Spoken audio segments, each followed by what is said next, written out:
to begin in just a moment with some words from Ray Chesney, the Director of Programs for the Zora Neale Hurston Trust.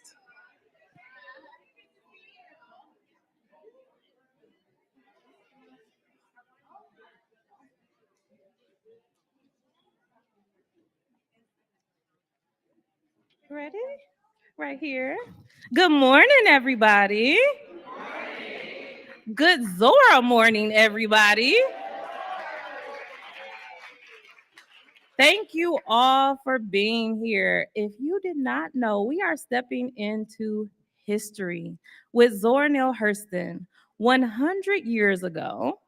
In just 3 weeks, at the top of January, Zora traveled here to Harlem to participate in what was called the New Negro movement. All she had was a dream and $1.50 in her pocket. Her suitcase was so empty that she had to stuff it with newspaper so that the contents would not rattle around. We are on the campus that Zora finally realized the dream of getting her education. Her mother, Lucy Potts Hurston, exalted all of her children to jump at the sun. She told them to get their education, and Zora, even though she was coming here, Harlem's right down the street, to party and have a whole lot of fun, she still went to school too. So Barnard is welcoming us because Zora was the first Black student to attend this very institution 100 years ago.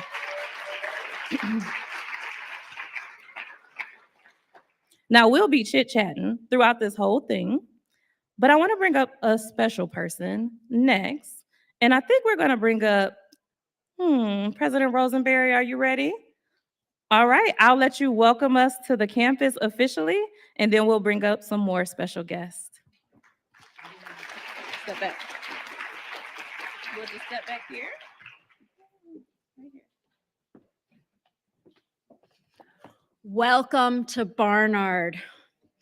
What an honor it is to be with all of you here today for the first Zora Neale Hurston Summit. As you've just heard, Zora arrived at Barnard in 1925, 100 years ago, and graduated in 1928. We know that Zora was bold, Zora was fearless, and Zora was a trailblazer. And she paved the way for the thousands of Black students who have followed in her footsteps here at Barnard. So we are absolutely honored that the Zora Neale Hurston Trust selected our campus to host this summit, aligning with our own upcoming celebration of Zora's centennial as a student here and celebrating 100 years of Black students at Barnard.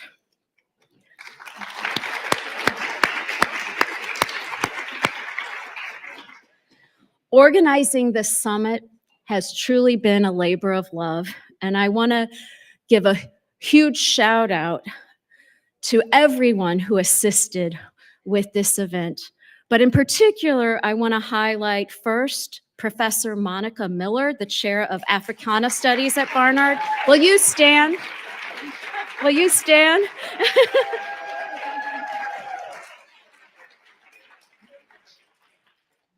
I also want to thank Joanne Delgadillo, the Chief of Staff for our Office of Diversity, Equity, and Inclusion. Joanne, are you here? She's right in the back there. Thank you, Joanne. Also, Aaron Bryson, the Administrative Manager of the DEI Office, Kyle Kraus, the Director of our Events Management Team, and Devin Charisse, the Associate Director of Events Management. Please join me in thanking them. And there are countless others who have been assisting with this event. And of course, we could not have done any of this without the Zora Neale Hurston Committee and the Trust. So thank you so much.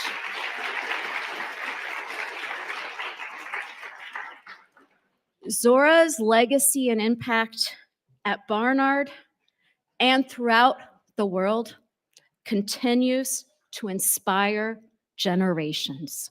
You will see that today as students participate in these events.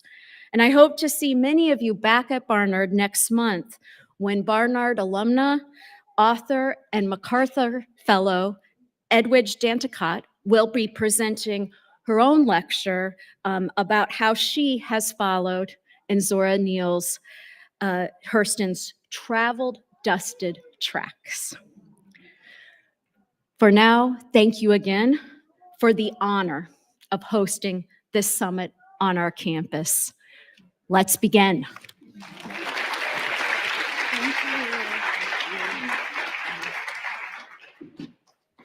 All right, and you guys will probably see my special helper with me all day. Cameron is here to keep me on time. And this is our children's ambassador at the Trust. And so we're so delighted to have him here. He'll be making opening remarks tomorrow. But for today, I want to bring up Miss Abby West. We have all the shy people who are getting on stage today. And Abby is our VP editorial director at Amistad, which is Zora's publishing home at HarperCollins. And we're so happy to have Abby with us because HarperCollins and Amistad are our title sponsors for our inaugural Zora Neale Hurston Summit. Come on, Abby. You want Cam? Yes, you want support? You gonna stay with Abby? For support? He's like, no. Okay.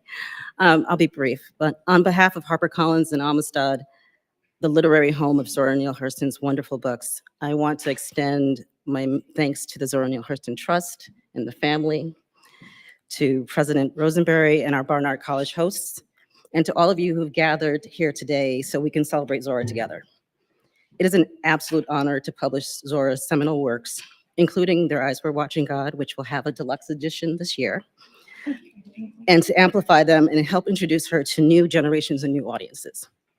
Thanks to the diligence and expertise of preeminent scholar Dr. Deborah Plant, we've been able to publish never-before-published works from Zora, with the 2020's Barracoon and this month's The Life of Herod the Great, both of which exemplifies Zora's nimble mind, her curiosity, and her commitment to Black people and telling our stories. That's the mission we hold dear at Amistad, because as Zora wrote in Dust Tracks on the Road, there's no agony like bearing an untold story inside you. As we look toward Amistad's 40th anniversary next year, we are excited to continue to do this work with our partners, locking arms with the Trust and all who cherish this pioneering jewel of a writer. Also, I know the thoughtful, loving care with which Ray has planned this 2-day summit, and you are all in for a treat. Thank you and enjoy.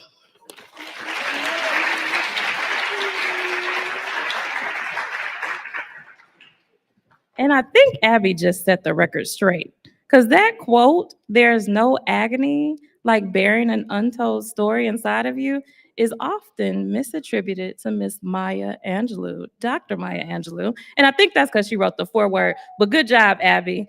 All right.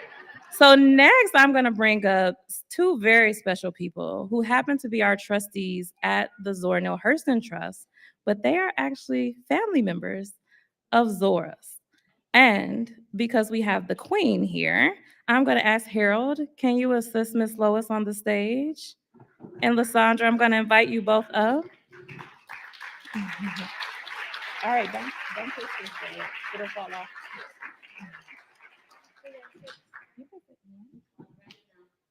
Yeah.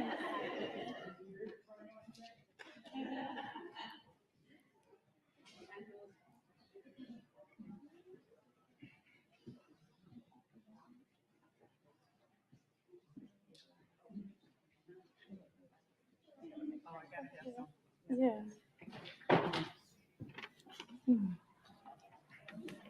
I was just saying to family members, the changes that years bring. There was a time when I'd have just hopped right up those stairs.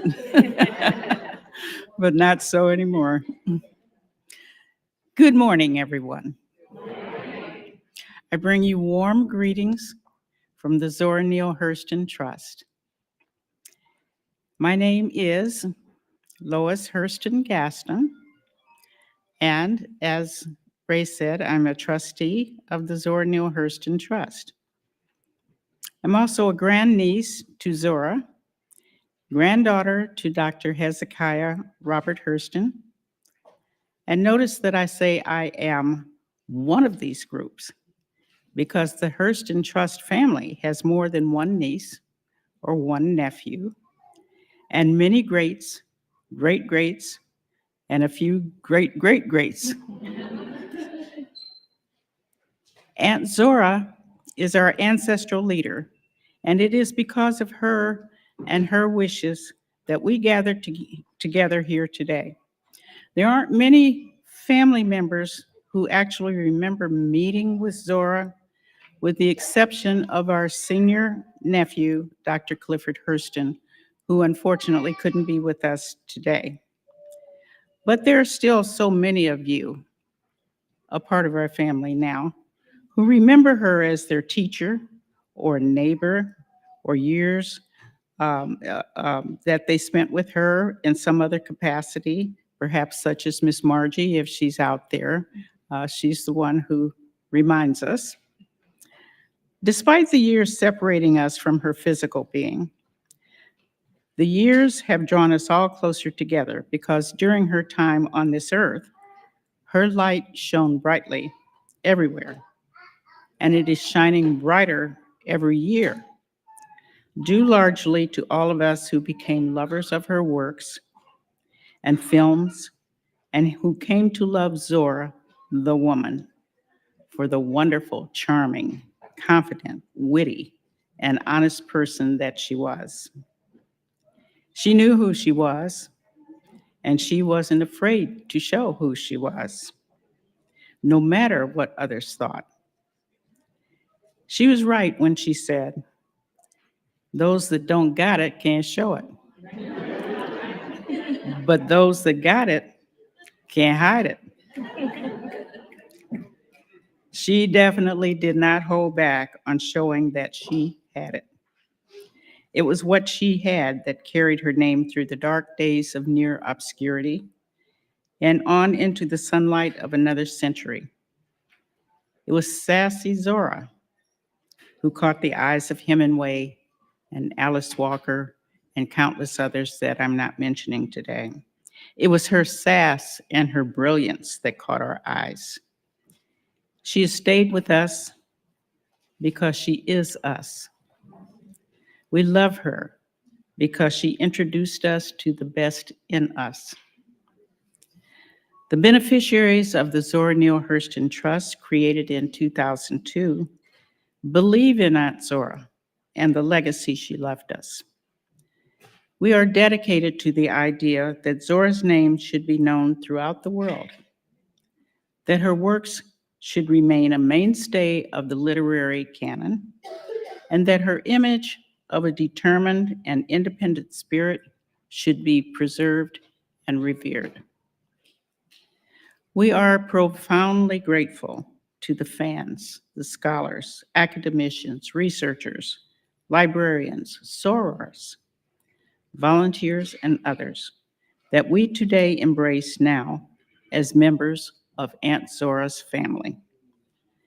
The summit is a call to all of us to come together as Zora's family, to acknowledge our work on her behalf, to honor her achievements, and pledge ourselves to continue promoting her legacy.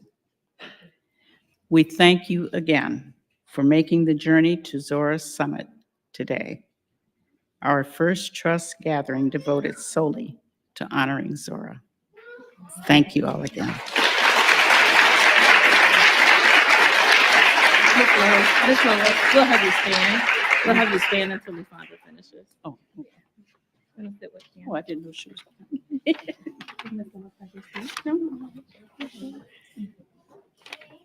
Well, that's a tough act to follow, right? So good morning, all. My name is Lysandra Green, and I also serve as a trustee for the Zora Neale Hurston Trust. I would like to extend a very warm welcome to you all as we kick off the inaugural Zora Neale Hurston Summit. I am a cousin to Zora Mack Hurston, daughter of Sarah Emmeline Hurston Mack, who was Zora Neale's only sister. My late mother, Nicole Green, was trustee until her passing in 2019, and I assumed her position after. Zora Neale Hurston has always had a special place in my heart. In fact, I use the same quote that Lois just spoke of in my high school yearbook. And not knowing that, I was a part of Zora's family all along. I was already in college at Howard University when I learned of my family's connection to Zora, and I almost did not believe it at first.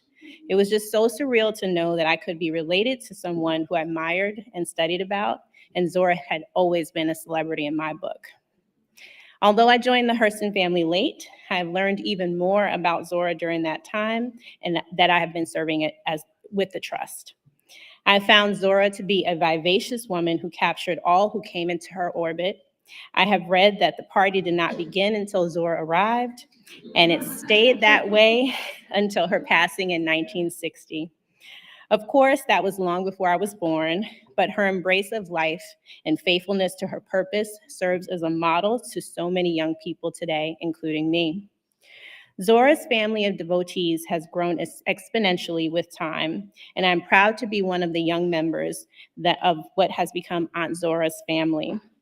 This weekend's summit will refresh many of her accomplishments and introduce others, including children, to an extraordinary woman.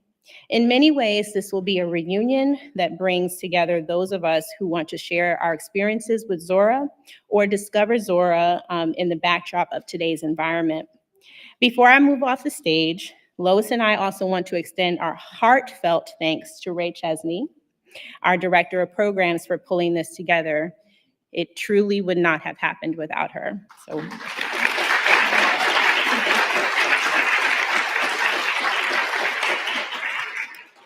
We also want to thank all of the speakers, sponsors, and especially the volunteers that have worked tirelessly to pull this event together. And thank you to Barnard for being our host and to everyone who's helped along the way. Lastly, thank you to all of you who came to honor Zora today. I look forward to talking with you and basking in the glory of Zora this weekend. Thank you. I'll make this remarks and then All right, so y'all ready to get the party started? Because we done did the formal thing. Now, they said Zora liked to party, right? And I wanted to craft an event with our amazing team and our amazing sponsors and partners, and with the blessing of the Hurston family, that Zora would come on time too and stay the whole time. Because if she ain't like something, she would come late, leave early. So now that we've done the official things, I'm gonna tell y'all, this summit is an upscale family reunion where you all get to be a part of Zora's extended family for the weekend. And for the first time, we'll be able to celebrate Zora's life, legacy, and work alongside the Hurston family themselves. So if you're a Hurston, could you just stand up wherever you are for me? And we got more coming. If you're a Hurston,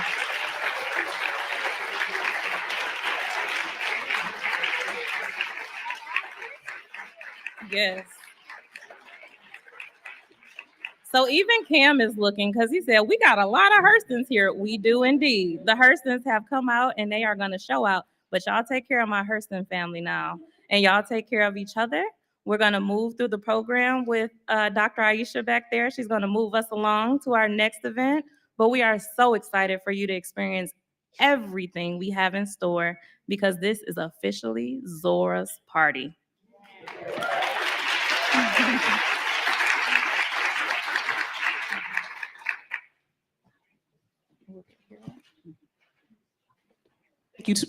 Thank you to our speakers this morning, opening up what's going to be an amazing weekend.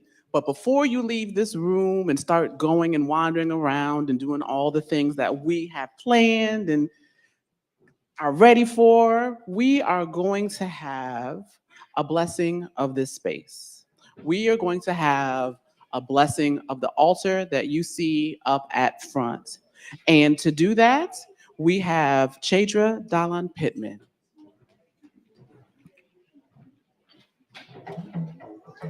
and Ehime Ora.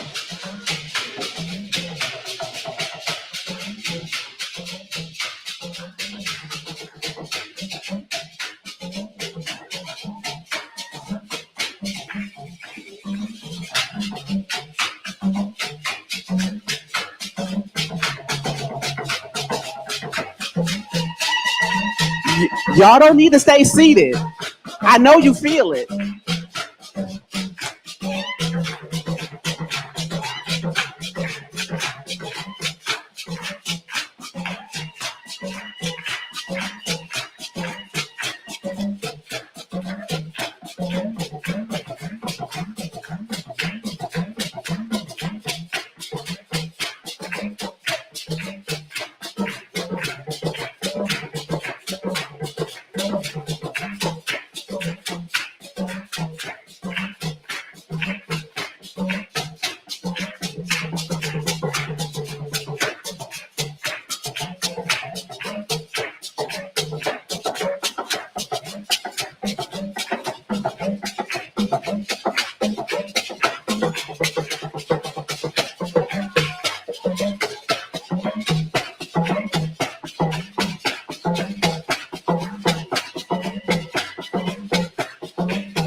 Before I begin, may I ask the blessing of the elders?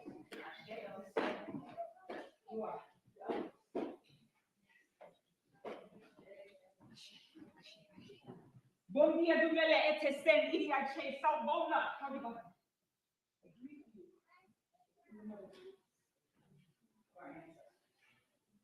You may not understand what I say, but trust me, this feeling.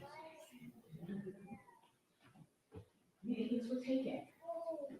Language is one of them. People in our country, we absorb.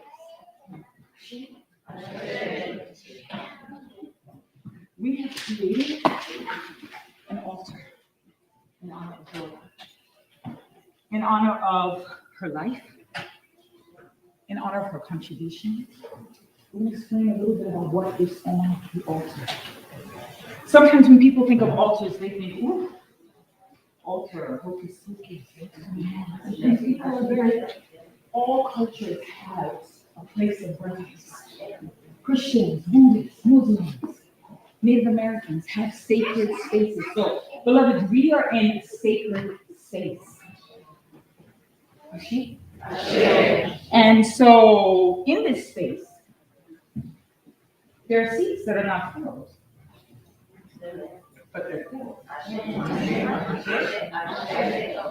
And I would love to know and hope to think that Zora is with us. Yes. We welcome her.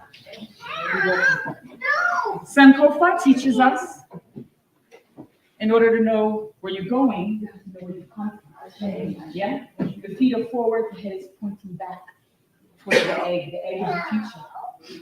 So in order to know where we're going, you have to know where we've come from. Zora went to Jamaica and Haiti, did ritual. Yes? She knew where she came from. And so here we've created a space. The feathers are in honor, of course, of Zora. Right? So we have cowrie shells, which is a symbol of the divine feminine. They were used for money as well. The shells have been placed here when our ancestors were brought, kidnapped, captured, stolen, murdered, and we were burying our dead. In New York, at the African Burial Ground where I worked, we found remnants of shells on top of the graves. We didn't have markers, right? So the shells represent this is a place of the dead. They traverse that ocean. The bell.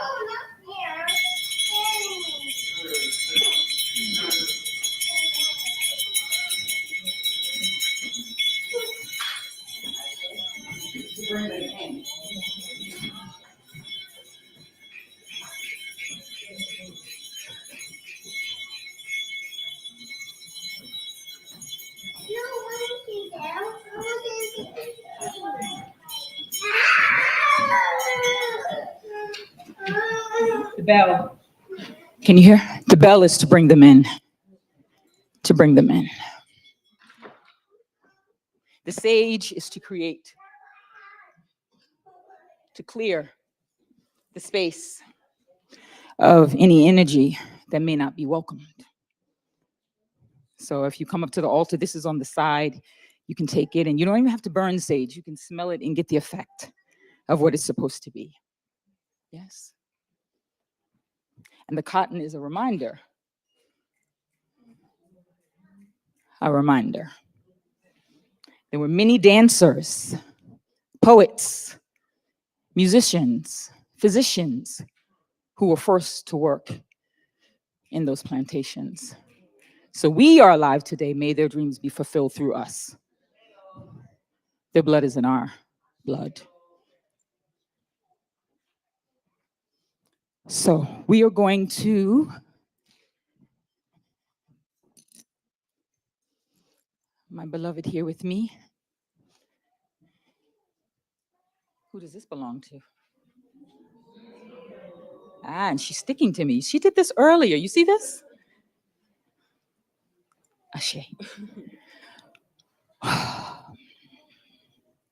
So in this space, yeah, fire, water, earth and air, and also Iba, paying homage to our ancestors, to Zora, to the living descendants here for us, and to everyone here being in alignment with their destiny, just as Zora was.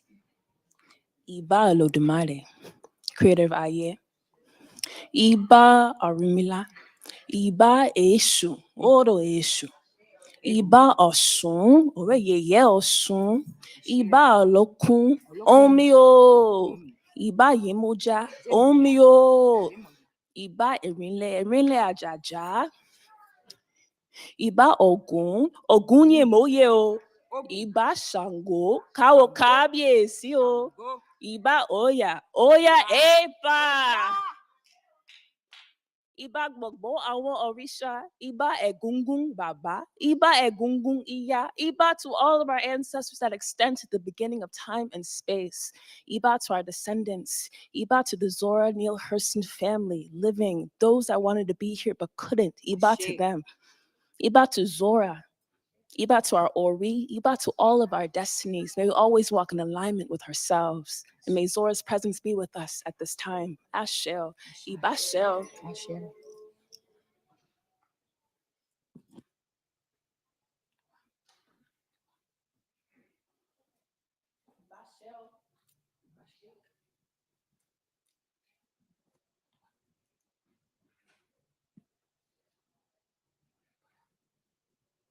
don't know where to put her. I think that's how she was in life. You didn't know where to put her. You didn't know where to put her.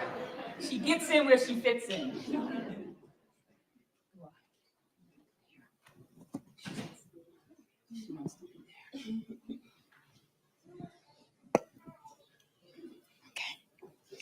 Ashe.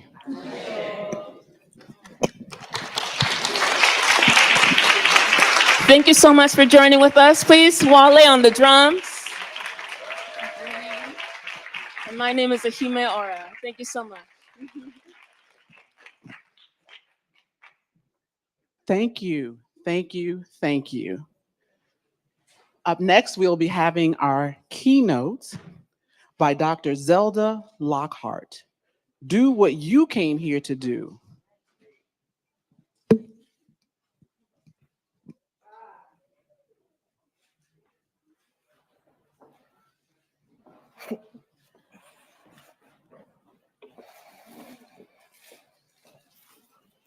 Ah, I used to sit and take a seat on top of the gatepost and watch the world go by. One way to Orlando ran past my house. So the carriages and the cars would pass before me. The movement made me glad to see it. Often, the white travelers would hail me.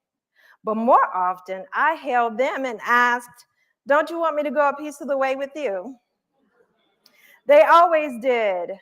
I know that I must have caused a great deal of amusement among them. But my self-assurance must have carried the point, for I was always invited to come along. I'd ride up the road, perhaps a half mile, then walk back. I did not do this with the permission of my parents, nor with their foreknowledge. When they found out about it later, I usually got a whipping. My grandmother worried about my forward ways a great deal. She had known slavery, and to her, brazenness was unthinkable. "Get down off of that there gate post, you little sow, you. Get down." Sitting up there looking at them white folks right in the face. "They going to lynch you yet. And don't stand in that doorway gazing out at them neither. You's too brazen to live long." Nevertheless, I kept right on gazing at them and going a piece of the way wherever I could make it. You see, the village seemed dull to me most of the time. If the village was singing a chorus, I must have missed the tune. I do not know when the visions began. Certainly, I was more than 7 years old. I was weighed down with a power I did not want. I had knowledge before its time. I knew my fate. I knew that I would be an orphan and homeless. I knew that while I was still helpless, that the comfort circle of my family would be broken, and that I would have to wander cold and friendless until I had served my time. I would stand beside a dark pool of water and see a huge fish move slowly away at a time when I would be somehow in the depth of despair. I would hurry to catch a train with doubt driving me, my fears driving me, and seek solace in a place and fail to find it when I arrived. Then cross many, many tracks to board a train. I knew that a house, a shotgun-style house, built way back when, that needed a few coats of paint, held torture for me. But I must go. I saw deep love betrayed, but I must feel and know it. There was no turning back. And last of all, I would come to a big house. 2 women waited there for me. I could not see their faces, but I knew one to be young and one to be old. One of them was arranging some queer-shaped flowers, such as I had never seen. When I had come to these women, then I would be at the end of my pilgrimage, but not the end of my life. Then I would know peace and love and what goes with these things, but not before.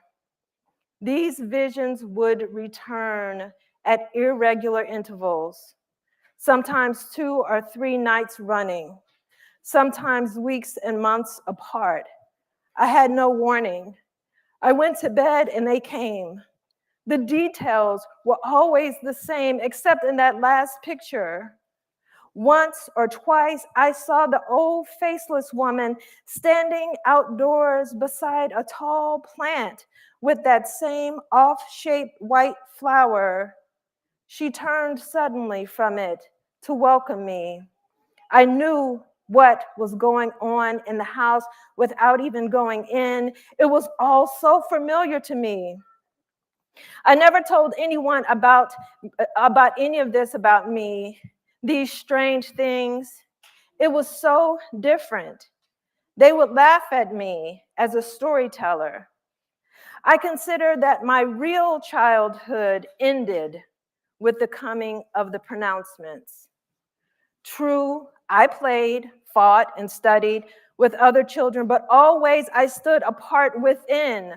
Often I was in some lonesome wilderness, suffering strange things and agonies, while other children in the same yard played without care. I asked myself, why me? Why? Why? A cosmic loneliness was my shadow. Nothing and nobody around me really touched me.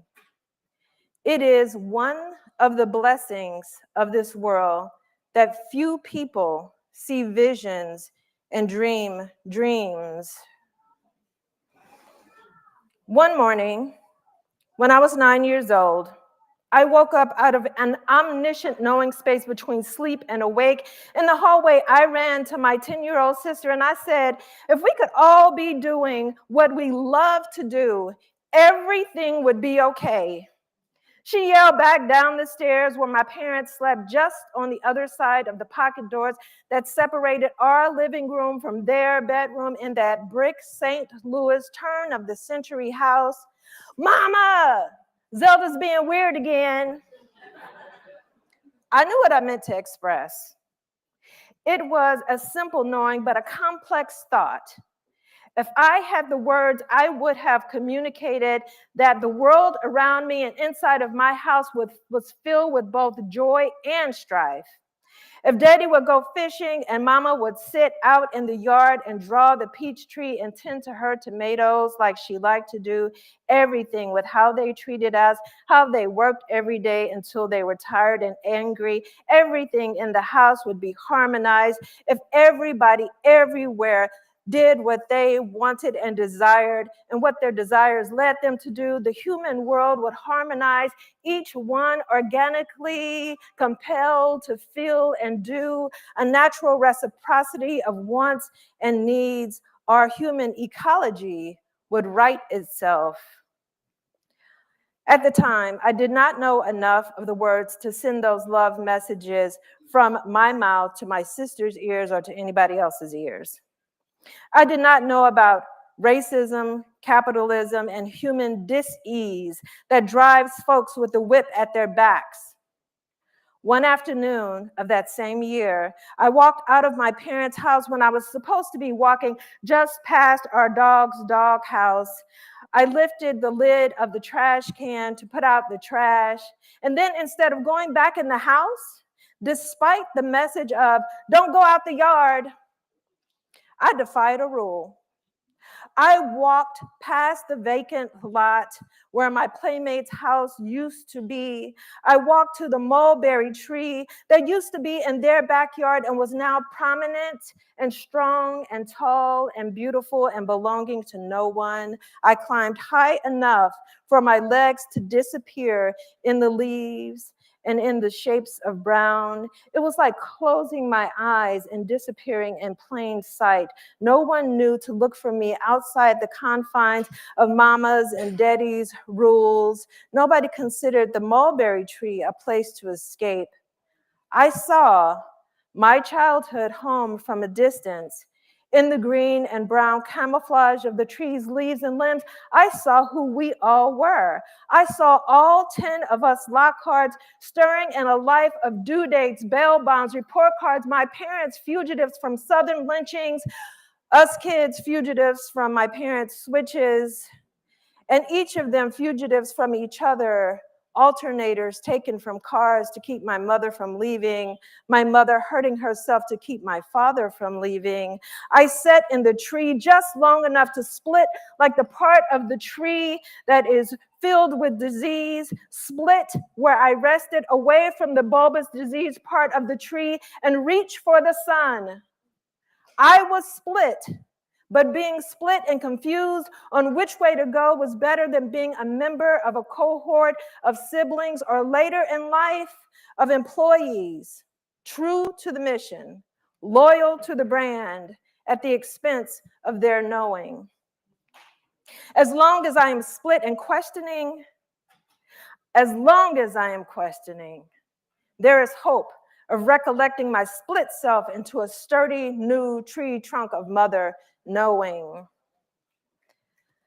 Zora said, "It is one of the blessings of this world that few people see visions and dream dreams." It is true, Zora. It is a blessing. But it gets lonely to know what you came here to do, to be doing it and wondering, where are the other bees? Y'all know what I'm talking about. Until I was 20 years old and I read Their Eyes Were Watching God, I had lost my knowing, deposited it in the mulberry tree, like Zora's character Janie, depositing all she knew in the truth, in the limbs of the pear tree, the pear seeds in the hollow of Zora's belly, as she wrote characters that transformed the lost love of her mother and father into curiosity about Black people all over the world. Love seeds for her people rattling in the suitcase that didn't have enough parental love, but had plenty of self-love. Her feet in worn shoes showing up on these streets that you just walked this morning. The rattling of seeds in her suitcase, and now in your suitcase, your feet in fancy shoes drumming on the hall floors of this place where Zora's feet drum. No matter how far into this cold, colonized world she roamed, looking for other Black folks who loved guttural, lilting work songs and love ballads and hand games and long drawn out cussings that twisted into poetry. No matter how offended her soul was by Black and white folks who swallowed the lie of superiority and shunned her for her love songs, she rattled the love seeds loud like a calabash that knows no weary arm.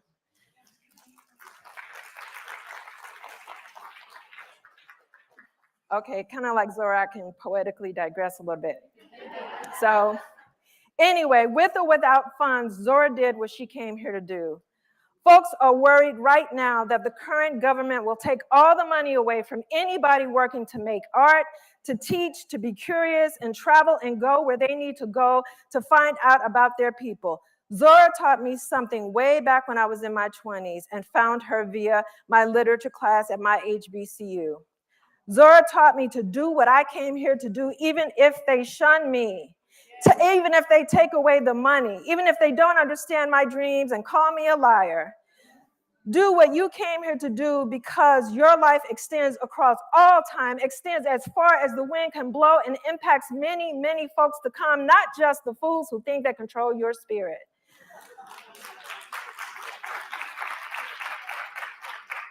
Zora said it is one of the blessings of this world that few people see visions and dream dreams, but she also embedded some of her truth about all that through her character, Janie's longings. You'll see this on the card that you have in your seat. Oh, to be a pear tree, any tree in bloom, with kissing bees singing of the beginning of the world.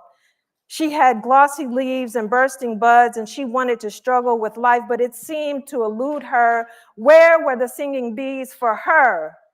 That's what Zora wanted more of, to sing the love song of knowing what she came here to do, but not alone. For others to see visions and dream dreams, hold her hand and jump at the sun with her. What did you come here to do? Take out a pen. If you ain't got a pen, raise your hand, and there's a volunteer that's going to give you one. Take out a pen. We ain't got but a minute, so take out that there pen real quick. We are going to be Zora's bees. We are not going to let Zora no more have to wander alone, wondering who is like me, who dreams dreams and sees visions. You'll see on that card in pollinated yellow, pollen yellow, the question of, what did you come here to do? I don't want you to overthink it, because that's when all the demons come up in your head. Somebody needs a pen right here. And if your neighbor has a pen and can give you a pen, that's good too. Don't overthink it. Literally just scribble down, what did you come here to do? For instance, I feel like what I came here to do is to help people to connect and decolonize using their stories, and to help people to get out in nature and know that that is the system, that not capitalism, but that is the system that we belong to. So just write that down real quick. We have another need for a pen over here. Cousin, sister, nephew, auntie, somebody get, okay. All right, so write that down real quick, trying to make it legible. Underneath it, write down how somebody's supposed to get in touch with you. Okay, because that's the thing that gets forgot too, right? It's like, I'm here to free the people. And then how are we supposed to call you when it's time? Okay. All right, so write that down real quick too. All right, you got that? So we are going to sing the love song, Tell the Truth and Jump at the Sun, all in one poetic, syrup on the back of the tongue, backbone slipping, shake and shimmy. We are going to jump at the sun, even if folks try to pull us down from the fence post. Zora ain't going to have to be alone in this no more, and nor are you. So we are going to be the bees pollinating. You got that written down? Let me get a whole bunch of yeses. Okay, exchange. Real quick, we ain't got time. Just exchange. You take one from somebody, give somebody the other one. And just make sure you have one. Okay, oh, that's the sound of bees. Oh, okay, exchange again. I go.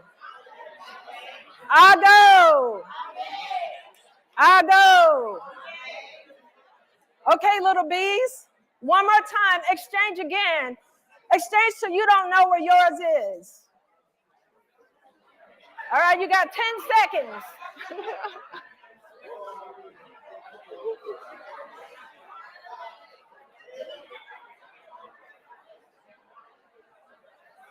I go.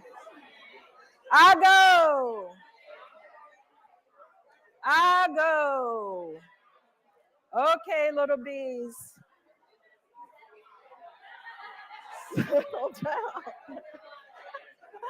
Woo! I go.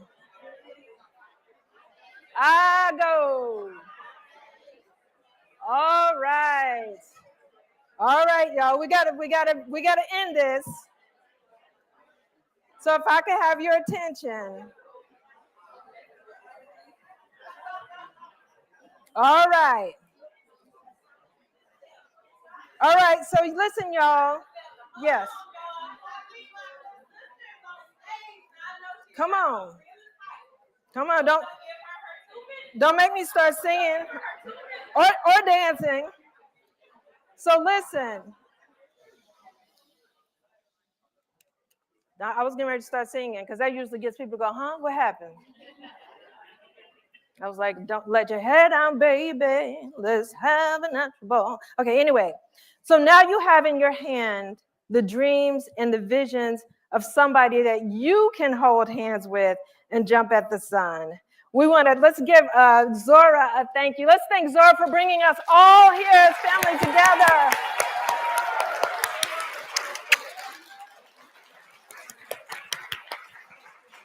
Thank you. All right. Thank you, Dr. Zelda Lockhart, for coming to do what you came to do. And up next, we have a performance. Not by me. Don't look at me. I can't sing nothing. We have a performance, A Song for Zora by Edward Thirsty Hurston.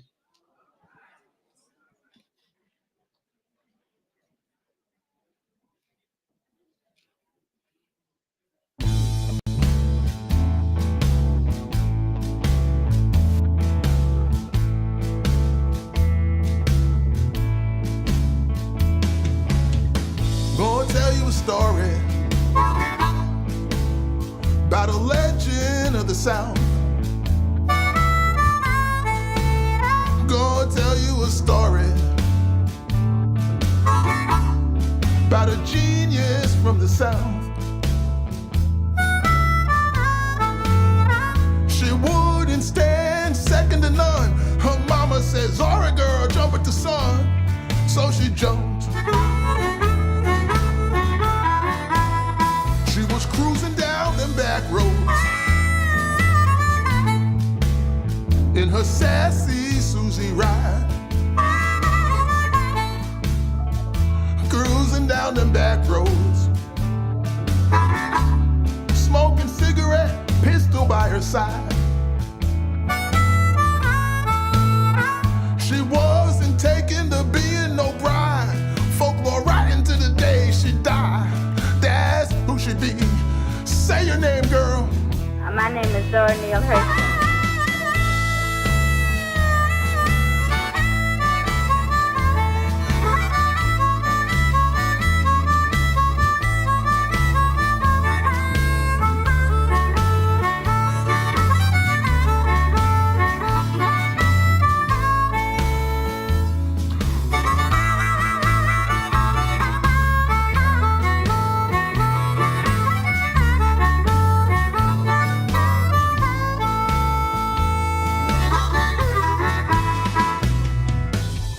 Zora liked to travel.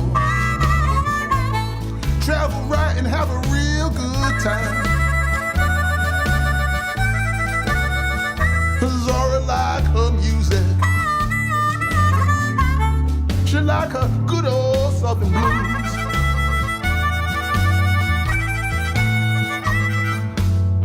She once took a road trip to see Bessie Smith with Langston Hughes.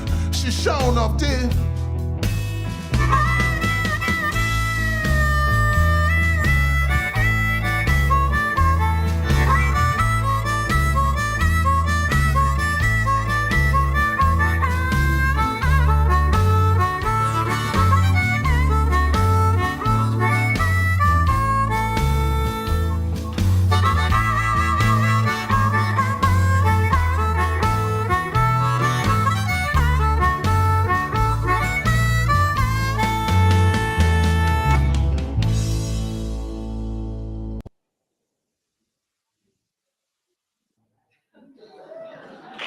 All right, all right.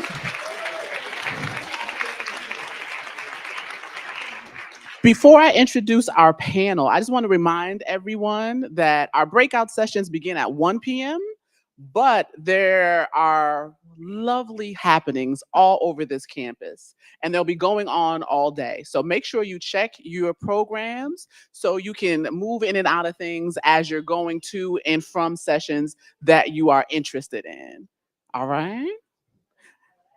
So up next, we are going to have a conversation, Zora's Legacy and Barnard College. It's going to be with Dr. Monica Miller and Carla Kaplan, but Carla cannot be with us today. Oh, oops, I just told the business and I wasn't supposed to. Ray Chesney will be taking Carla's place.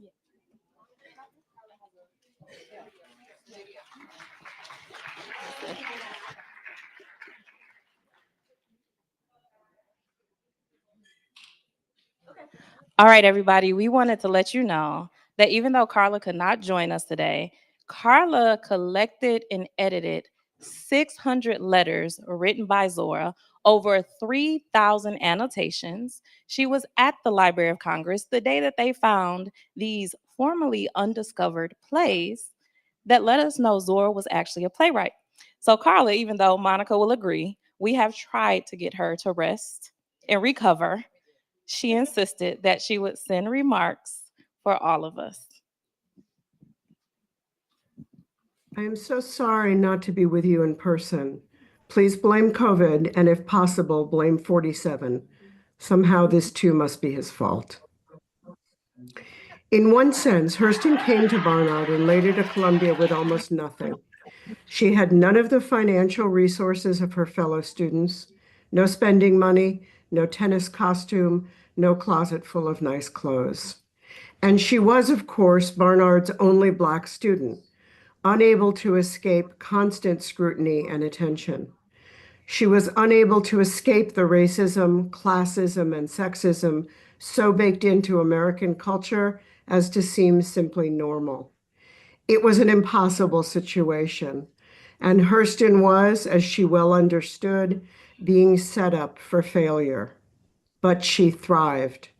She thrived because she also came to Barnard and later to Columbia with a unique set of characteristics and abilities. She already believed deeply in herself, as her earliest letters reveal. She had the gift of understanding the protocols pertinent to her, but never taking them too seriously. She seemed to follow the rules when in fact she never did. In the 1920s and 1930s, she was still able to laugh off constraints and microaggressions which would have crushed many others. Much later, she lost that ability to take oppressions lightly, and it cost her and her work very dearly. In her Barnard and Columbia years, Hurston also had the Harlem Renaissance from which to take her cultural sustenance and to which she could retreat. And this made all the difference. Not having her feet firmly planted in one world only let her slide away from judgments she could not tolerate by literally moving from one world to another. If her Barnard or Columbia patrons could not understand the value she placed on the stories and games of her own culture, the material dearest to her heart, then someone in the Black arts movement, someone like Langston Hughes, might grasp it and get her, as we say. Hurston did not question her own priorities and values. She questioned her audiences and their ability to comprehend those. In her Barnard and Columbia days, she crafted intersecting worlds with many different audiences, enabling her to move in and out of others' expectations, and as she put it, to get all that every situation offered, to drain every opportunity bone dry. I shall wrestle me up a future or die trying, she once wrote to her racist, infantilizing, and also loving patron, Charlotte Osgood Mason. Hurston did both. She wrestled up a future and she died still trying, as some of her never published work reveals. In her Barnard and Columbia time, we can especially see that wrestling, how she maneuvered it, and also what it cost her to do so. All her life, Hurston would be both inside the central movements and currents of her day, and also quite deliberately askew of them, slightly outside of them, never entering fully or totally into those movements and their ideas. From her Barnard and Columbia days, we can come to understand why that was and how she managed that.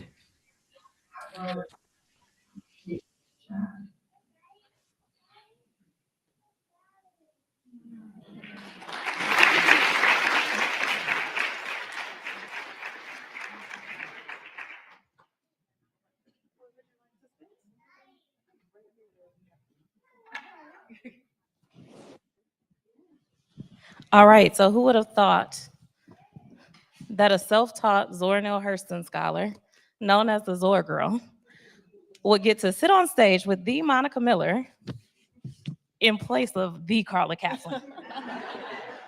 Zora always has a few tricks up her sleeve. Monica, should I morning. embarrass you? I don't know. So I let me. think you're going to. So I that's am. okay. You know, it's like ask, but then do what you wanted to do anyway. So I just want you guys to know how special Monica Miller is.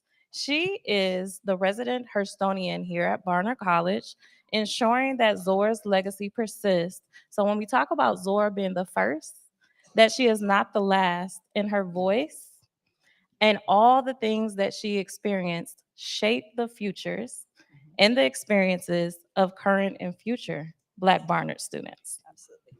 But Monica, all right, y'all don't rush the stage. What? She is also the guest curator. I don't want to talk about that. She said, I don't want to talk about that. Not But today. as Zora could probably tell you, I tell everyone's business because they won't, especially Black women, right? So the Monica Miller is the guest curator for the Met exhibit opening up in May, which is the inspiration for the Met Gala about Black dandyism.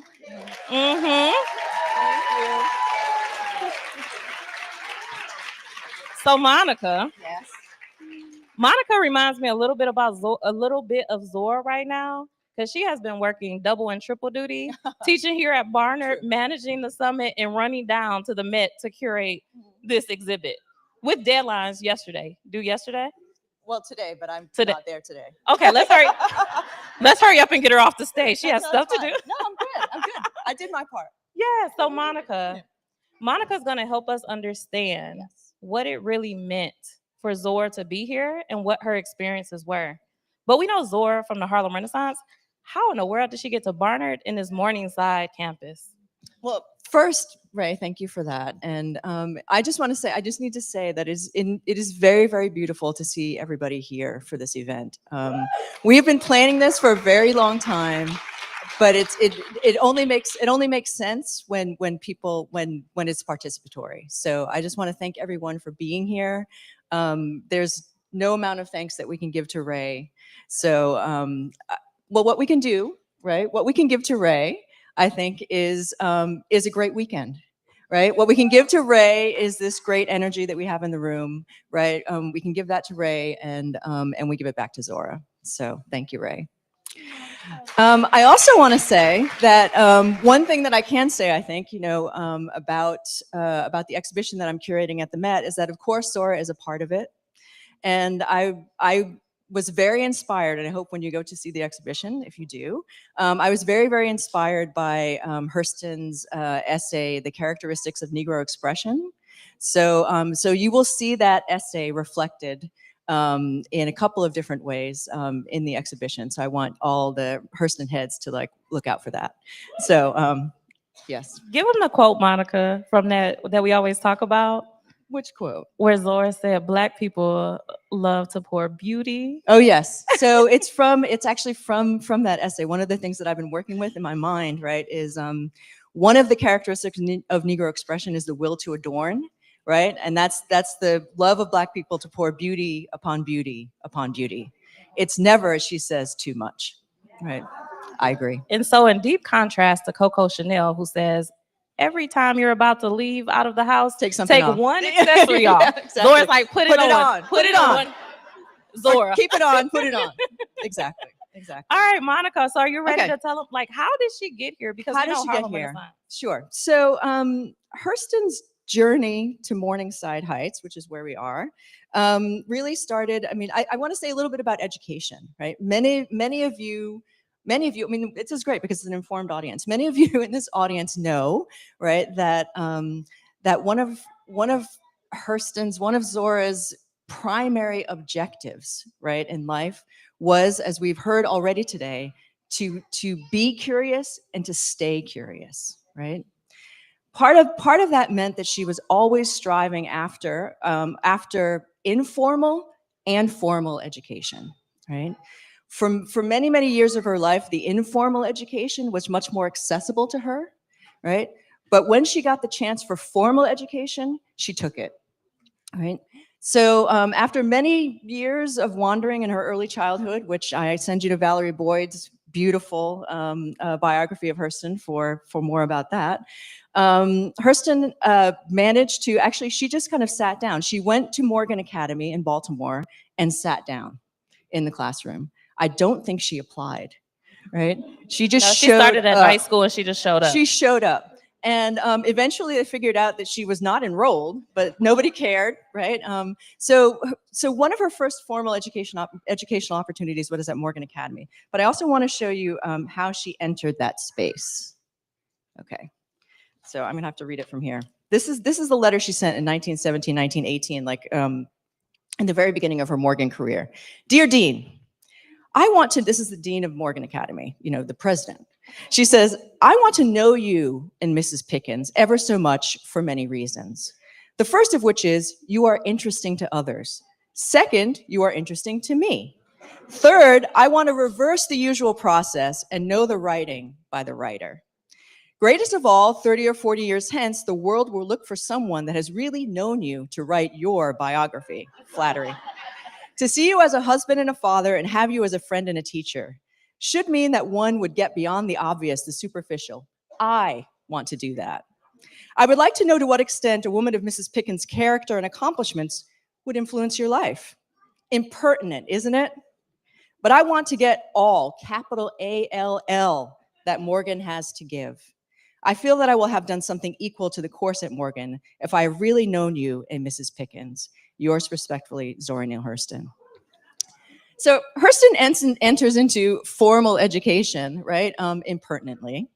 But she is there, as we've seen, and as Dr. Zelda really helped us to believe, Dr. Zelda Lockhart helped us to believe, is that she was there to get it all, right? And that meant subjects, right? But it also meant environment, right? So Hurston's journey in some ways it was her kind of mastery, not only of the subjects, but also of the environment that led her to Howard University. She shone as a student. She was shining at Morgan. And people at Morgan were like, you know what? I think Howard, right? The preeminent HBCU at the time, they were like, you are a Howard student. You should go to Howard, right? So she enrolled at Howard University, and also did all, right, when she was there. Part of what she did when she was there was similar to what she did when she came here to Barnard, which we'll talk about in a minute, which was to pivot, right, between an academic environment, right, always learning, always curious, between Howard and also the emerging literary scene, right, Black literary scene, new Negro Renaissance scene, right, that was happening in Washington, D.C. at the time. That's where she met Alain Locke, right, who became one of her patrons, and I don't know, she boxed with him a little bit. That's where she met Alain Locke, and that's where she met many other writers, right, who were in some ways commuting, right, either intellectually or actually between DC and Harlem.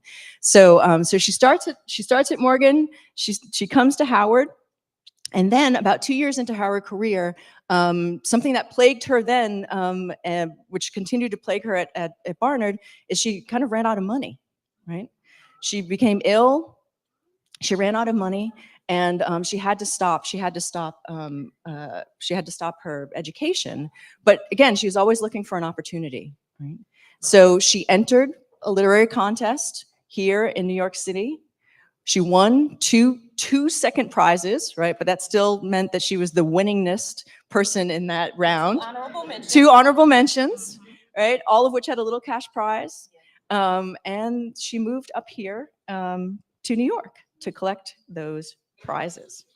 And Monica, can I jump in here? Yeah. Because me and Zora already chatted about this morning. Okay. And she already knows I'm going to tell her business. All right. So most of us know that Zora lied about her age, right? Yes. Anybody know why she started lying about her age? Come on, Tracy.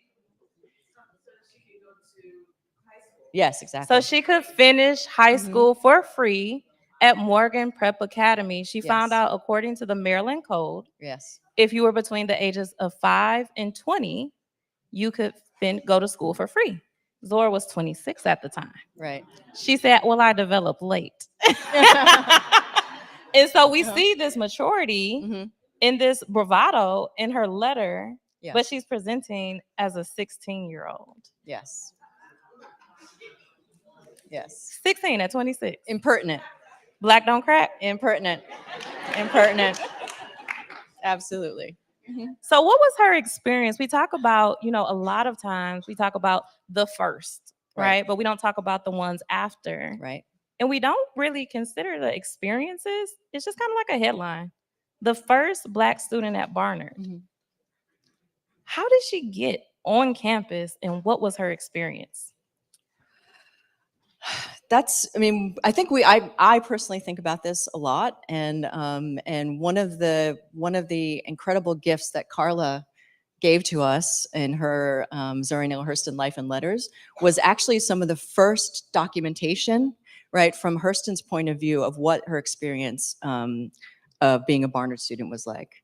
I'll mention this a little bit later, but she does write an essay a little bit later in 1928 that includes a little paragraph, right? How it feels to be colored me, has a little paragraph about her experience at Barnard, right? But she, up until Carla's work, right? We really didn't know that much about, in some ways, the daily grind, right?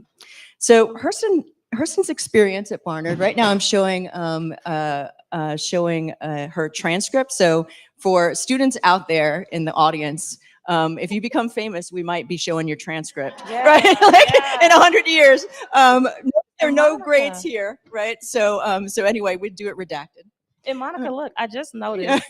I've never paid attention. Yeah. But this is leap year. It is leap year. I noticed that 1925. yesterday. Hitting a straight lick with a crooked stick, much, huh? She's like, I'm gonna submit this on leap year. On leap year. Yeah. It's also true. There's a different birth date here. It's 1899 in this one, right? So there's this transcript is a fascinating document. Partly because it shows us the work that she did at Howard, and then also the work that she had to do at Barnard to earn her degree. It's very interesting to note, those of us are really immersed inside of her literature, to realize that at both Howard and Barnard, she had a pretty classical education. Classical literally, took Greek and Latin, right?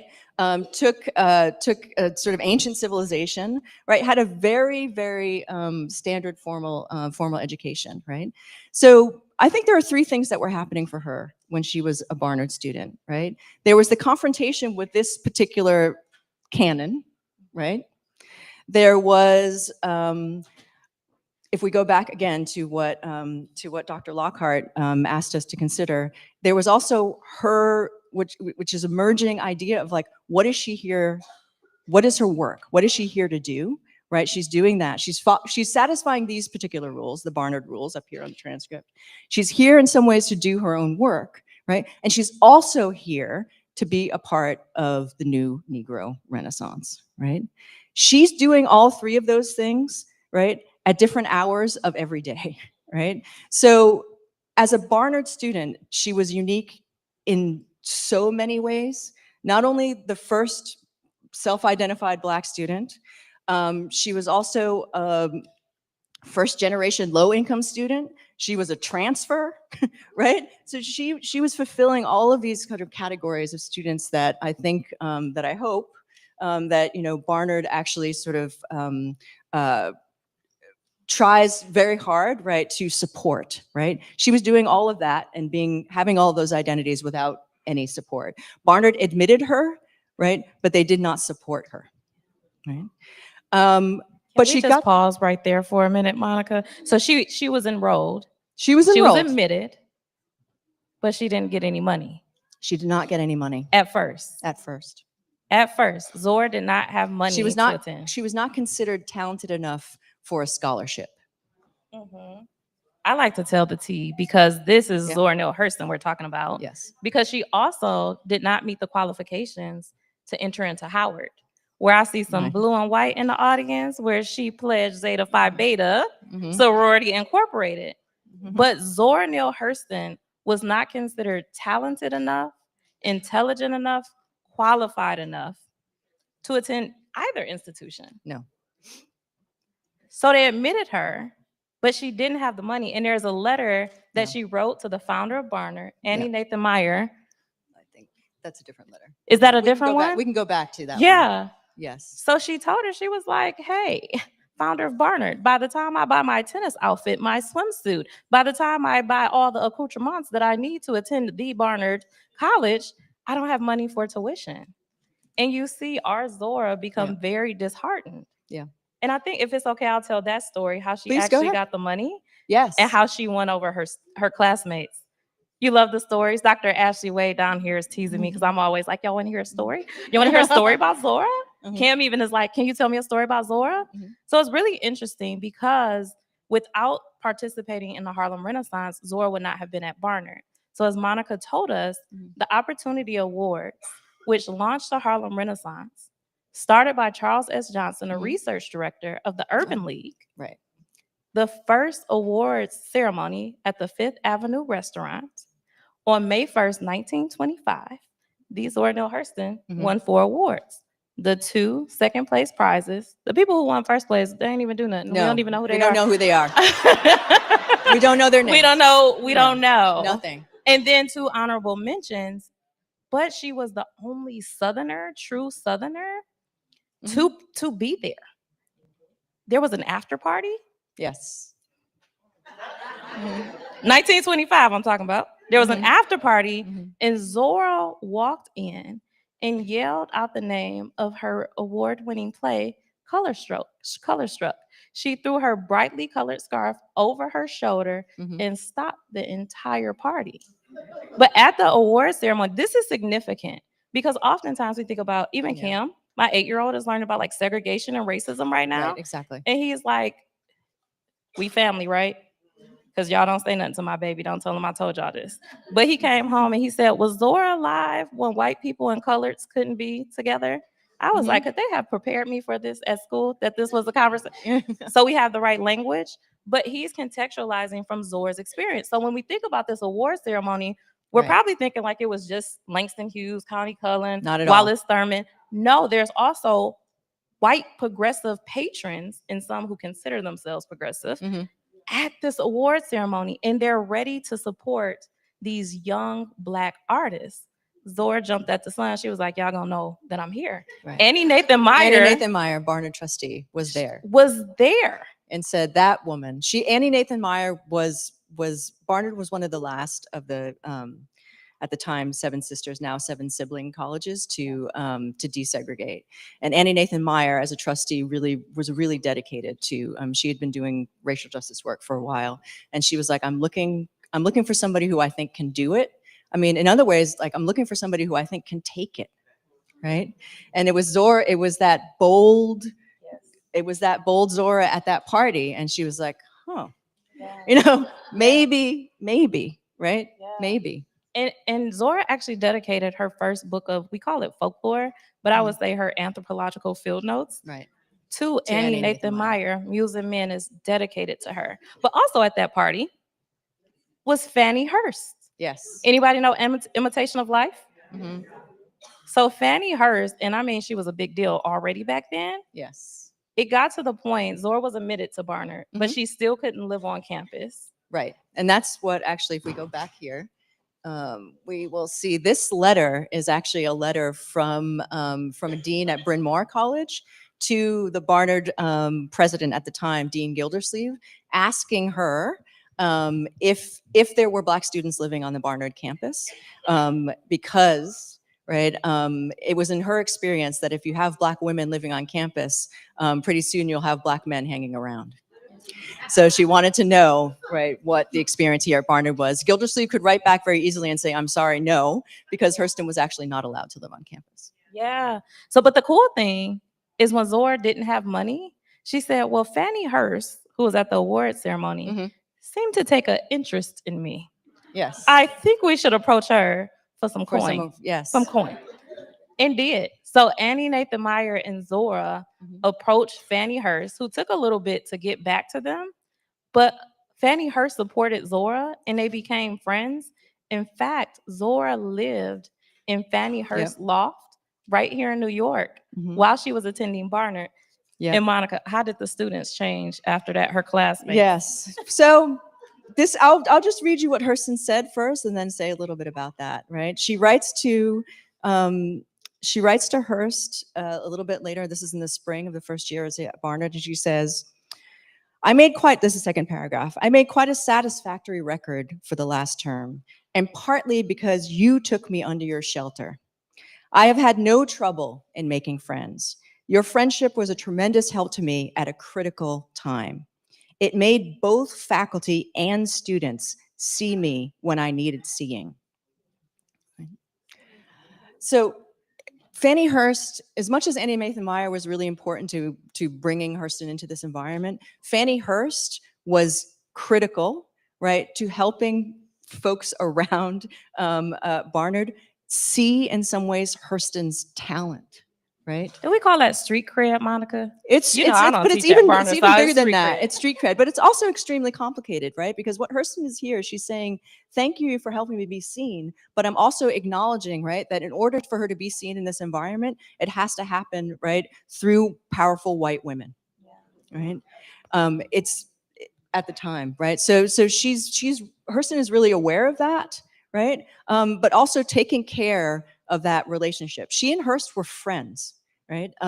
She lived with her for a little bit while. She was supposed to be her secretary, but couldn't type, so that didn't work. She could. Right? She wasn't. Look, she's being nice because Zora's Yeah. family is here. Zora was not disciplined enough, and she said No. it herself. She was like, "I'm supposed to take these notes. I ain't take no notes." She didn't take any notes.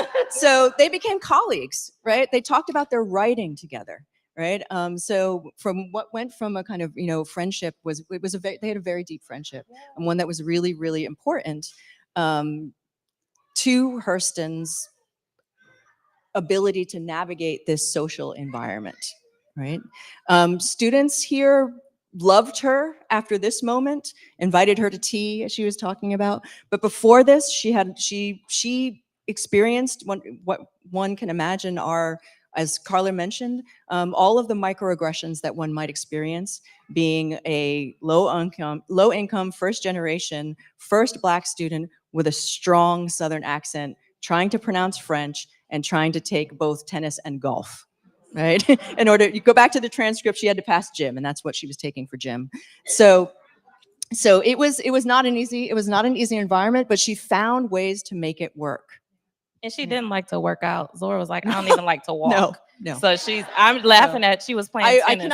I cannot remember one mention in the letters of any exercise. She was like, "I'll garden." Yeah. Thank you. Yeah. But she did in Yeah. Jamaica. She went on a wild boar hunt. Oh, that's right. With the men of the village. So if Yeah. it was for adventure, Zora was down, Yeah. but just for exercising, Yeah. tennis, swimming, she was like, "Wait But a she minute." didn't, you know, I guess she spent her leisure time in other ways.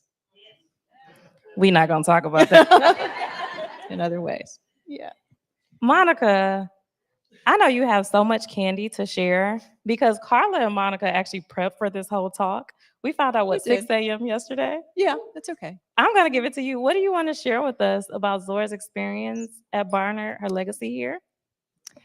I guess, I mean, I a number of things, right? I mean, I have been thinking, and Carla's remarks also helped me to remember this. Like, and one of the things that my students ask me, right now I'm teaching a class on Zora Neale Hurston, a writing laugh, and some of my students are here, which is exciting. Students say hi. Yes. Okay. Very good. Over there. Yes. And one of the things that I think a lot about, and I was thinking about also as I was preparing for this, is what did Zora get out of this place, right? What did Zora learn? I mean, she was in her mid-30s, pretending to be in her early 20s. She had a lot of life experience while she was here, and she was also incredibly active in the Harlem literary scene. So I was like, what did Barnard, right, actually give her? And I think two things. One, it gave her, it was another arena, and this is going to sound a little flip, but I don't mean it this way. It gave her another arena in which to play, right? So she was confident, right? I mean, you'll see in her letters some moments of insecurity, right? But she was always, as Carla was saying, waiting for people to catch up with her, right? So she would be like, oh, they don't get this, but they will. You know what I mean? So that was part of some of her attitude while she was here. So it was another arena. She's like, what's this environment like? She was an ethnographer, right? And I feel like her experience at Barnard must have also been one, right, of early ethnography. She's like, what is this about? Like, how do I read it? What's happening, right, in quote unquote halls of power, right? What's happening, right, in predominantly white institutions, right? How is this different from Howard, right? I can imagine that she spent a lot of time ethnographically here, just as she was learning history, French, geology, mineralogy. I mean, she took a lot of interesting classes. That's one thing. So I think it was an arena of play. I think the other thing she was here to do was to do her work, right? And this is related to how she ends up at Columbia and working with Franz Boas, right? The father of modern anthropology, right? Because Boaz gave her the opportunity to quote unquote study her people, right? And not necessarily study her people, but actually find a way, right, to find a way to demonstrate, right, the beauty, right, of Black vernacular culture, right, the beauty of the characteristics of Negro expression, right, to talk about the will to adorn, right, to talk about the drama of Black life, which is another one of the characteristics, right. Anthropology was a way in which she could approach that. And she says, you know, I had to kind of step away from myself a little bit in order to see, I'm messing up the quotation, in order to see myself, right? So anthropology created a kind of mediation between herself and her culture, right? And a way for her to express it, right? So in some ways she came here to play, right? But it was serious play, right? Because it was entirely related, right, to the work that she was able to do. In some ways, the work that she had been doing, it gave it a name, right? But also the work that she was able to do after she was here, right? Which includes the 1930s. She graduates in 1928, leap year, apparently, right? But the 1930s are her most productive decade, right? 2 books of folklore, 2 or 3 novels, right? Many essays that she's incredibly well known for, right? So the 1930s is her time, right? And it seems During the Great Depression. yes, exactly. That's her which time. is crazy. So, so yeah. So I think that's in some ways what she got out of this place. And you know, I want to piggyback on that because I can only imagine how foreign it must have felt to her. Mhm. And Dr. Zelda Lockhart was talking about this. Yeah. Where are the rest of the bees at? To say that Right. my people Yes. have these rich cultural practices, and I don't see it represented Mhm. appropriately. Yeah. But I also don't have the language. She didn't know that it was a field of study, that anthropology was what they were No. calling it. No. So I feel like she got here and friends said, come on over to Columbia and take some anthropology course. She said, oh, that's what y'all call it? Got it. Exactly. Got it. 'Cause Exactly. I think it was she made the analogy that she had experienced so much folklore, Yes. oral tradition in Mhm. her hometown of Eatonville, where her father, John Hurston, Reverend John Hurston, was one of the preeminent storytellers of the town. Helped establish the town. Was mayor 3 times. And she like, my daddy do that. The people in the town do that. This is what we do. We gather and we tell these stories. We swap food. We share these recipes. We share these remedies. And so she said, oh, because even friends, if this is okay, Yeah. the ancestors, I'm trying not to get in trouble today. But even then, as much as he modernized anthropology, even he had not considered the richness of Black culture. No. In the field of anthropology at that time, it was then called the Native American Mhm. that everyone was obsessed with. And Zora was like, but we got that too. Yeah. Y'all want some stories? Yes. Y'all want some dances? Y'all want some songs? Like, we have that too, and I Yeah. can prove it. And so watching her, I feel like from now, understanding the context a little bit better, take that language Right. and say, now I can spread my wings because I was always ready to steered it, fly. yes. I just didn't know these wings were here.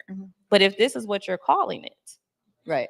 now I know how to play the game. Yeah, like, Okay. cool, I'll call it that too. Yeah. But it's funny, Monica, because something everybody might not know is that even when Zora graduated Barnard, she did not graduate with an anthropological degree. No. Yeah. No, she's Was an she English ever major. recognized as an anthropologist? Truly. I think she was. I think she was later on in the 1930s, right? Formally? The second time that she applied for a Guggenheim. So she actually applied. Yeah. Monica. Yeah, the second time. Listen, y'all. Yeah. So the first time she applied, The first time that she 1934, applied, yes. she went to go to West Africa, and they said Yeah, no. they And said she no. applied as an anthropologist. She did. They didn't Oh, right. approve No, it. you're right. I'm Yes. remembering this So now. the Yes, second time sorry. she applied, She applied as a writer. a literary scientist. Literary scientist. That's interdisciplinary. They would not give her Yeah.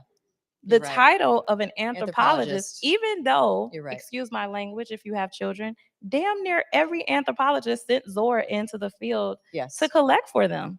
Mm-hmm. Paid her, Yeah. not enough, to collect. And they Yes. all said, Melville Herskovitz, Right. Ruth Not an Benedict, anthropologist. they said, hey, even though she's not an anthropologist, if Zora Hurston can't do it, nobody can. Yeah. One thing that they said, I do remember this now. One thing that they said about her anthropological work is that she wasn't, quote unquote, disciplined enough. And which is true in some ways, but honestly, again, credit to Carla's work. If you read Hurston's letters through from the 1930s through to the 1940s, there is no person more disciplined than Zora Neale Hurston. She is doing 5 projects at once. I'm writing a play, I'm doing field work, I've got this essay, I'm helping somebody do something else, right? I mean, there is no person more disciplined than Zora Neale Hurston. So it was just racism. It was just It was just sexism. racism And sexism. Absolutely. Racism and sexism. Absolutely. Because Zora, and it's I think it's Shove It Over Mm. that she mentions I was studying anthropology at Columbia University in her recordings. Yeah. But even I think it was the Rosenwald Fund, which if I could tell Zora's business. So before Zora was already Zora in the 1930s, like mid 1930s. Yes. And so she had a Rosenwald fellowship that was run by Julius Rosenwald. Well, she visited Fisk University because in my studies, something that I've learned thanks to Monica and Carla and Valerie is that we often think about the performers, the Black musicians, the dancers who traveled the Chitlin circuit, right? Well, when we think about this was still the Jim Crow era, the intellectuals, the thought leaders also followed that same path. And so what they would do is they would speak at different HBCUs. And it was really cool because I don't know if I told you this, Miss Lois, but Langston Hughes actually stayed with Zora's older brother, John Cornelius. I didn't know Yeah, that. so they would stay with each other's families because you couldn't stay in a Right, you couldn't hotel. stay at a hotel. Like and it wasn't safe to sleep in your car. Right. So Zora would stay with Langston's mother sometimes, Carrie, and then you know John and Langston, they developed a friendship. And so they're traveling around. Well, Miss Zora goes to Fisk University, and she's already gotten this Rosenwald fellowship, and she is supposed to get a PhD. And Franz Boas is her faculty member that's going to oversee the project. Now, they ain't gonna give her an anthropology degree. It's a a literary PhD. But she's still gonna go do anthropology. She has it. Now she has money to get her PhD. Exactly. She's excited about it. Well, she gets to Fisk and she tell the president of Fisk University, Thomas E. Jones, that he runs his campus like a Georgia plantation. And all of his faculty are just good old Uncle Toms. Well, Thomas E. Jones and Julius Rosenwald were friends. So they decided they needed to knock Zora down a peg or two. Yeah, she lost the money. She lost the money. They reduced her fellowship by so much That she couldn't do it. that she could not do it. She could not attend school because she had to work. Yeah. Yeah. So that brings us back to the first question about formal education, right?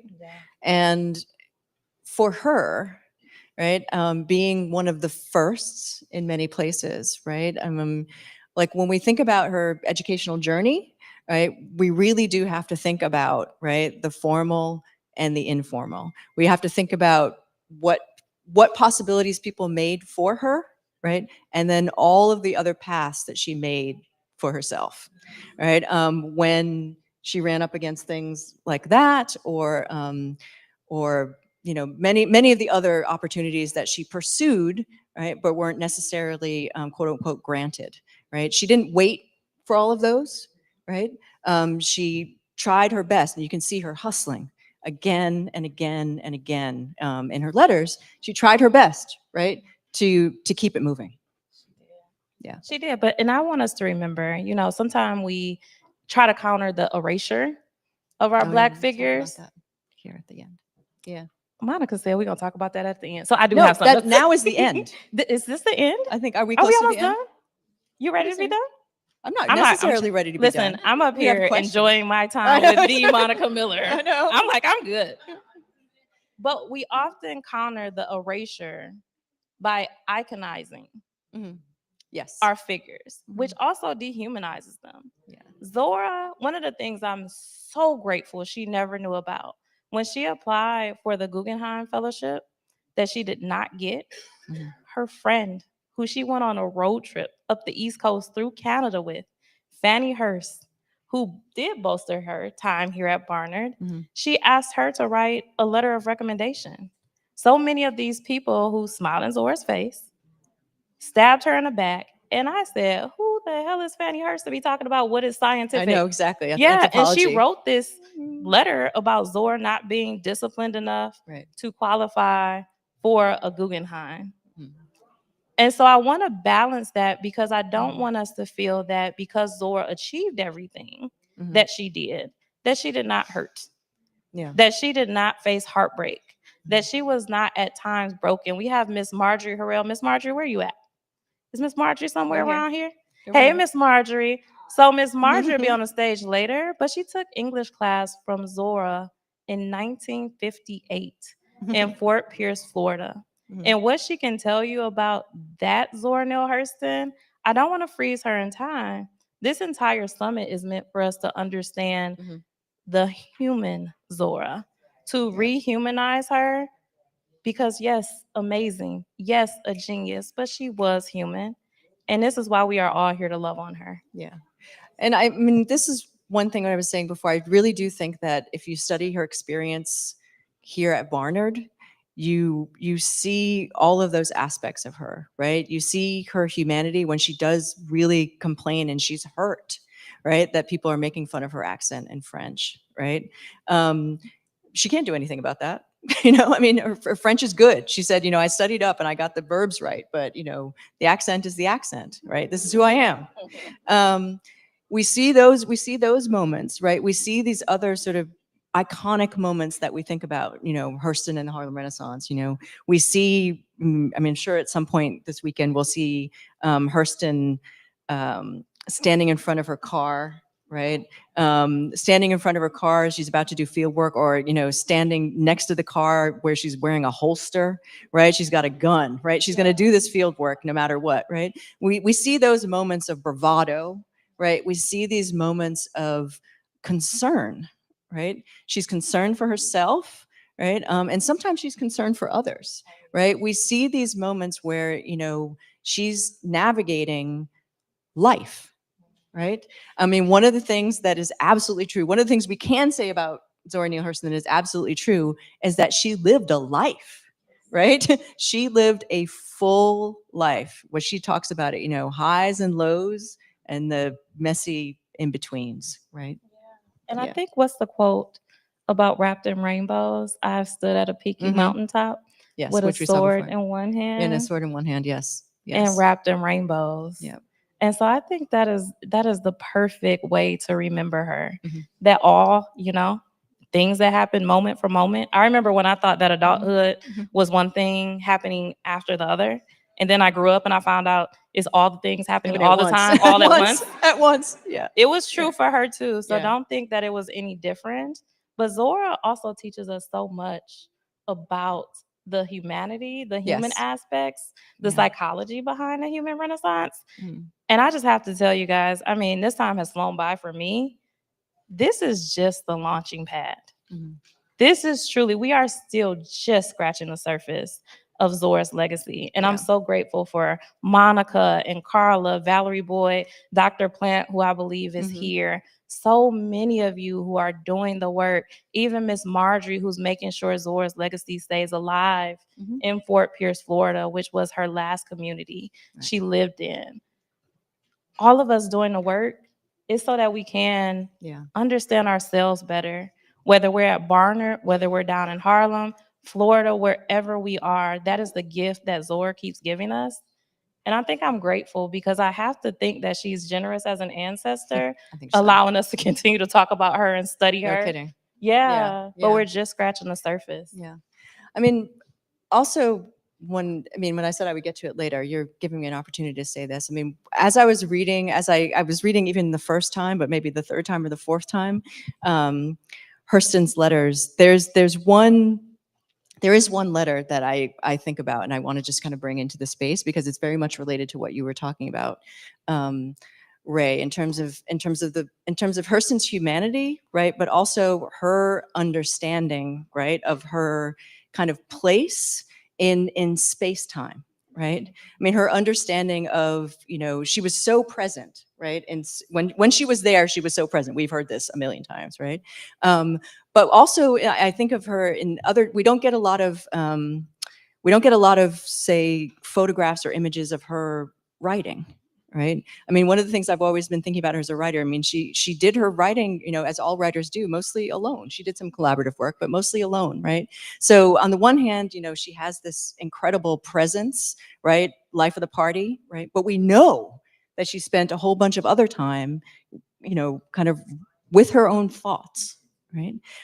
Those thoughts were often not just about the present, or not just about the porch, right? But they were often also about the past and the future in some ways simultaneously. So I wanted to just bring this to everyone. Let's see. It's a letter she writes at the end, a little bit later in her life, in 1945. She writes to W.E.B. Du Bois, and this is what she says. My dear Dr. Du Bois, as Dean of American Negro Artists, I think that is it about time that you take steps towards an important project that you neglected up until this time. Again, impertinent. She's telling Du Bois what to do. Why not propose a cemetery for the illustrious Negro dead? Something like Père Lachaise in Paris. If you like the idea, may I make a few suggestions to you? Yes, right. This is number one. There are four. I'm going to read 1 and 4. 1, that you secure about 100 acres for the site in Florida. It's always Florida. I'm not saying this because it is my birth state, but because it lends itself to decoration easier than any other part of the United States. I think that was why Edward S. Bok chose Florida for the world-famous Bok Tower. I hope that you've seen it, for it is a thing of wondrous beauty. And the thing I want you to note is that 2/3 of the beauty is not in this tower itself, but in the surroundings. You see, Dr. Du Bois, the very woods of Florida afford trees and shrubs free that would cost a fortune north of here, even provided they could be made to grow. Magnolias, bay, oaks, palms, pines, all free for the taking. Beautiful shrubs, while not wild, so plentiful that you could get thousands of cuttings of hibiscus, crotons, oleanders, and the like for the mere asking. And don't forget the beautiful disease and insect-repelling camphor tree, which grows here so free and quickly. By the time that each well-known Negro contributed a tree or two, you would have a place of ravishing beauty. Ceremonies of tree setting, of course. You would, like Bok, select a site in the lake country of Florida where thousands of acres are available and as cheap as $5 to $10 an acre on lakes. She said, check her receipts, though. She was like, this is to compare it. This is where you need to see it. Yes. Right. She's just like, I'm going to describe this so you really understand. Then she says, number 4, let no Negro celebrity, no matter what financial condition they might be in at death, lie in inconspicuous forgetfulness. We must assume the responsibility of their graves being known and honored. You must see that a rallying spot would be for all that we want to accomplish and do. There one ought also to see the tomb of Nat Turner. Naturally, his bones have long since gone to dust, but that should not prevent his tomb being among us. Fred Douglass and all the rest. You will naturally ask me why I do not approach, this is funny, but if you know this, you will naturally ask me why I do not approach Mary McLeod Bethune, since she is right here in town with me. But my objection is that she has never uttered or written a quotable line, never created any art form, nor even originated an educational idea. Oh my goodness. She has not even improved on that have been suggested to you, right? Okay, excuse me. I mean, nothing that, she said, I shall do nothing more if you like the idea and take it up. I mean, nothing that is not asked of me. I am no organizer and I know it. That is why I've never accepted any political appointment, though 3 have been offered to me since the war began. I like to sit and meditate and go my own way without strings so that I can say what I want to. So I think that's like the best plug for Carla Kaplan's book. yeah, Zora Neale Hurston, A Life in Letters. yes, Carla put it in there.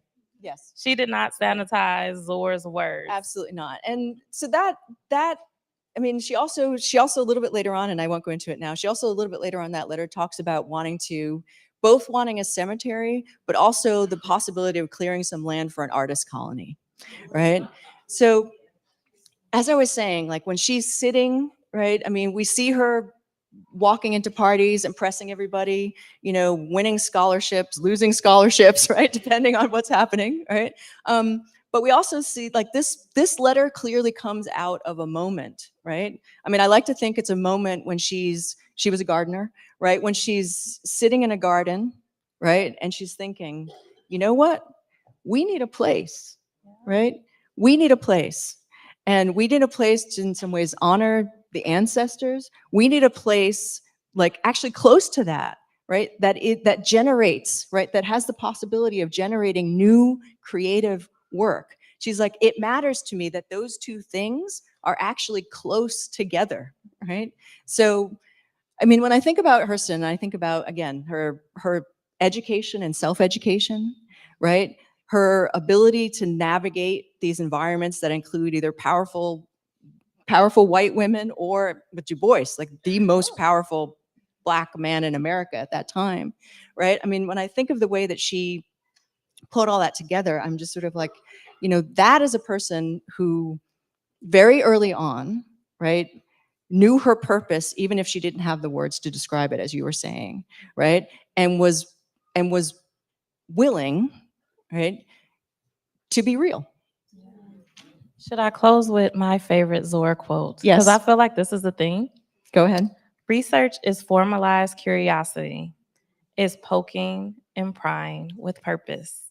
And so with that, Monica, I think we better hand it back over to Dr. A back there. Yes. To announce what's next. But before we leave the stage, please give the wonderful Monica Miller. And the wonderful Ray Chesney.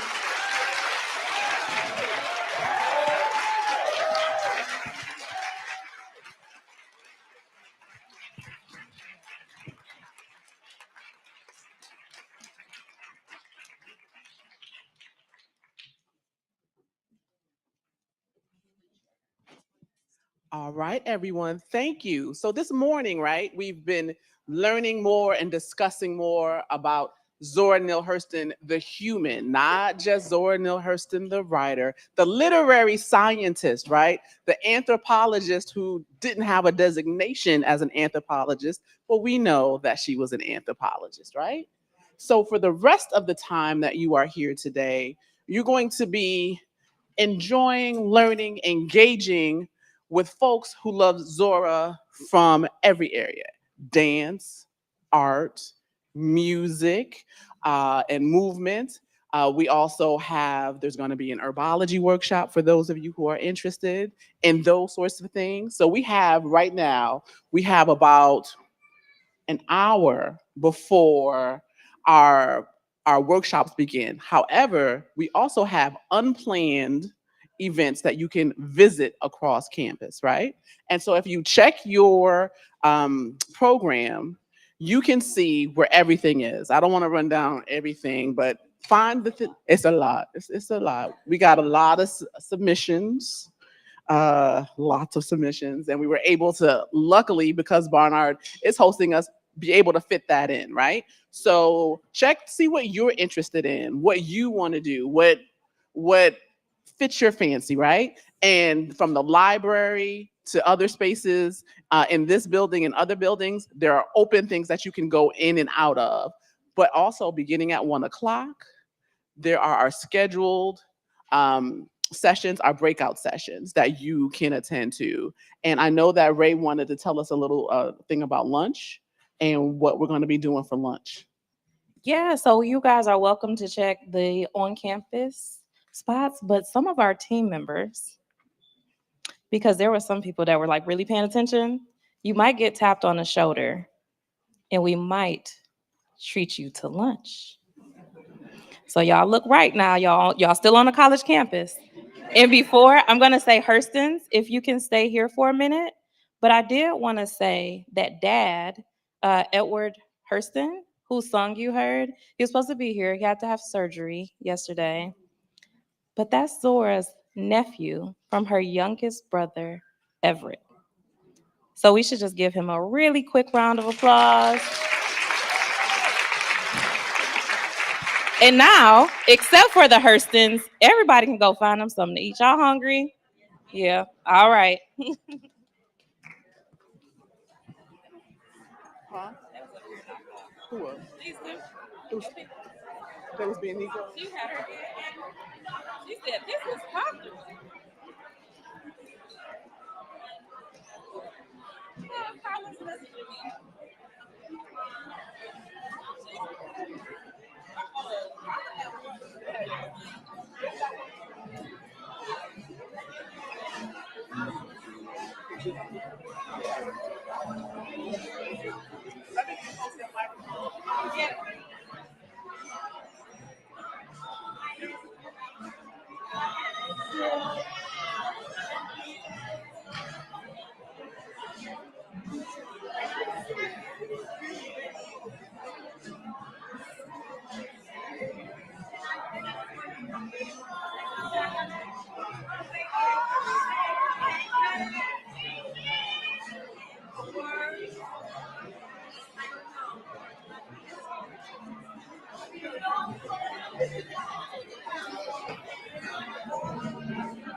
One, two, two.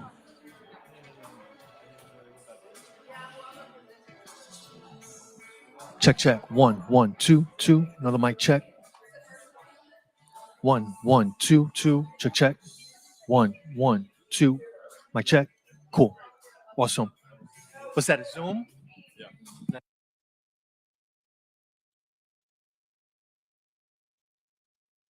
A transmitter to get the sound for live stream from here. Do you actually have maybe another like 3.0?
Another mic check. One, two.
Check, check. Mic check. 1, 1, 2. 1, 2. Check, check.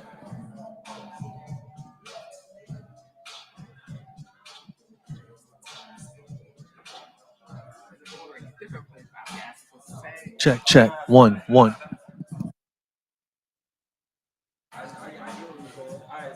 Check, check. 1, 1. Mic check. Check, check. 1, 2, 2, 2. Check, check. Got video out. Check, check. 1, 1, 2, 2, 2. Check, check. 1, 1. Mic check. Check, check. 1, 1, 2, 2. Check, check. 1, 1, 2, 2. Check, check. 1, 1, 2, 2. Mic check. 1, 1, 2. Check, check. 1, 1, 2, 2, 2. Mic check. 1, 1, 2, 2, 2. Another mic check. 1, 1, 2, 2. Check, check. 1, 1, 2.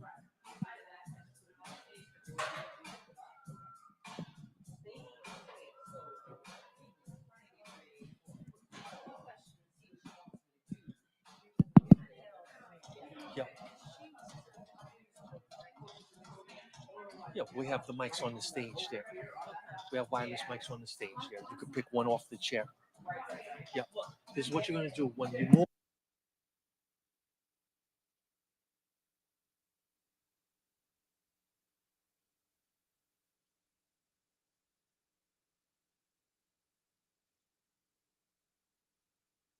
And stuff. Yeah. Nice. Yeah. Thank you. They're up. If you wanted to take a walk to the stage, okay. Take a look. Yep. Cool. Check, check. 1, 1, 2, 2. Another mic check. 1, 1, 2, 2. Check, check. 1, 1, 2, 2. Another mic check. Got my levels on the mixer. 1, 2, 2, 2. Check, check. 1, 1, 2.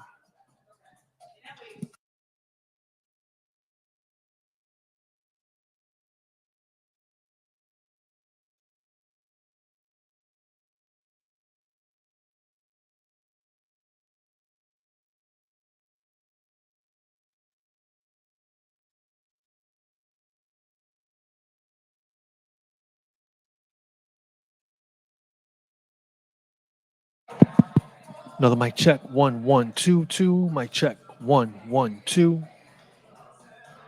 Check, check. 1, 1, 2. Mic check. 1, 1, 2. Another mic check.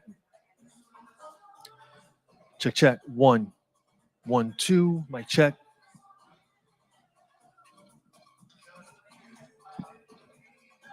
Yeah, my mixer is the same. All my settings are up for the out signal. Yep.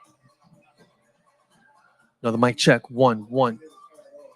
1, 2. Check, check. Check, check. 1. Check, check. 1, 1, 2, 2. Mic check. 1, 1, 2. Still plugged in. That stays.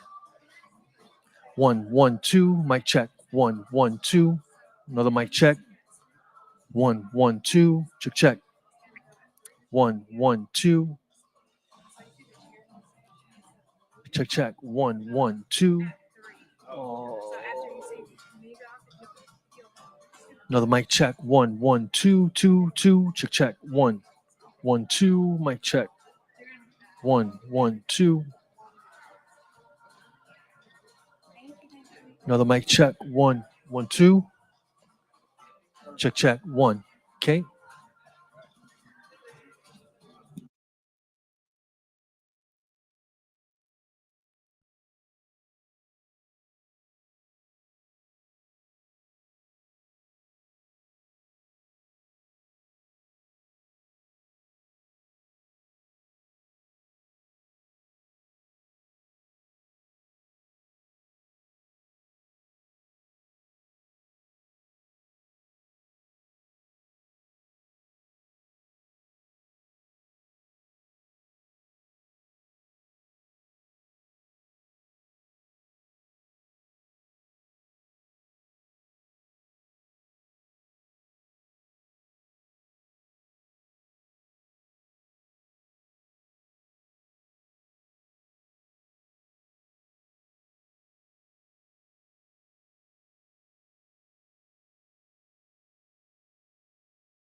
Check, check. 1, 1, 2. Mic check. 1, 1, 2.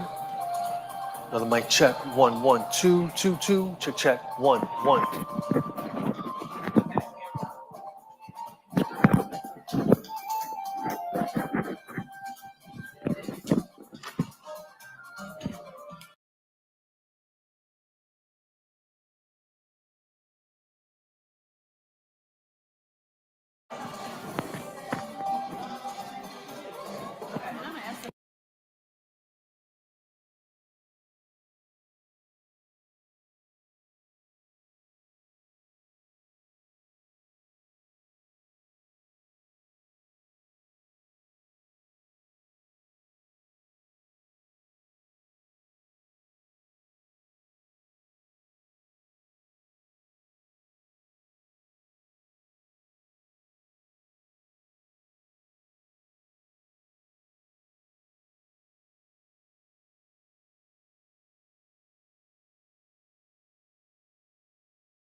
Green light? Okay, and you can, oh, okay. Okay, so I'll turn it off for now. Let me go work with what I'm actually gonna be wearing to see how it'll work. Okay.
Welcome back, everyone. Welcome back. This afternoon on our Kinkofa main stage, we have a panel discussion continuing Zora's legacy with Trelawney Michelle, Tamisha Rudridge, and Jordan Brunson.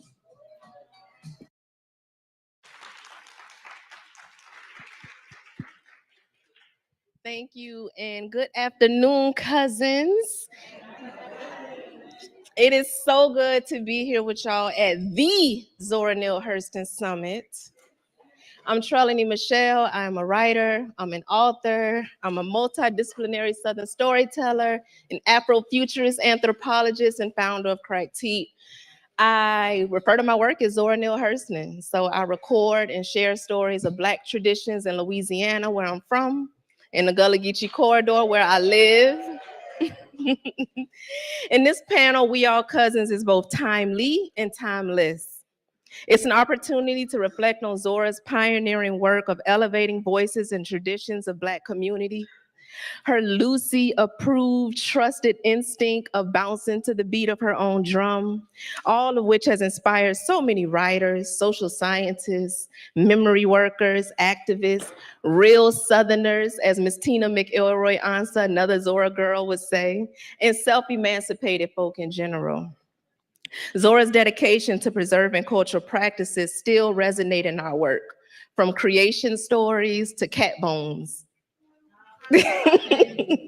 We're fortunate to be joined by the founders of Kinkofa. We have Misha Rudridge and Jordan Brunson. They're combining the power of storytelling with technology to help Black families and communities to uncover, to document, and to preserve their stories. But their work is more than just about archiving. It's about reconnecting families with their roots and with each other, and ensuring that our stories are celebrated and shared for generations to come. And then also today, our conversation is going to kick off their Preserve the Culture initiative, which I am super excited about. And I think after our conversation, y'all will be too. So let's jump right on in. So I'm gonna start off, and I don't care who answers it. I'm gonna give a couple keywords, and I'm gonna call them dots, and I want y'all to connect the dots for the people. Clubhouse, cousins, Kinkofa, Tulsa. All right, so Clubhouse 2020, like thinking about the pandemic, end of the year, that's when Misha and I met at the end of 2020, at a very interesting point, I think, in both of our lives. I'm sure Misha will speak a little bit about her journey, but I think we both were on interesting personal journeys that really intertwine with our family histories and seeking connection there. And it just so happened that we joined this app called Clubhouse, if you're not familiar. It's an audio-only app that was really popular during the pandemic, where you could talk about topics ranging from sports to personal finance. And in our case, we were in a community focused on supporting Black folks who wanted to connect with their family history, their roots, and their cousins. And that's what we were there to do. We met. We first bonded because I had recently come back from traveling in West Africa, and Misha had lived and worked abroad across the continent for a number of years. And so really got to pick her brain a little bit, but also learned that we had a deeper connection that tied to Southwest Arkansas, where our families are from. And so we wanted to explore that a little deeper, but we were building community in the process with other folks who wanted to do the same. Long story short, in our digging and our wanting to connect, we actually found out that we're cousins. So not surprising though, right? You know, we had the small community connection, but many of our community members also had this new revelation of family members that you just didn't know, who you have things in common with. And I'm missing one of the dots. Tulsa, okay. Okay, so we met, we bonded, we found out we're cousins, and we were building this community, but wanting to support a little bit deeper, right? We were on the ancestries, the archives, trying to find more about our people, but realizing that there were still a lot of gaps in what we wanted to know. And so Misha and I both have a background in tech, and wanted to do more with that in our pursuit of finding our roots. And so we started building Kinkofa as a community to support Black folks, but realized that there's really a need of technology to support Black folks in documenting, preserving, and exploring our family stories. And so that journey has led us to Tulsa and many other places. We currently reside in Tulsa, but Misha's from Dallas, I'm from Chicago. And so that's a mouthful about how we met, and I'm sure we'll share more about what it is we're doing. Thank you. Another question I had, and Ray actually earlier, and Ray is my friend, y'all. But earlier she mentioned her favorite Zora quote was that research is formalized. It's like a poking and prying, right? And I was thinking about poking and prying, and I was like, memory workers and historians in general, we do a whole lot of poking and prying, right? And we land on various genetic and genealogy sites as a result of, and one of them you mentioned Ancestry, you mentioned that. How does Kinkofa differ from what's already out there? Hey, y'all. Yay, call and response. Good job. I need y'all's energy. So I would say that we're not Ancestry. Don't have any plans to be, not trying to compete with them.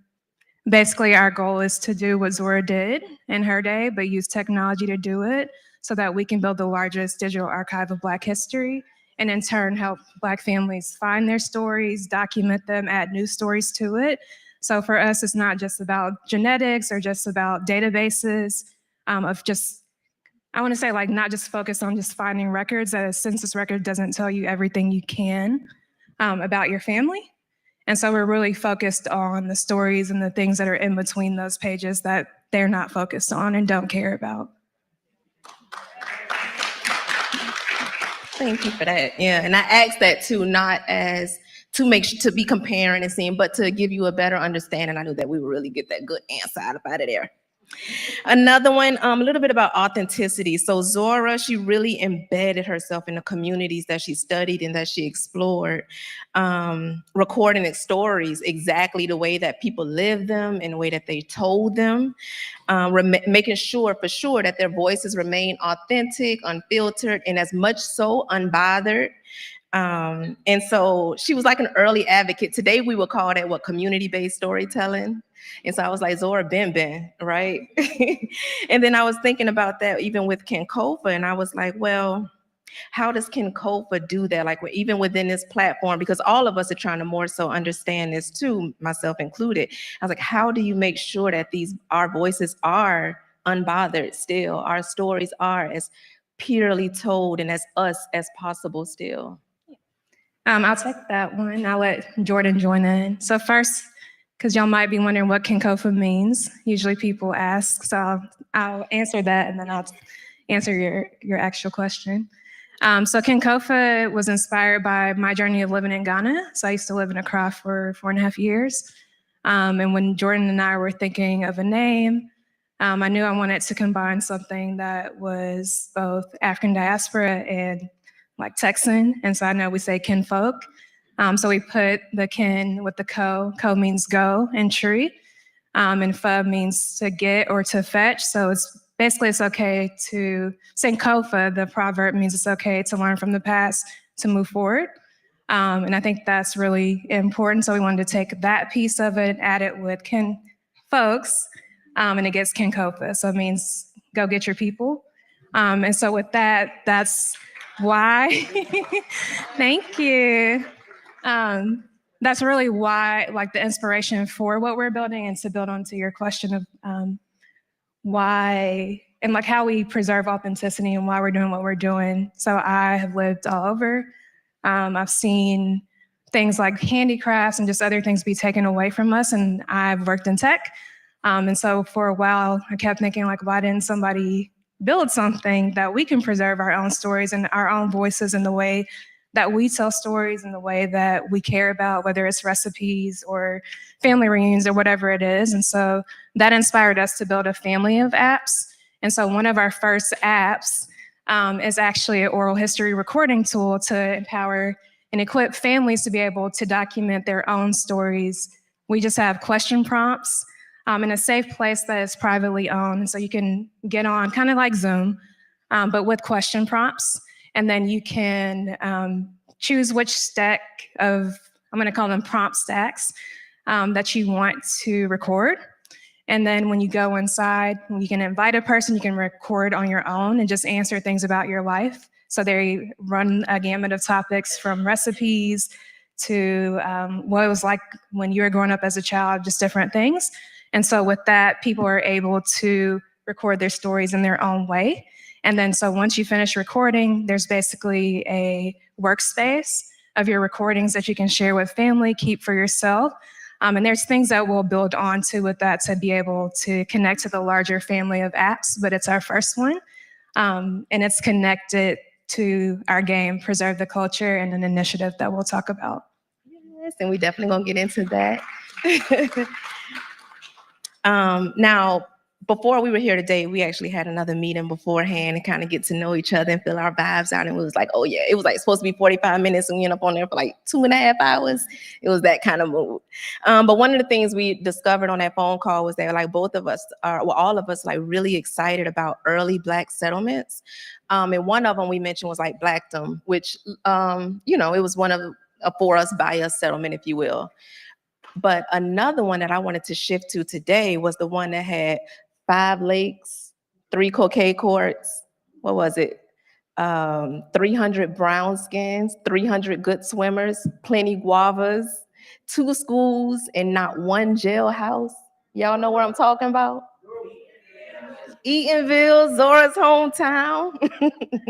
And through her work, she didn't just record the historical facts about Eatonville. We know that, like, we know about the people. Like, I feel like I knew those people because of how she shared them and how she brought them to life, you know?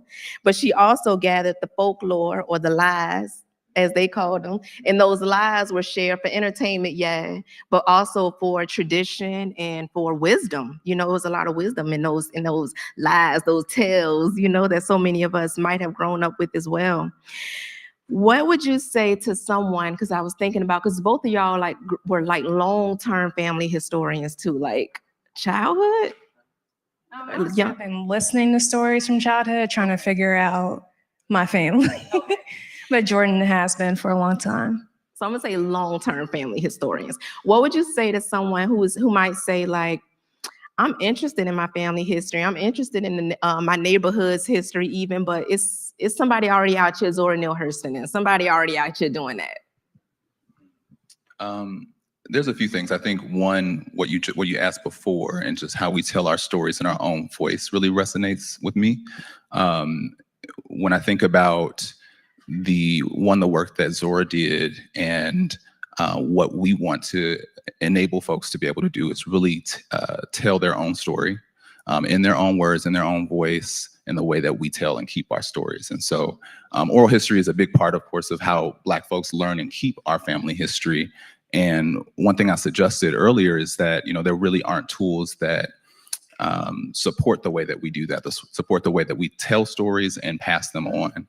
And so that stands out to me, but also I'm thinking about the importance of each of our stories. So Misha mentioned that, you know, what Ken Kofa is focused on doing is building the largest the largest digital archive of Black history. And the way that we do that is thinking about our collective stories, our collective lived experiences. And I would tell that person who thinks, you know, maybe it's already been done or it's out there, or maybe I don't even know how to find or capture my story. You have a story. You have a history and a living memory to capture that's worth capturing. And that's what our tools are meant to do. Our technology is for being able to reflect on the memories, the childhood good times, the family gatherings, and that becomes history. The corner that you grew up on, the juke joint that your auntie told you about, your favorite Soul Train dances and recipes, like that's our history. So I would tell that person that there's definitely a story that hasn't been captured that they have. And that's really what we want everyone to know. Like we can put the pieces together, and that's really the beauty of what we've shared. My family's from Southwest Arkansas, a little community called Lost Prairie. and Misha's family is as well. And one thing that we realized early on is that we each have a piece of this community's history that we can put together and then learn more about. So yeah, I would say that there's just a bigger story out there for that person. I'll just add that I think it doesn't have to be complicated. And if it's not your story that you document, maybe it's your neighbors, your grandmothers. I think there's a lot of people just walking around. I actually met someone here yesterday who's working AV right now. And we were listening to, or he was telling me about a hat that I had on in Keith Haring and going to listen to house music at the garage. And so it can be as simple as a 5-minute conversation because I learned so much about him in that short period. And then that's something I can share with other people, whether it's a short video, I can go look something up because I didn't know that Keith Haring was a community artist, and I learned that from him yesterday. So I think it's just, it doesn't have to be complicated, fancy equipment. That's the reason we made the app. I think it's another thing just to sit and record your birthday. So I know something that I never understood as a child is most of my matriarchs have these really big Bibles and has a bunch of obituaries stuffed in them, and then a sheet with photos and then people's birthdays and like their full names, that when they got married. And that actually helped me actually find my family history because I wouldn't have known that had they not done that small thing. So I think sometimes we think it's hoarding, but some of that stuff ends up in museums and collections and other things. And so y'all have assets. Those are our family assets, right? They're heirlooms. So I just want y'all to think a little bit deeper. Like, it doesn't have to be oral history. It doesn't have to be video. It can be just keeping a recipe, right? Writing down your grandmother's recipes so you can give it to someone else. I don't think it has to be like very bold actions. I think it could just be a small commitment to document your own family. Right? Now, sometimes we have the family recipes, we have the family Bibles. A lot of times we have the oral histories, but sometimes within those oral histories, we have the lies. We have the folklore lies, but sometimes we have the I'm 26 acting like I'm 16 lies. Is there value in those lies, both types? I mean, it's a story. I know one, and we joke about this all the time, so hopefully my grandmother is not watching this, but I think the family story is like about being related to like famous people that have your last name, and I think there's value in that. And so for me, my elder cousins have been trying to convince me that the Mills brothers are our relatives, and my grandmother says one of the Pointer sisters is our aunt, right? And so even though I haven't found it to be true yet, I have found other people that I didn't know about in other stories and like learned that they actually did go see the Mills brothers anytime they could perform because they thought they were family. So even though it might not be, I think it's okay. I think one of the things I'll say is like, we don't adopt kind of the European way of family. And so for us, it's about the fictive kin, it's about the community. And so for me, like if my family believes that the Mills brothers are, our cousins and the Mills brothers are our cousins, I'm not here to convince them.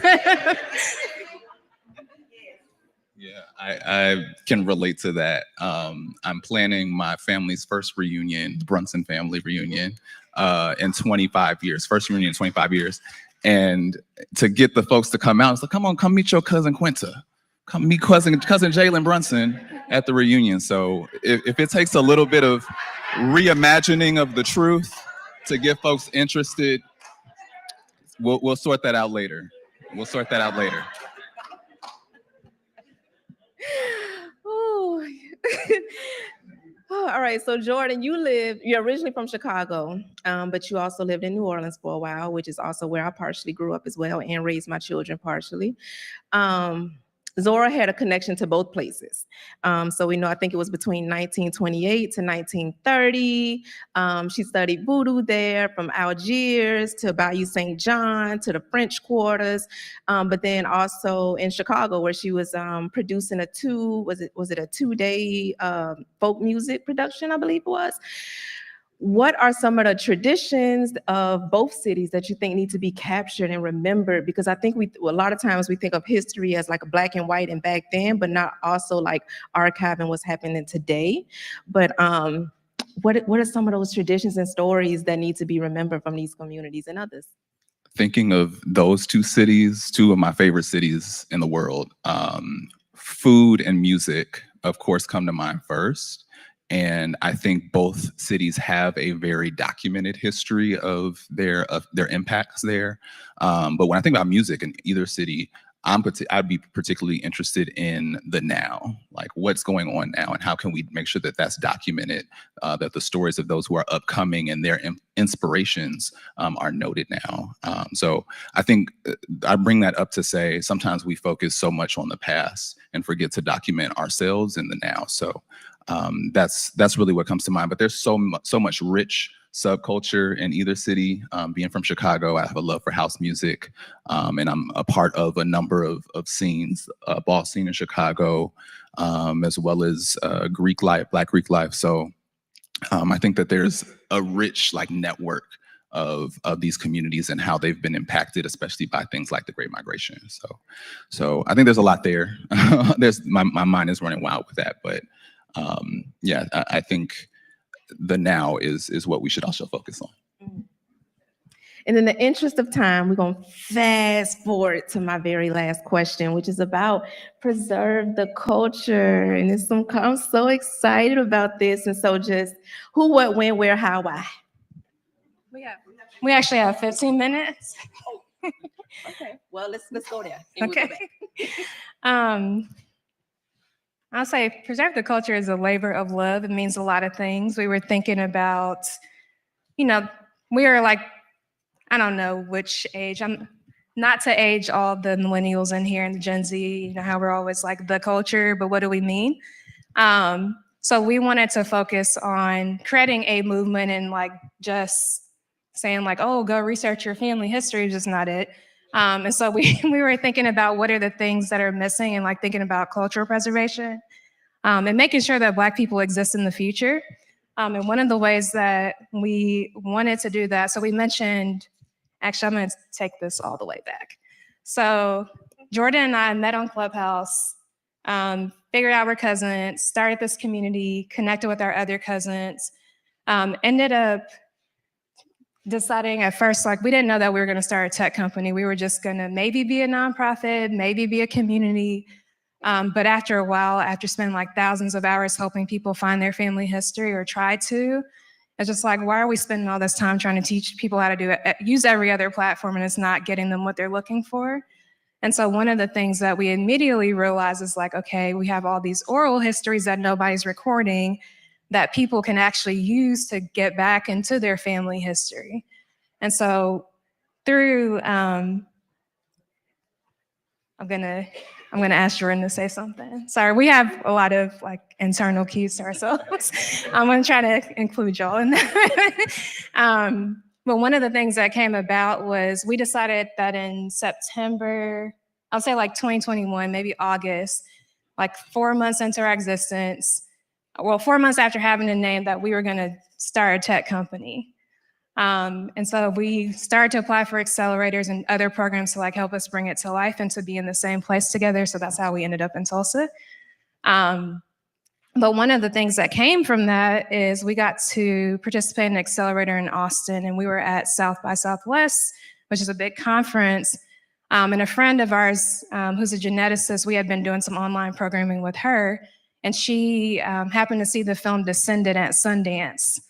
And so she was like, oh, wait, you'll have to see this. This is like right up y'all's alley.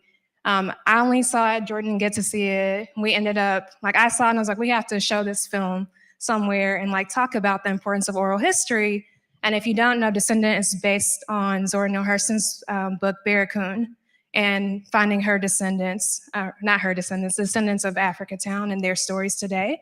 And so in 2021 and 2022, we actually got to work with those families and meet Kojo Lewis's grandson, or second great grandson, Emmett. So it's on Netflix if y'all want to watch it. But one of the things that we launched with that campaign for Descendant, is we watched it and it's like, what do people do after they see this film? Or like, what are the lessons that we learned? And we're just thinking about like, if Zora had never recorded Kojo's story in his own words, like we wouldn't even be here today, right? Like a lot of us wouldn't have discovered her more recently. And so we were thinking about what did Zora do? And Zora recorded stories. And so we decided we'll make an app to help people record stories. And so that was one part of it. We make the technology, but we wanted to really focus on bringing families together. And so we decided to make a game. So the game is part oral history prompts, part questions, and then fun challenges mixed in. And so on the memory cards, there's a QR code and people can scan it and it goes to our oral history app. So even while you're playing the game, you can be recording your family stories that way. So it's been a labor of love, getting it out and together and existing. We had plans to bring some because I know she was asking us, you'll have these to buy. We got an order, like a bigger order than we expected. And so in about 2 weeks, we'll have another set of orders. So y'all can place it on our website. We'll just be shipping a little bit later. But the reason we named the game Preserve the Culture is because we really did want to start a movement of preserving our stories. And so what we have decided to do, like especially in this day and age where people are trying to pretend our stories don't exist or say that we can't talk about them, we really wanted to encourage families to take things into their own hands and preserve what is ours so that we can stay here. Like you can't take something that is, she's the best. She's doing all these movements. I'm just talking to her. But yeah, we really are focused on starting an initiative. And so I'm really happy to say we're actually going to be starting I don't call it a road show or a tour around the US called Preserve the Culture. And it'll be a day for families to come into community centers, libraries, museums, churches, wherever it is. And we'll have professional digitizers out so people can bring in their photos, obituaries, all kinds of things and get those digitized. And then made available on the platform so that they're preserved. And then while you're getting your stuff digitized, we'll have other workshops and things going on. So you might learn how to shuck peas, cornrow, whatever the thing is, play spades, do a wheel, whatever it is, but we'll have different programming in different places. So we plan to launch that tour in the summer. So this is the first time we saw a large audience. Thank y'all. So this is the first time we've told a very large audience, but with that, the goal is to launch the largest digital archive of Black history because we think about funding being cut to HBCUs and other organizations. What happens to all their archives? So making sure that we're also partnering with them to bring on records that you can then use to find more of your family history. It's so incredible. It's so incredible and it's so important. And I love just because when I think about this, the whole full circle of it, because Zora tried to publish Kojo's story, Barracoon, back in the 1930s. But as Zora would say, what white publishers won't print. So fast forward, it ended up being published, after her death in 2018, and then it became the Netflix documentary that we know of, Descendant, in 2022. It was about 3 years ago. So yeah, so it's just like, and now it just keeps going on, like it just keeps unfolding. That is just so incredible and so important. And to even kind of go back and demonstrate like how Zora tried to get those stories published with those publishers and they weren't with it. And that's a testament too sometimes to like something that we have a great idea about and we just love it. We're so passionate about it, and you put it out there and they like, it ain't against your idea. A lot of times, sometimes you got to do it yourself. But another one we want to talk about, Big Mama. So another conversation we were talking about. Jordan said, as a culture, we need to bring Big Mama back. And I was like, ooh, we need that on a shirt and everything. But I wanted to know, how do you see the work that y'all doing at Kenkofa helping us as a culture to bring back that wisdom, that guidance, and that intergenerational connection of Big Mamas? Yeah, I think it starts with that last piece, the intergenerational connection. That's what the game is meant to do. It's meant to make the stories that we have, the memories that we carry, fun, make them shareable and memorable. And I think once that younger generation is pulled in, then we're able to see things like the preserving of the culture is the point of that. Like, we're trying to ensure that things are passed down, our traditions are kept, that we're not losing recipes. I think that was one of the ways that Big Mama came up in that conversation, so that we can retain the things that have sustained us. I think the other thing that I meant in that conversation around Big Mama is making sure that we are celebrating our elders and our family members, that we're having the conversations with folks while they're still here, because we know that that's precious. And that's another reason why we're building tools with tech. It's not necessarily for the elder to go and record their story themselves. It's for, that younger person in their life who has that interest, that level of care for their loved ones and wanting to understand them deeply, and using that tech aptness that they might have to record those memories. We call that, can y'all hear me? There we go. Internally, but y'all can use it. Ancestral intelligence, the other AI. So that's what we're really talking about. And so we have a friend, Javier, that I think it was 2022, that was like, what does make do even mean, right? It's a kind of magic, right? Like, how do people make do? Like, what is it? Also, like, make it do what it do, but like also make do, right? So I think that's what we're really talking about, and especially the words that I mean, like, in these times right now. And if we can be any part of that, we will love it. You can tell a friend about us. You can tell your family. We love to have y'all on. We have a session after this. We have like a few minutes. I'm just talking. so we do. We have 4 minutes. But we have a session, but we would love to talk to people if y'all have stuff and ideas for us, but we'll also make sure that y'all can find us on our website and talk to us. But basically, the reason we're building Kinkofa is because all of us matter. We don't need nobody else to tell us that. I think we know it, and we've been doing it, and we've gotten through. We made do. And so really, that's what our technology is meant to preserve, is how we make do, so that other people can have the blueprints and the recipes in the future. I think it's already been made clear, but just to reinforce it again, because some of Zora's favorite people were the man in a gutter, who she called His Majesty, the creator of everything. And that's where you go to get the boiled down juice of human living. And all of those are Zora's words. I actually kind of contextualized that in my own work before I knew Zora said it, but she said it so much more eloquently and beautiful, as our elders and ancestors tend to do. But I say that where culture is most abundant, resources are most limited. And so, but Zora also added to that to say that those who are underprivileged are usually the most shyest a lot of times, and the most apprehensive a lot of times about like sharing their secrets of, what makes them who they are and what gives them the keep goingness. And so I was wondering, like, accessibility, how are y'all reaching that man in a gutter, the people who are systemically underprivileged? So that's something we think about literally every time we're thinking about what we're going to do in any kind of way. Is how can multiple generations, different backgrounds, resources, languages, access anything that we're doing? And so one of the ways that we've personally done that is so I'm from Texas, so I'm going to say it. So I personally, I feel like for years have said nobody knows anything about Texas Black history besides Juneteenth. And I'm from Dallas, and I'm from a freedmen's town. Like, my family's from a freedmen's town, and it's the most intact freedmen's town in the nation. I am from Oak Cliff. But all the Dallas freedmen's towns, but Oak Cliff, that's my hood. But that's where my family is, and that's where 10th Street is. And a lot of people don't know that it exists, and it's the most intact.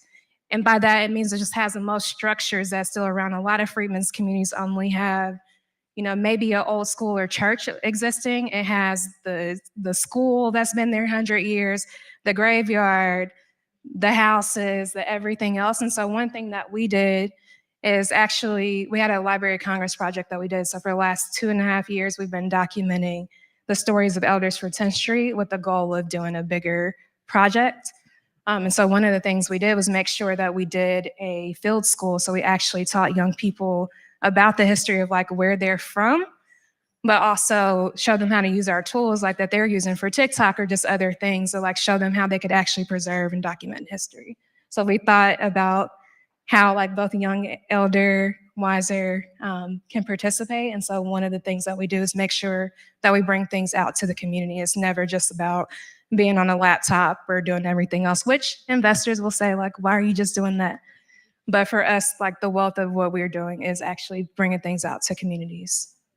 And that's so important. It's something I love that Zora was a community scholar, but also an academic scholar. But she didn't live in a white ivory tower, you know? She brought, she lived with community and all of her things were accessible by community. And so thank y'all for that. And thank y'all for being here. And thank you, Ray, and the Zora Neale Hurston Trust. And 3 o'clock, they have a session at 3 o'clock. Check your schedules. And if you want to interested in hearing more from Kenkofa's co-founders, Jordan and Misha, meet them there. Check us out. All right, thank you so much, Trelani, Misha, and Jordan. Just to let you all know that Kenkofa sponsored our main stage. So this is the Kenkofa main stage. And in about 2 weeks, you will have access to an app that is aggregating all of what is going on in the summit, all because of Kenkofa.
I need to go to that.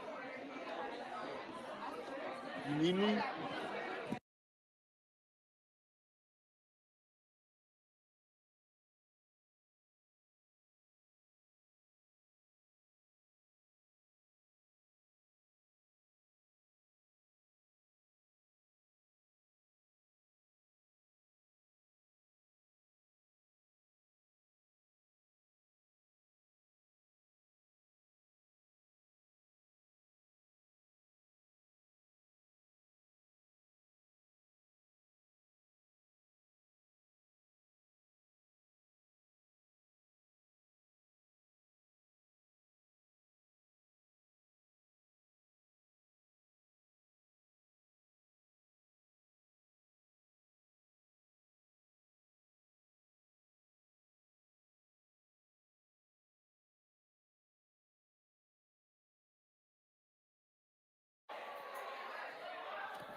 Testing. And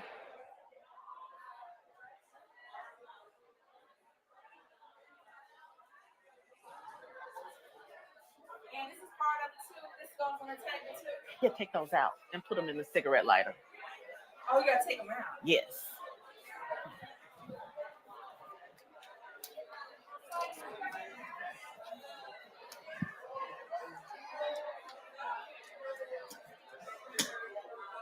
Okay.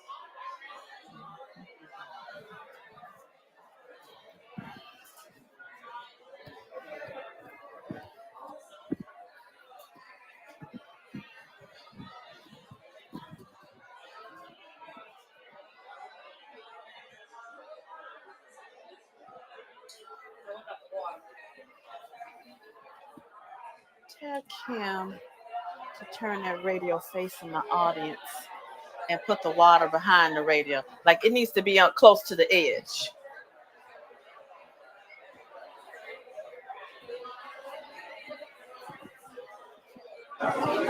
All right, friends. You have about 10 minutes to choose what breakout session you're going to go to. They're all listed right in the front of the room, or you can stay here for the stage performance that's going to be here at 3 o'clock. But we have a wide array of sessions available for you. And plus, there are the open events that you can just pop in and out of. Refer to the program for all of the locations. Is this thing on here good?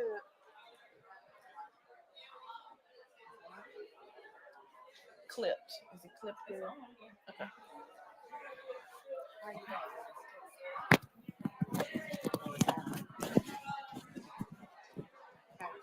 I turned it on. Okay. How can you tell that it's on though? Huh? How can you tell that it's on? Green light. Yeah, it's on. Okay. So what did you say? You want to test? You're going to be introduced, right? Yes, by Dr. Turman.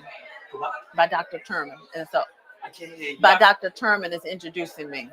Okay. And so I'll just, her introduction is my cue. Yes. Okay. Yep. Thank you. Oh, Kim, put that water behind the radio for me. Thank you. It looks fine. Yep, that's perfect. You want that chair to get back some or? It's good. Will you turn the flowers, the pink side, going this way? Oh. That'll make it easier for me to grab. I'm good. Yeah. Okay, just close the door for me. Will you close the door for me so nobody sees me? Okay, thank you. Y'all go over there and pray for me.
Awaken Zora.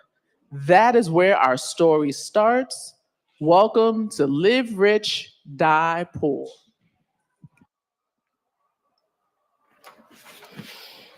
I was resting peacefully before you came along, disturbing me, stirring this all up. I want my rest, Alice Walker. Let me be. Talking about I lived rich and how disgusted you are that my books are out of print. So what? A whole generation of folks don't know who I am. I didn't live rich. And I don't care if my books are in print no more. It's a crime against your ancestors to wake them. And don't you forget, I'm a certified conjure woman. Look at this place. I was buried here at the Garden of Heavenly Rest Cemetery without a pot to piss in. It's anything but a Garden of Heavenly Rest. I told W.E.B. Du Bois that monies needed to be collected for a cemetery, so Negro celebrities' last resting place would never have to look like this. He dismissed my letter, sent me back a curt reply.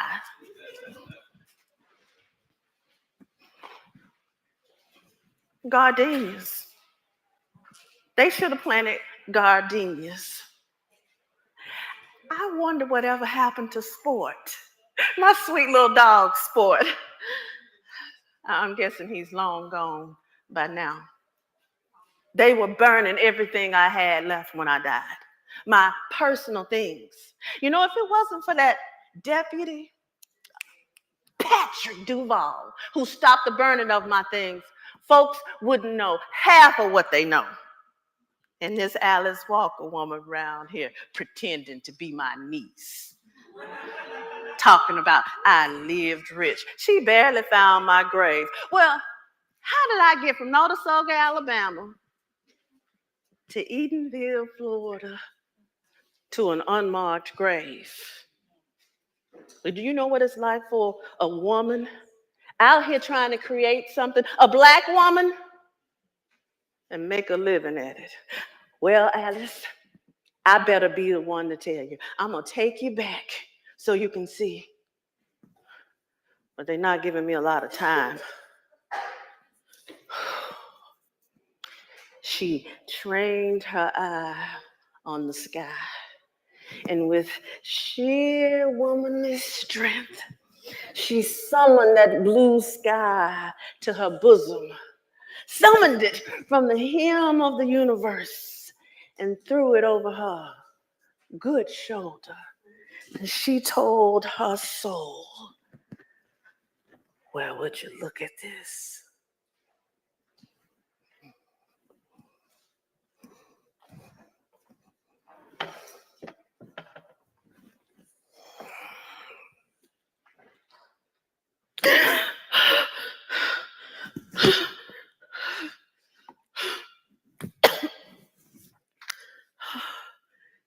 I always feel it in my bones.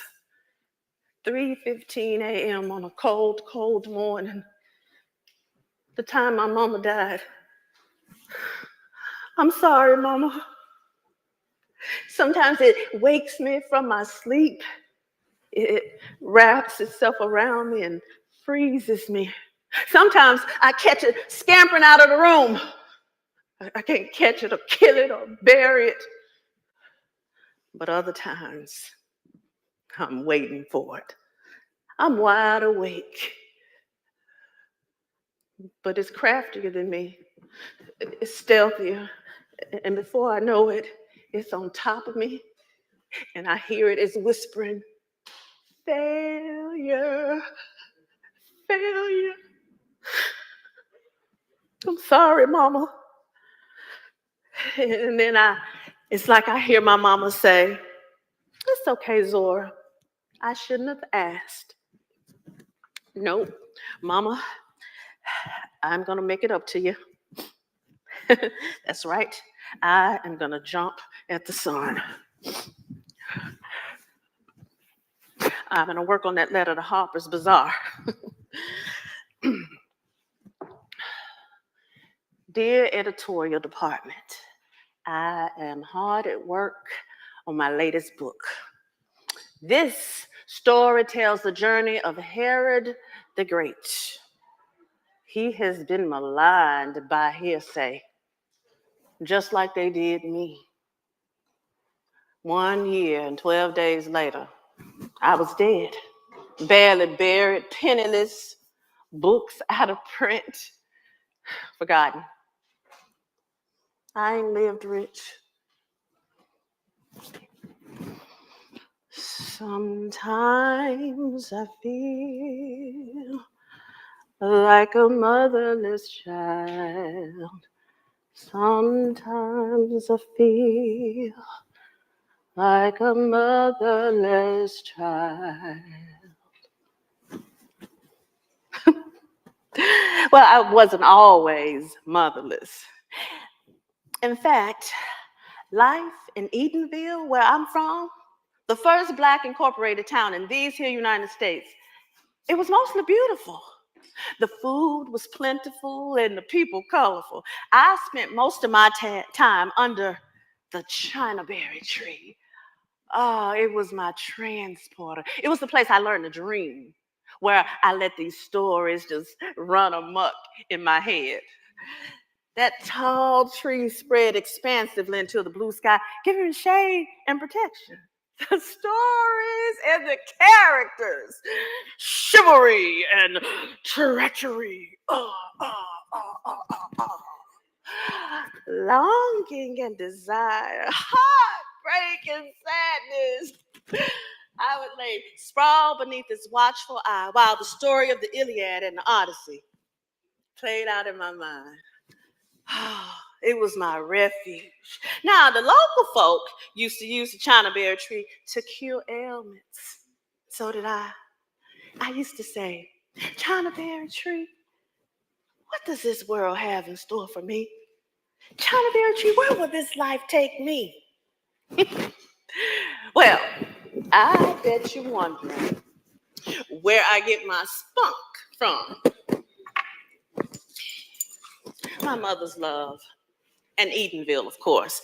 I never had to struggle with who I was there. Then there was my father's neglect, I suppose.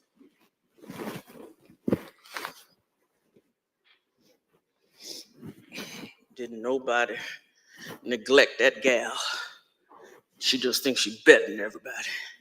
Running around the front yard with overalls on. Put a dress on, gal. I work hard. Bring her mama and all these cheering to this here town, Edenville, where I'm the big man. Got lots of food, got freedom. Oh, ain't no white men coming through our town bothering our women and cheering. I work hard. Bring home gifts. This gal says she want a pony. A pony. You too high-minded. I ain't gonna pet you up, Zora Lee. This world ain't gonna pet you up. You wasn't neglected.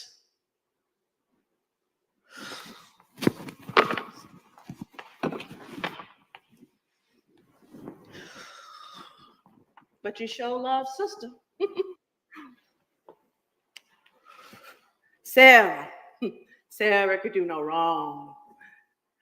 Candy, lollipops, ribbon, bows, and love. Mostly love. He talked down to me, thought I was weird. Left me at that school and married that woman, didn't want your kids. That's why I almost killed her. He used to say, you one strange, crazy gal. You gonna get yourself killed smiling in the face of them white folks coming through town, fighting boys, wanting ponies. You makes me sick.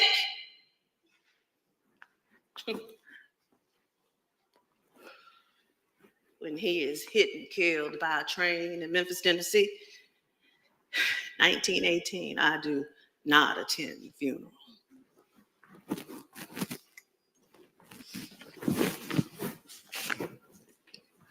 You get your lesson. That's your ticket. Your lesson is here. Butt whipping I'm about to give you is to spare your wretched hide. It ain't to neglect you. And then she would save me. She could have been in the kitchen, peeling sweet potatoes, chopping fat back, washing greens, and she would save me. Let alone, John, let alone. My baby ain't strange. God made her different, made her just how he wanted her to be. God don't make mistakes.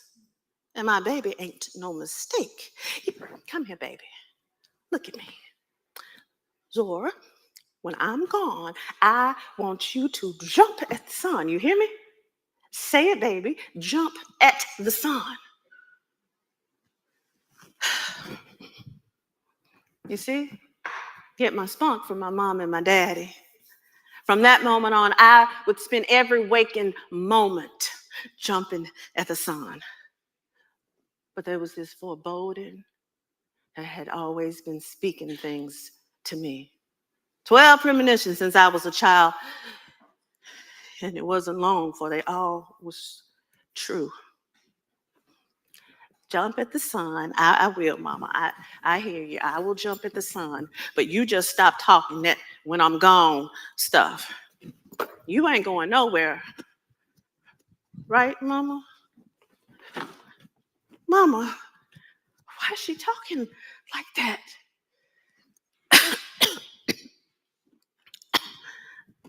Zora, baby, get the liniment and rub your mama's shoulders. Yes, that's good. That's good.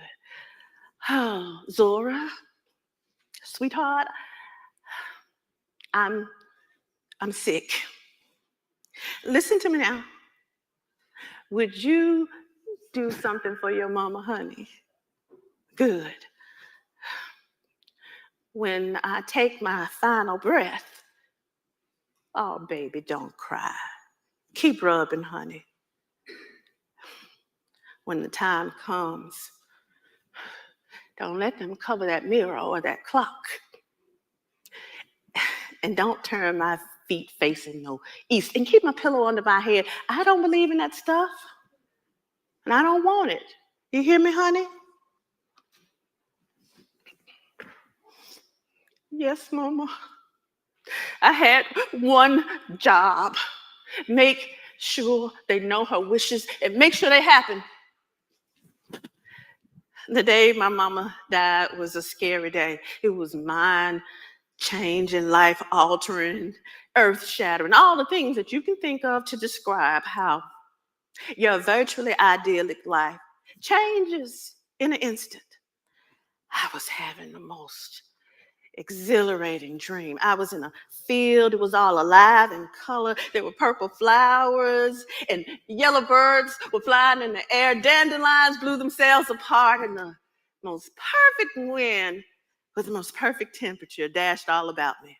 Well, I woke up delighted and refreshed. I stretched myself out. I yawned.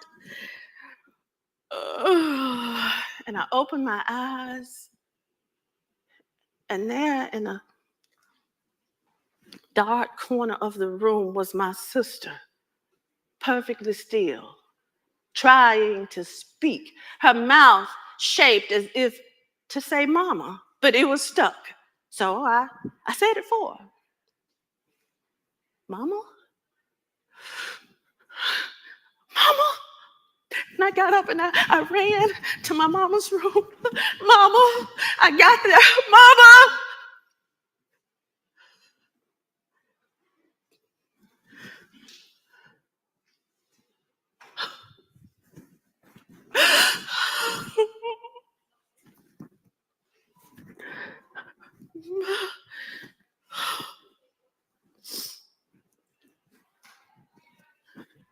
My mama's room was the color butterscotch. The prettiest hand-crocheted butterscotch blanket lay on her bed. My daddy had to search 3 towns to find the butterscotch curtains to match. He made stuff seem so hard. Lucy, don't nobody use that color butterscotch in their bedrooms no more. I had to go to 3 towns to find it. John Hurston, what you know about what other folks have in their bedrooms, huh? I bet you enjoyed those towns. Thanks you, John. There I was in that room with all that butterscotch, lightheaded, room spinning, confused, and people surrounding her, fighting my way through. Mama, she touched my hair and my cheek and my chin, and she was gone. No, Mama, no, Mama, no. And no more Mama. Agony around every corner and in every corner, and pain in every nook and cranny of that house. Not a soul could console me. The world was ending. I couldn't breathe. Nobody to help me. Some tried, but they couldn't save that part of me that was unsavable. And as for my one job, you asked, well, my mama had just closed her eyes, and there went Sister Matthews, covering the clock. Well, out of a daughter's loyalty, I yelled, don't you cover that clock, and don't you cover that mirror. Put her pillow back under her head, and don't you touch her feet, don't touch me. Daddy, she told me she didn't want none of this. She told me, stop, don't touch me. Well, I was subdued, lovingly but forcibly. I failed her. All I could hear was her voice. Would you do something for your mama, honey? For years, I would rock myself to sleep to her words. Jump at the sun, jump at the sun. She had never failed me, and in the end, I couldn't do that one request. The least I could do was live for her.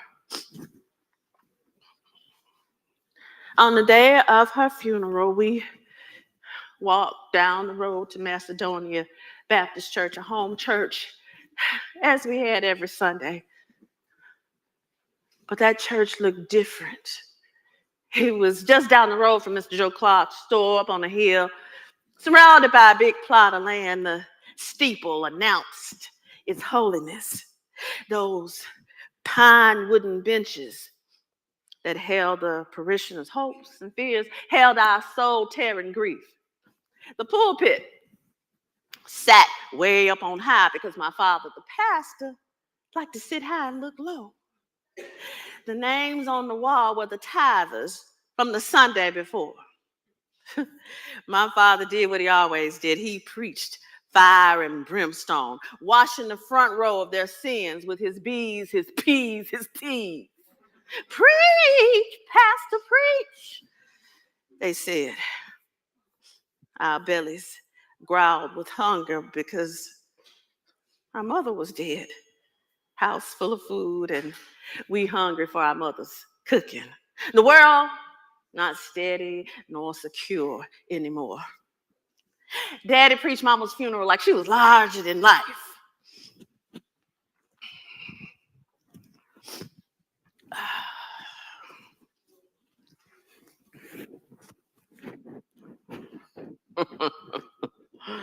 Oh, I see you.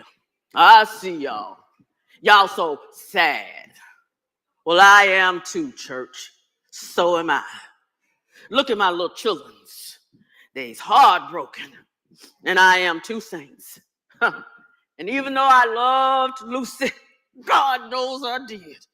Everyone on this side of the grave got to go the same way as my Lucy. Now that's the promotion, saints.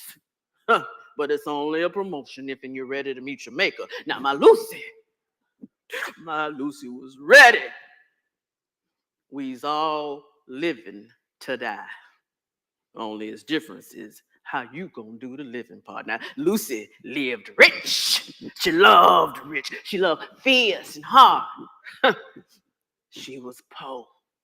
The good kind of poor where you use all your gifts here. Now, see, my Lucy ain't gonna be down in no cemetery making no dirt rich. No, she lived rich. It's who you wanna live like. Live like Lucy, live rich and die poor. Now you ought to stand to your feet and give the Lord a hand clap of praise. I will, Daddy. I will. And even though he motioned for the ushers to come get me because he thought I was about to wind up the crazy and let it fly, I didn't protest. My mama was freshly gone. I was missing out something awful. The least I could do was live for. Well, I jumped. Look at where I landed. It wasn't no living rich. My daddy sent me off to boarding school as soon as my mama died because he had a new wife. Probably met her in one of them towns. And one holiday, while all the kids packed and waited for their parents, my daddy was back in Edenville and had decided to stop paying my tuition and leave me there abandoned. The headmistress had to pay my way home. She wanted her money back too. I didn't have to be a brain surgeon to know this was because of my stepmother. When I got home, ooh, my stepmother was wrapped in my mother's butterscotch blanket. She said one word to me, and I got a smart mouth. So she said she was gonna spank me. Spank me? I beat the black off of that heifer within an inch of her life. While my daddy cried in the corner. Better find you somebody else to spank. Bet you won't use the word spank no more, talking about you gonna spank me. They didn't tell you about me, but you ain't spanking me.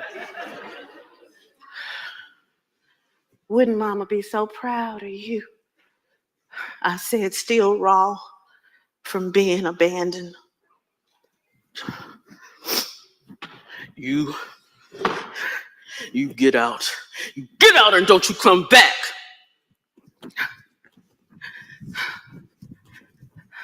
I went from relative to relative to relative during this period. I call it the missing years because I didn't write about it or speak about it, as far as anyone knows. But what I will tell you is this. There were always stories. And I was always becoming Zora. The Zora you think you know today? What I will tell you is that the circus called. And I answered.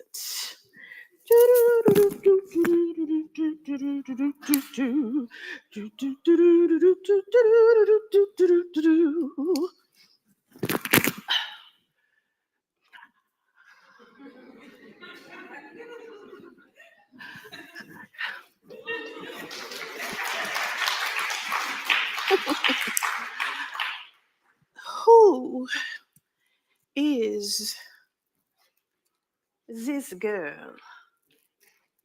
Nice face, hungry eyes. You want to come work for me? Okay. I like you. I hate liars and thieves, but I like you. She was a circus performer, and she hired me to be her wardrobe girl. She said, don't ever trust a man and always keep $5 in your pocketbook, which was funny because she never did pay me. My time up at the circus, I landed at Morgan Academy to finish high school. Oh, Howdy, my name is Zora Hurston, and I would like to finish high school. 16? Why, yes, I'm 16. Not a day older. I was 26. I would lie about those 10 years for the rest of my life. Oh, this led me to attending Howard University, where I pledged to finer women's sorority, Zeta Phi Beta. And I would continue to be older than all the other students, but nobody ever knew, because black don't. Clawing for an education distracted me from stark loneliness. Next stop, a degree from Barnard, and then there was Harlem. Color struck. They gave me second place for my play, Color Struck. Well, being not so much humbled as tickled, I yelled out the name of the play to announce my presence at the party after the awards. Everybody wanted to know who I was. Even Langston Hughes whispered, "Who is that?" My soul has grown deep like the rivers at Langston Hughes. He was captivated by my charm and my wit and my endless stories. And we would go on to have a big, bold, bodacious friendship. Woo! Harlem, Harlem, Harlem. Harlem owes me nothing. When I wasn't writing, I was either sprinkling this black magic on somebody's son or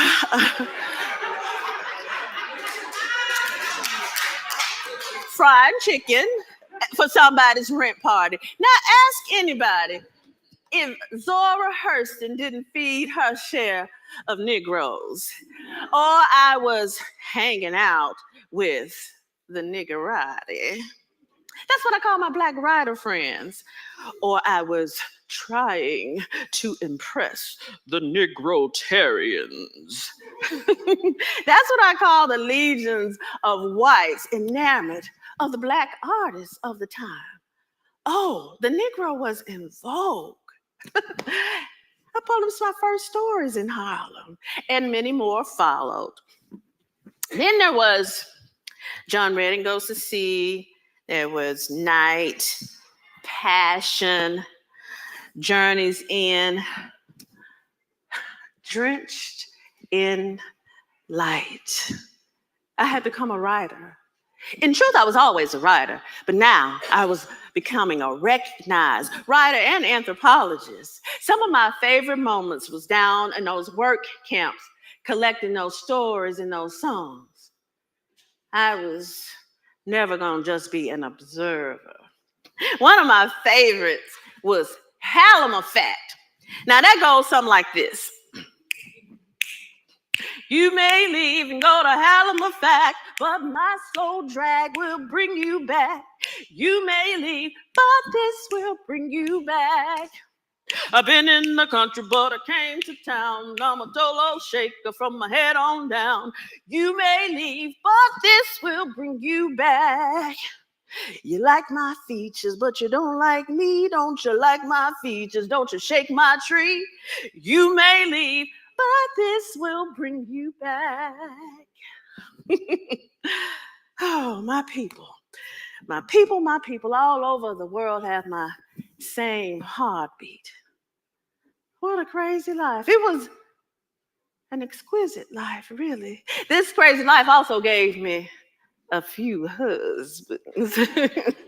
The first, Herbert. Herbert, I am a writer. I have so many things to do. Jump at the sun with me, Herbert.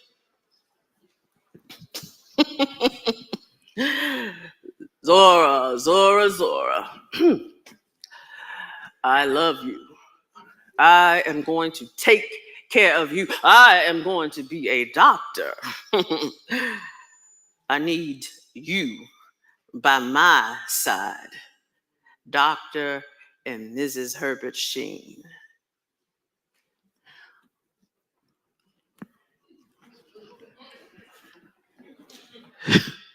I could have died a doctor's wife, but I will not be controlled.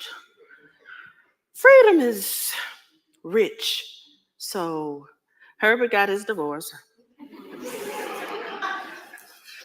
and his new wife, and I got my freedom. Then there was Albert, who I married.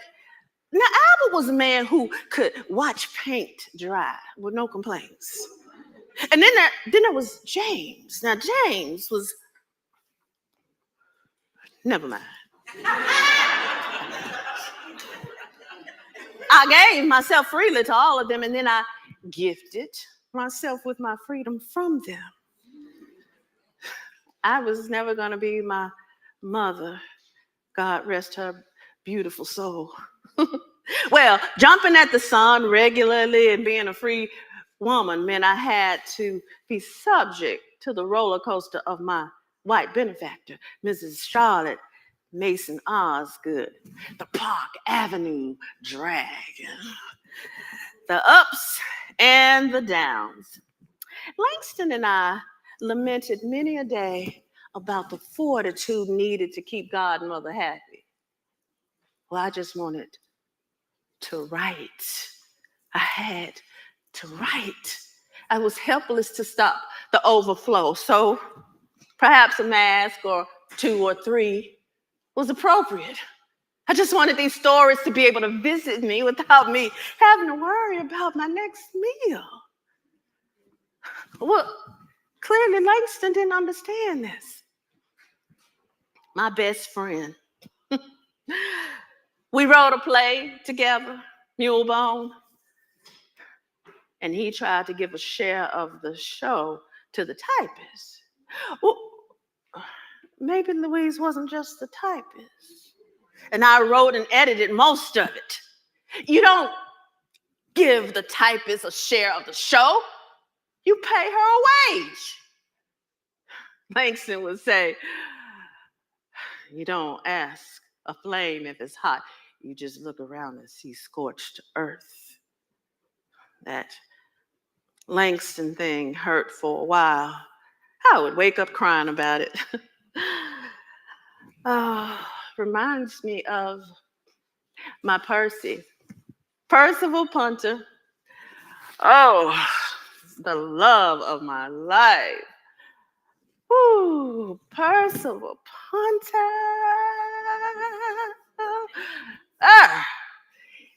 He was 20 years my junior.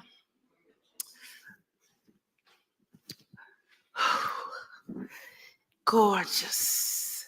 We would dance the night away and fall into bed. Oh, well, he stimulated my mind too. We would talk about literature and religion, and I spoiled him. God, I love that man. I would cook for him, then hold him like he was my baby, and then make love to him like he was my man. Love makes your soul crawl out of its hiding place. He was happy until we were at my literary parties. Then he'd be over in a corner, brooding like a little lonely boy. We would fight and make up and fight and do it all over again. Blissfully happy and agonizingly miserable. I mourned him before I lost him. I looked at his back those last days, and I cried real tears for the empty spot that was going to be there soon. Percival, you were beautiful, but in those last days, you were like a shadow of my former love. And I would say, Percy, I'm a writer. I'm not cooking a lifetime of collard greens over a hot stove for anybody. Fried chicken, sex, kiss goodnight, fry eggs, morning sex, kiss goodbye, clean the house, clean the collars, cook the collars, sex, kiss goodnight. This is the schedule the person gave me. Where's my life? Where's my writing on this schedule, Percy? Well, we didn't take no prisoners, and I'm a damned writer, so I kept writing. I don't know what he did. I got myself to Haiti and poured out all of that Percy heartbreak into their eyes were watching God. 7 weeks. Now, some say it's my seminal book, but not everybody loved it. And don't you think they did? Good evening, my brothers and my sisters. This is Bootleg Billy on your AM dial. Now, y'all Negroes gather around the one radio you got and listen up. Y'all Negroes need to be informed. And since this here station is bootleg, yeah, that's right, I'm hiding in the cut. And I got these roguish airways hooked up for y'all. So y'all Negroes need to listen and be informed. I have with me today a rare treat. An intelligent Negro has come to be with us. And he got some things on his mind. Maybe that's why he's slumming it. So tell us about this Zora Neale Hurston. You've been calling her shit out. Welcome, native son, Richard Wright.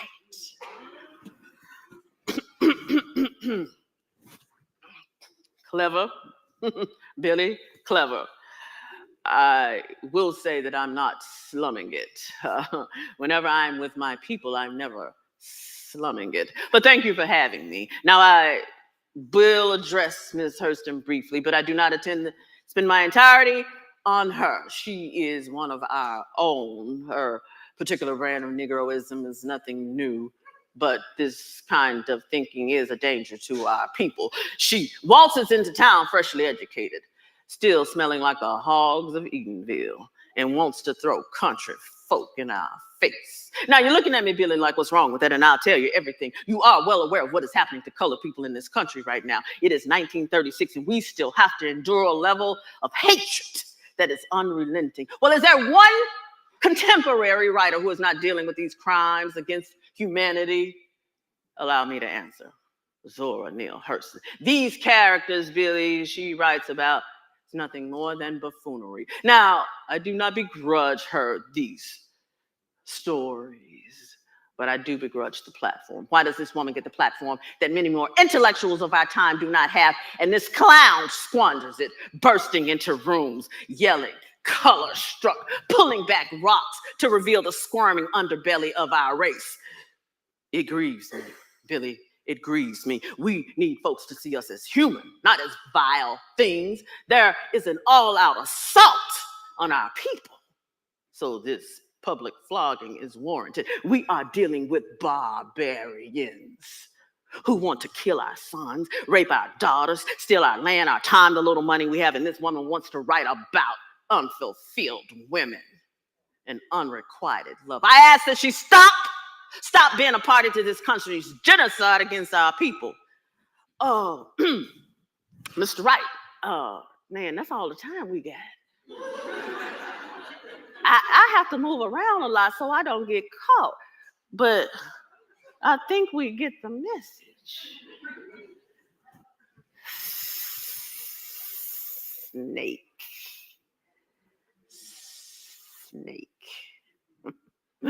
So it seems I was enemy to my race.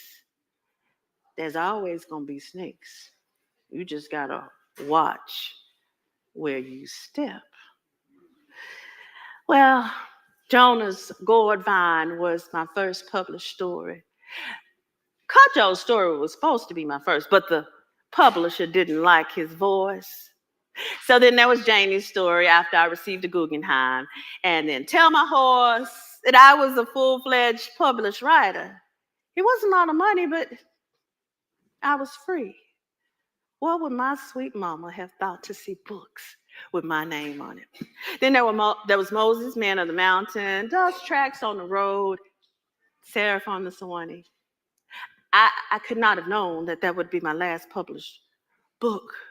I just wanted these stories to see the light of day, to get out there in the world.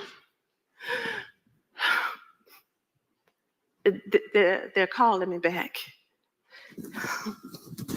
Uncle Bud, Uncle Bud, I guess, down and rock the hills like a Uncle Bud, Uncle Bud, Uncle Bud. What is this? It says a letter from Alice Walker. Dear Auntie, oh my gosh, there she goes.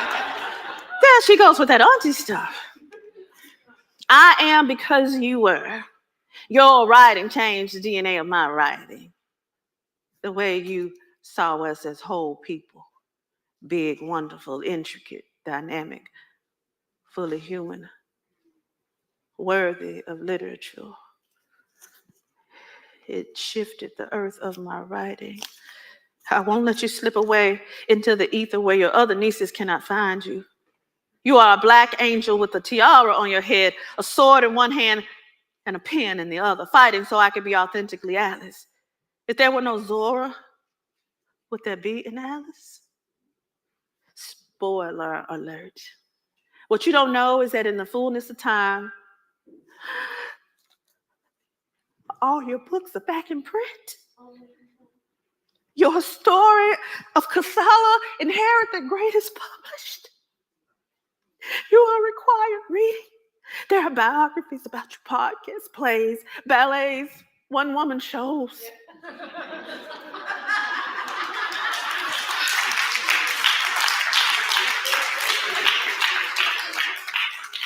You are a celebrated writer, playwright, essayist, folklorist, ethnographer, and anthropologist. She forgot Conjure Woman. I'll let you decide if you lived rich. You understand me, Miss Hurston. I suppose she can call me Auntie. You know, this little gal Alice might be right.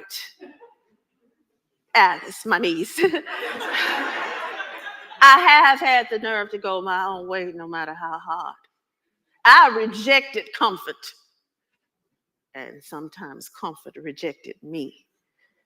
I was a college professor. I could have done my writing on the side. That was living rich for some of my peers. I certainly didn't want to die penniless. But my living rich was writing when I wanted to, marrying who I wanted to, getting an education, going to Haiti, living on my houseboat, collecting those stories and songs that would have been lost, and screaming into the void, we are enough.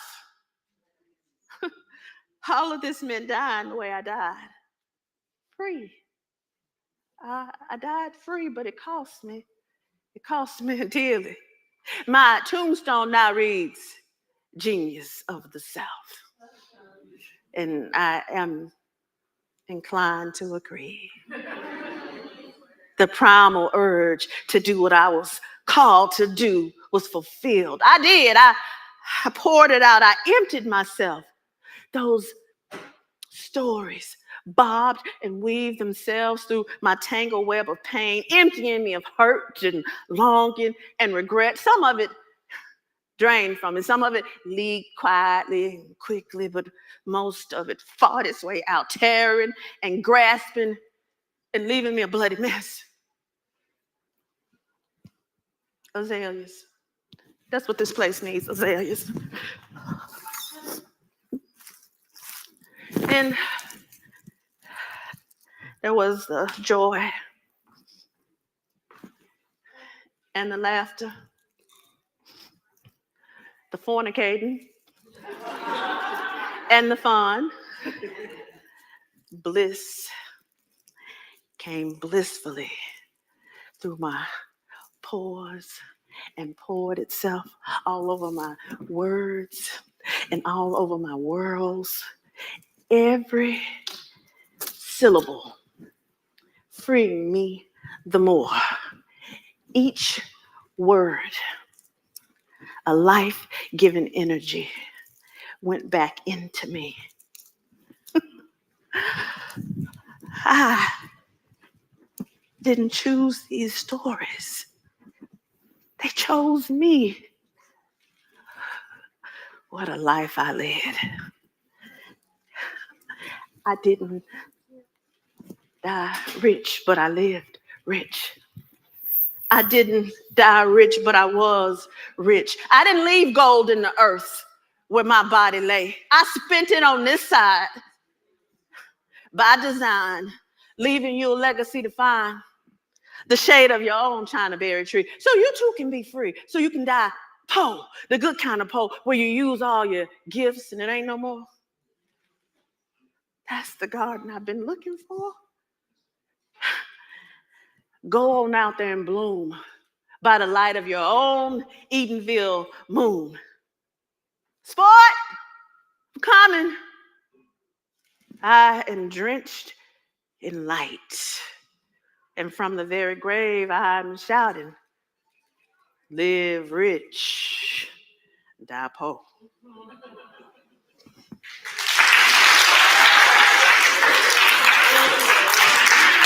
Thank you. Thank you. Thank you.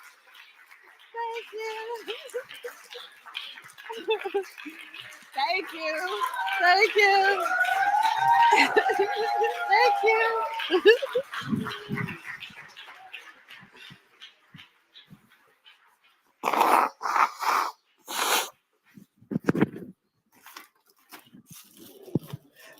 Thank you so much, Ann Perry Wallace, for gracing our Kinkofa main stage. Ooh, I got to catch my breath back here. It was, okay. But thank you so, so much for Live Rich, Die Poor. We are going to have some explorations of the novel Barracoon coming up. There'll be an excerpt read, and there's also going to be a panel discussion that's starting in this space in about 7 minutes.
Good evening, everyone.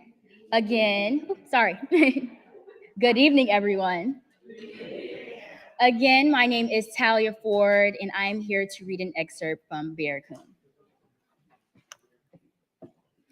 On December 14th, 1927, Zora Neale Hurston took the 3:40 p.m. train from Penn Station, New York to Mobile to conduct a series of interviews with the last known surviving African of the last American slaver, the Clotilda.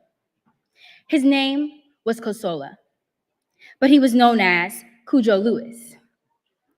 He was held as a slave for 5.5 years in Plateau Magazine Point, Alabama, from 1860 until Union soldiers told him he was free. Kosola lived out the rest of his life in Africa Town. Hurston's trip south was a continuation of the field trip expedition she'd initiated from the previous year. Olawale Kosola had survived capture at the hands of Bohemian warriors, the Barracoons at Ouida, and the Middle Passage. He'd been enslaved, he'd lived through the Civil War in the largely unreconstructed South, and he endured the rule of Jim Crow. He'd experienced the dawn of a new millennium that included World War I and the Great Depression. Within the magnitude of world events swirled the momentous events of Kosola's own personal world. Zora Neale Hurston, as a cultural anthropologist, ethnographer, and folklorist, was eager to inquire about his experiences. I want to know who you are, she approached Kosola, and how you came to be a slave, and what part of Africa do you belong, and how you fared as a slave, and how you managed as a free man. Kosola absorbed her every question, then raised a tearful countenance. Thank you, Jesus. Somebody come ask about Cujo. I want to tell somebody who I is. So maybe when they go to Afiki soil someday and call me by my name, somebody say, yeah, I know Kosola. Over a period of 3 months, Hurston visited with Kosola. She brought Georgia peaches, Virginia hams, late summer watermelons, and bee brand insect powder. The offerings were as much as a currency to facilitate their blossoming friendship as a means to encourage Kosola's reminiscences. Much of his life was a sequence of separations. Sweet things can be palliative. Kosola trusted Hurston to tell his story and transmit it to the world. Others had interviewed Kosola and had written pieces that focused on him, or more generally on the community of survivors at Africa Town. But only Zora Neale Hurston conducted extensive interviews that would yield a comprehensive book-length account of Kosola's life. She will alternately title the book Barracoon, the story of the last Black cargo in the life of Kosola. As with other interviews, Kosola hoped the story he entrusted to Hurston would reach his people, for whom he was still lonely. The disconnection he experienced was a source of continuous distress. Thank you.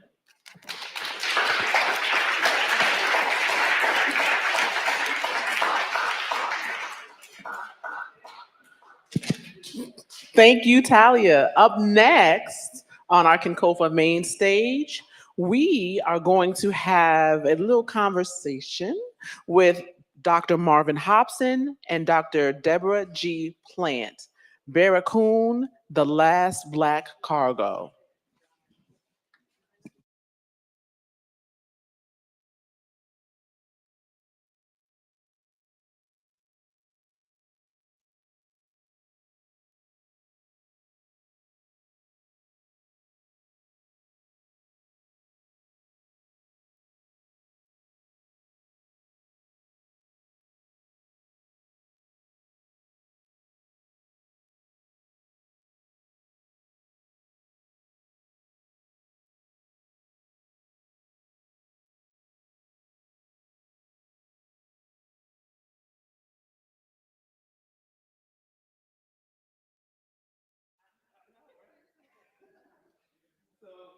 Hello, welcome.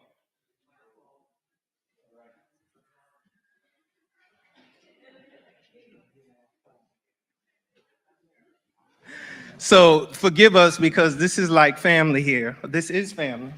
So this is like coming home. And for me, it is coming home because I know you know I was born in New York. So this is absolutely amazing to, we always talk about Zora in Florida as Floridians or people who have lived in Florida who live in Florida. But it is amazing, I must say, Dr. Plant, to be with you in New York. Can we hear it? Can we hear it for Ray, the Trust, everyone that's brought this together? This is an amazing and awesome event, and I am just overwhelmed. So if I have a moment up here, just just bear with me, because I'm just a poor boy from Riverhead, New York, who is amazed and so like overwhelmed to be sitting here with my sister, my confidant, and my sergeant at arms, right? We're all in this work together to preserve Zora. And so I'm just honored to be here and to just chop it up with you about this wonderful text that you have brought to life amongst others. And so let's get into it. We do have some slides that we'll begin to show about Barracoon. I just needed to get a slide, and I said this there before, with my name, Zora's name, and with Dr. Plant's name in one place, right? So we're gonna keep that one up there as long as possible, if you don't mind. So yes, this is amazing. I'm Marvin Hobson, Dr. Marvin Hobson, and have been teaching for a little while, about 20 or so odd years, and found myself just randomly, I would think, but now we know it's not so random, in this very small town called Fort Pierce, Florida. And so you'll hear more about that in the next session. But through my time in Fort Pierce, met this wonderful woman that you see before you here, this stalwart in Zora work, in 2012. I don't know if you remember that, but I remember that very day that I met you, because it was like the light was shining around her, absolutely amazing person, amazing spirit. And I, again, am so honored to talk with you about Barracoon. So let's get into it. I know one of my first question was because, and I thought of this when I was thinking of what to ask you about this, is that the title, this wonderful title, but is this the original title that Zora penned when she wrote the text, or is this and I guess it's two-part, is this the title that you and the publishers were okay with continuing to adopt when you did the edits? So tell us about just the title, and if this is the original title that Zora gave the book, and did you have any challenges with the title? Because I know Barracoon is not like in our lexicon anymore. Right. Well, the title Hurston originally had was The Life of Kosala. Mm-hmm. But that was a working title. Okay. But when she completed the manuscript draft and submitted it to publishers, she used the title, she used that title, but then she later used the title that we have here, which is the story. It wasn't Barracoon, it was the story of the last black cargo. And so this title is in keeping with what she had in mind, the one that we have. And that was no real issue about what the title would be, except with the actual 2018 publication. Mm-hmm. And that was because the publishers wanted to use the title The Last Slave. And Speak to it. I resisted that because I said, we don't know that. That's not been documented. It's not,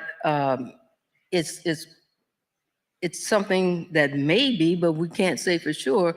And until we can say that, then we can't use that title.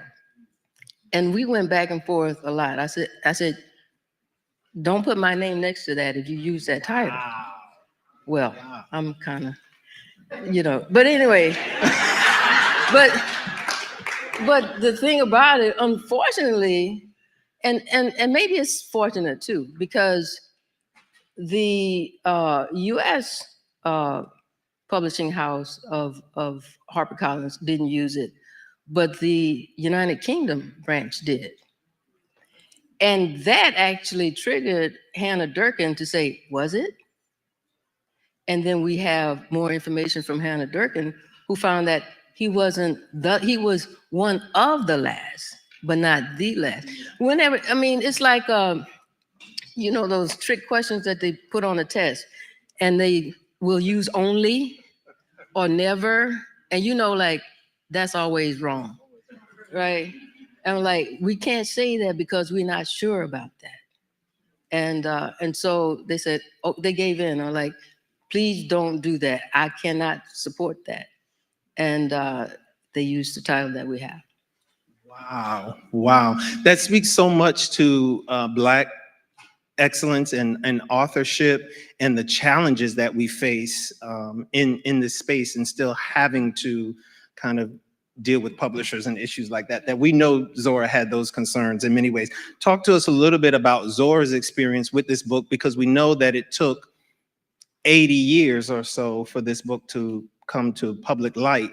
Talk to us a little bit about that process, and where was this? How did you find it?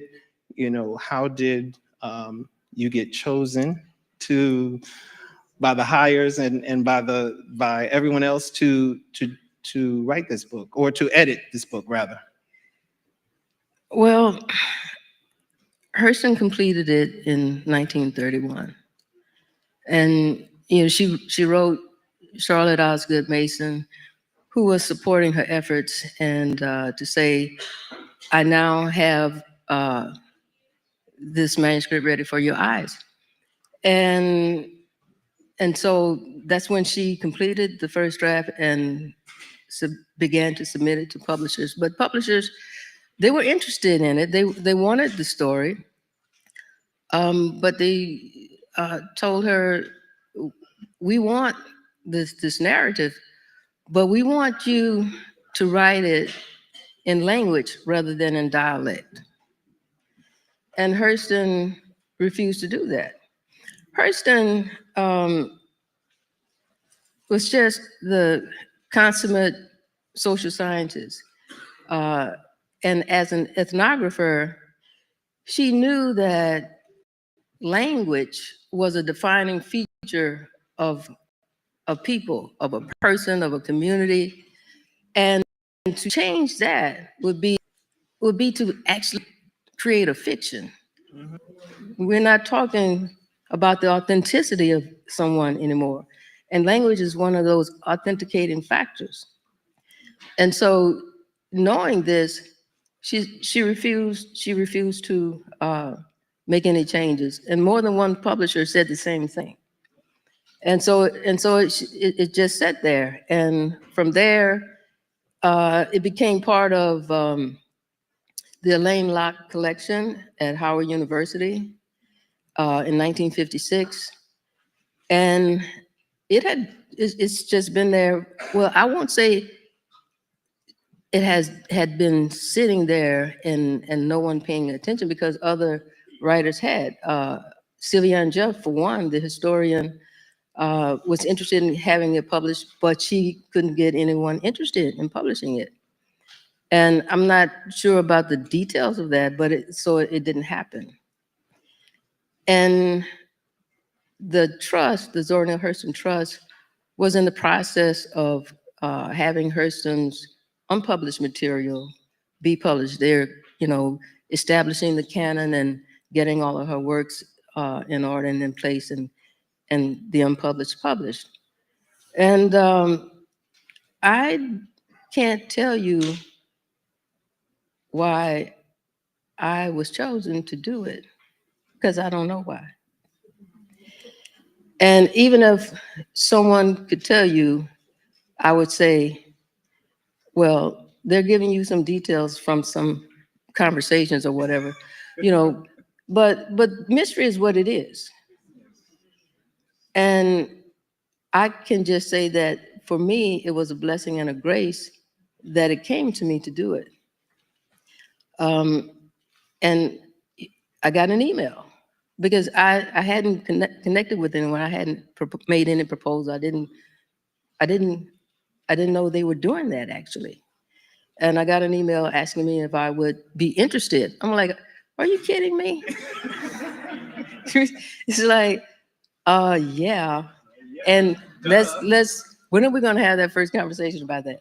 So that was the beginning of it for me. And the rest is getting the material, the digitized draft, because originally it was typed, and getting that information, and then making the trips to Howard to look at the original manuscript and that kind of thing, and then, preparing it for publication.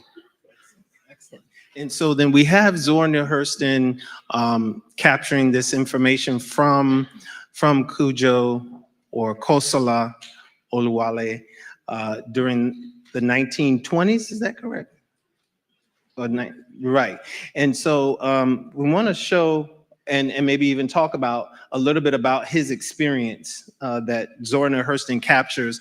This is, of course, is just some random images about a barracoon, but can you explain just briefly for those who may have not read or those who have, just to remind us of that experience that Kosala brings out, that Zora coaches him through? I'm sorry, I was supposed to bring some peaches and some watermelon here, as Zora did, in order to pay respect. So, but we didn't get those, but I respect you. Could you tell us a little bit about how Zora and Cujo unleashed that story of him going back to that time when his village was raided, and that process that we always don't hear about, and I think is really the depth and the breadth of this book, the experience that he has with being captured in the Dahomey land? Well, it's 1860, and King Lele, who was over the kingdom of Dahomey, was in the process of doing what he was wont to do, and that was raiding surrounding villages and whatnot, because that was his way of getting resources for his kingdom. And part of getting resources for his kingdom included taking captives and selling them, exchanging them to those who came to do business. And so, to go back to how Hurston gets to him to reveal this, well, she initially meets Kosala not on her own behalf, but on behalf of Dr. Carter G. Woodson. So she has a fellowship with the Association for the Study of Negro Life and History, and she's working on behalf of Dr. Carter G. Woodson and Franz Boas. But Dr. Woodson asked her to get this story from Kosala. He knew about Kosala, and as part of Hurston's her anthropological folklore collecting work in the South, she went to Alabama on his behalf to meet Kosala and to get that story. And so she did. She went, she talked with him. He gave her the interview, and she took that story back to Dr. Woodson, and which he had published in the Journal of Negro History. And she apparently knew that there was more to Kosala than that one story that she collected for Dr. Woodson. And that was the kind of work she did, it required funding. And, you know, what she did for Woodson was in relation to that fellowship that they provided for her to do that work. So any additional work would have, you know, the funding would come from somewhere. And for her, she had met with with Charlotte Osgood Basin, who agreed to fund her expedition. So she returned to Alabama and began to engage in several interviews with Khosla over time.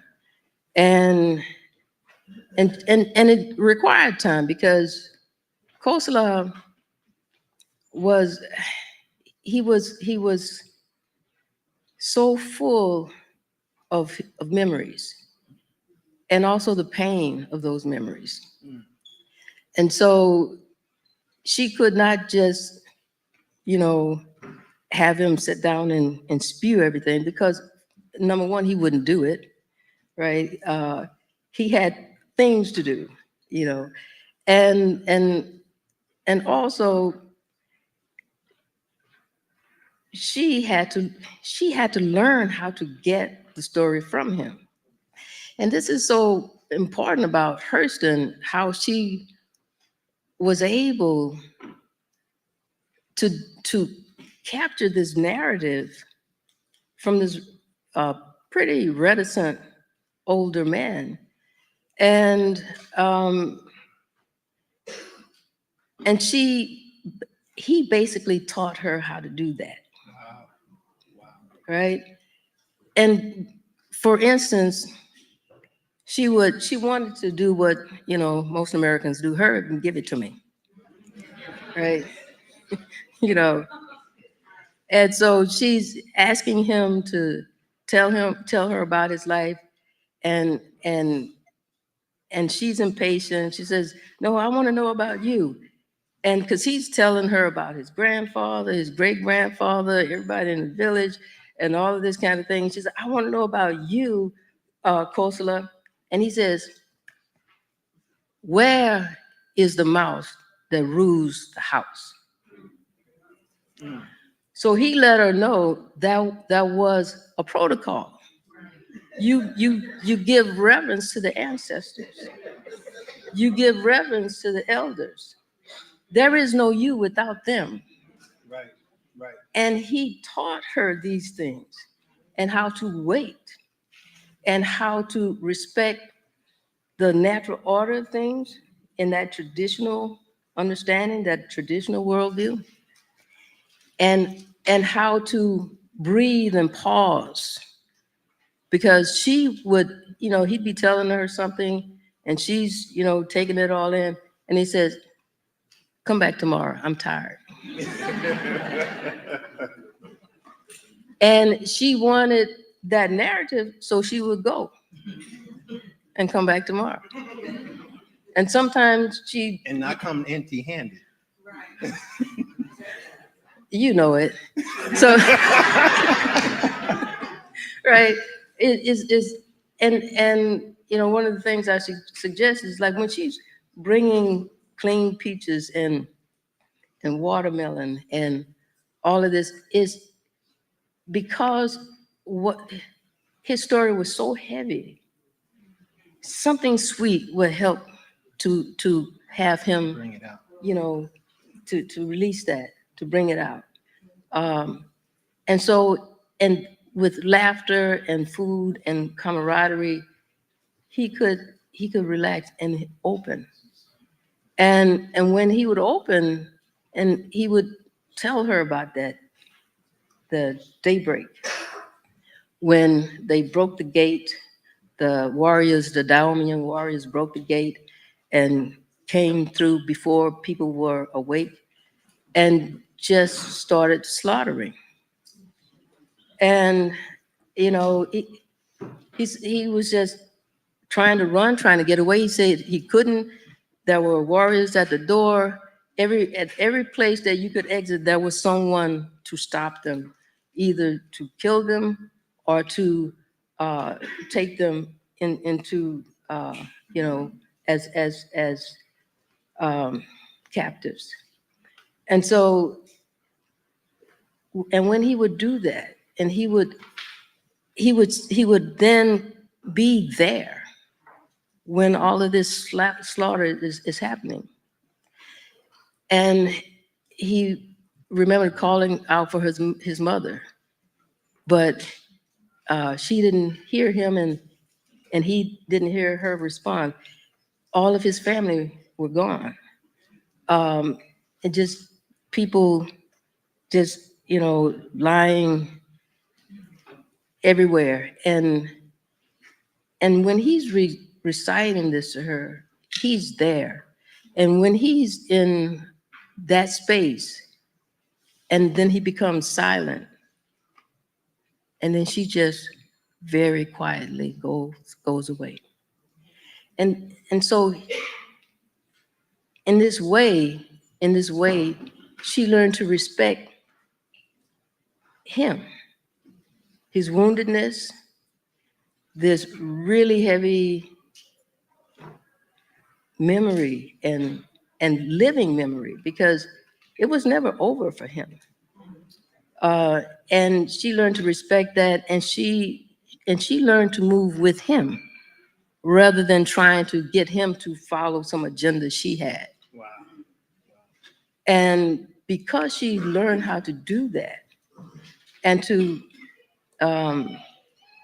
lighten things a bit with trips to get crabs and things like that, right? And so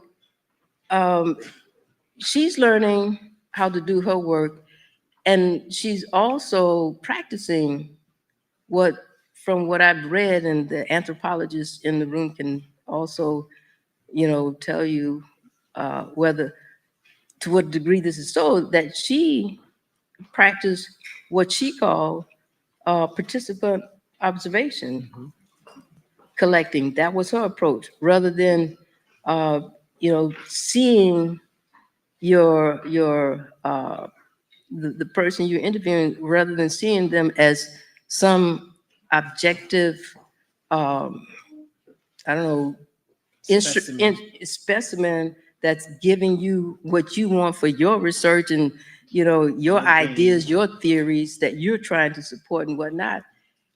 She participated as they were on a par. She was not the professional observer looking at the object, right? And which is to say, she understood something about humanity. And I think her interviewing of Kosala deepened her understanding about humanity, right? Because he wouldn't allow her to treat him any other way, right? It's like, I have to fix my fence now, right? I've got a life too. And I invite you when I do, but it doesn't stop everything, because my life is important as well. I've got to fix that fence, right? And so, or if he needed something, then she'd come with, her interview questions or her idea about what's next. And he'd say, can you take me into town? And she said, let's go. Let's go. I think this is such a master class on how we can collect our own stories, right? This whole week, this whole day has been that, I think we could say, from our sessions, but this particularly. And Hurston says something through this process too. I wanted to just put it in the atmosphere. She said in the epigraph, but the inescapable fact that stuck in my craw was my people had sold me and the white people had bought me. It impressed upon me and I know you're going to go someplace with this, it impressed upon me the universal nature of greed and glory. Talk to us a little bit about the greed and the glory that came out of taking Kosala, his whole village, our own people, the Dahomey people attacking his people. And if, mind you, These are the Dahomey people that are recreated in Black Panther. Those Dahomey women, warriors were real warriors. These Black women. We got some Black female warriors out here tonight. There's one on the stage. But tell us a little bit about the greed and glory that was produced from capturing Kosala's whole entire village on this side of the water, from the mayor family and the others who were participating in this. That's a lot. Just kick us off, Mom. Just kick us off, Mom. Give us a little something. You ain't got to give them it all because they got to read the book. They have to read the book. Just give us a piece of it. Okay. All right. Well, we're going to start in America, in Alabama. And in 1808, the US government decided to abolish international trafficking. So no more ships to get captives from Africa and bringing them back. That was supposed to be over in 1808. Fast forward to 1860, we have Timothy Mayer, who decides, in spite of the US ban on international trafficking, that he's gonna go anyway.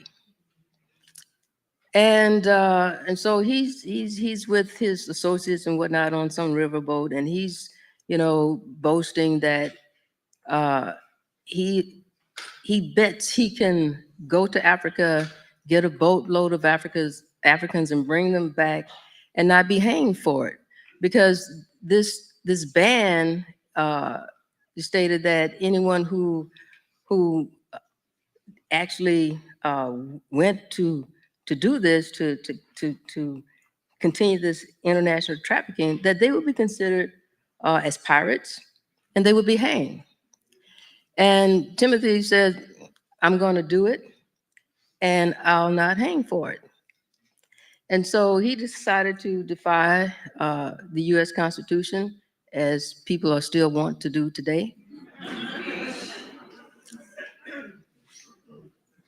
And William Foster, he's in cahoots, and it's his ship, the Clotilda, that he refits for this trafficking voyage.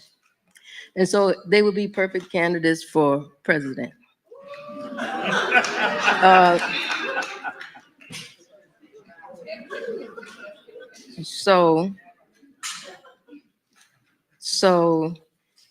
And he thinks that it's okay. And actually, he does get away with it. He doesn't spend a day in jail, even though they were charged. But you know how charges get dropped. Was he fined like a penny or something? I don't know what he's fined. He didn't pay. He didn't pay anything. He didn't spend any time. He didn't swing. He wasn't hanged. Neither one was. And so his idea was that was his birthright. He is the epitome of so-called white supremacy. The idea that because of his ethnicity and skin pigmentation, that he had the right to use what he considered inferior others, that were others and not humans. He didn't consider Africans as humans. But he believed he had the right to build his fortune on the backs and out of the blood and bones and the issue of African peoples. And so William Foster takes the Clotilda to the Bight of Benin, and there on the other side, the king of Dahomey is of the same mindset as Timothy Mayer, which is why she says, Khosla taught her this about humanity. That, it's not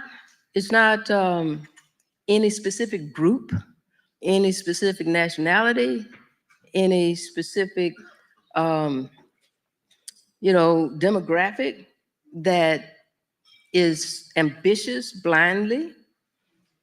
That's a universal concern. That's a universal matter. And so you have the king of Dahomey, King Glele, who is just, he is, at one point, his father, King Gezo, he called himself, you know, aligning with the ban on international trafficking, but it was so lucrative that they went back to it. Lucrative, it's like, and that's the greed part, right? It's like, oh, we want more of this. We want more of everything that they were getting. And so if that's a cost in African captives, so what? And that was the case, and that was the attitude. And so Timothy Mayer's greed, which crossed the Atlantic, met the greed on the other side that said, we have a lot in common. And this is the thing that she learned, Hurston, is that, this business of my people, and Africans, there were no Africans on the African continent then. There were specific ethnic groups, and people identified in all kinds of ways other than skin pigmentation. Your religion, your geography, your language, all of these things, this identified your kin folks. And so King Glele had more in common with Timothy Mayer and William Foster than with Olawale Kosala. Okay? And so this thing, this greed that overtakes some of us allows for this kind of exchange that permitted the slaughter of Kosala's people and this trafficking. And so that greed, continues in America. It, of course, all places, but here in America, we see the same, and I know I need to stop. We see the same, this idea that some of us have the right to exploit others, to hold them captives. And then this gets coded in the US Constitution in the 13th Amendment, where it tells, the establishment that, well, yes, slavery is abolished in America, except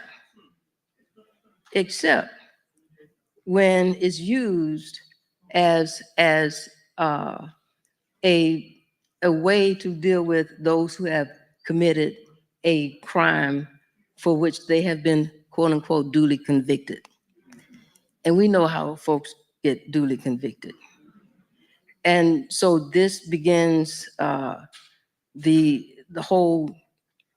the beginning of mass incarceration.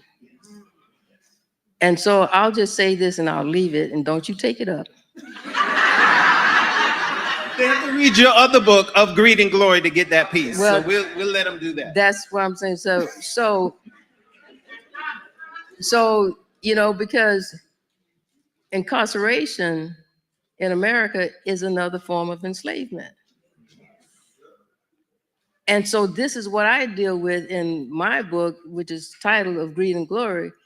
And that comes from Hurston's understanding about that universal nature and how, there's this hierarchy, those who are considered exploitable. And it's okay, justified, and even lawful to enslave.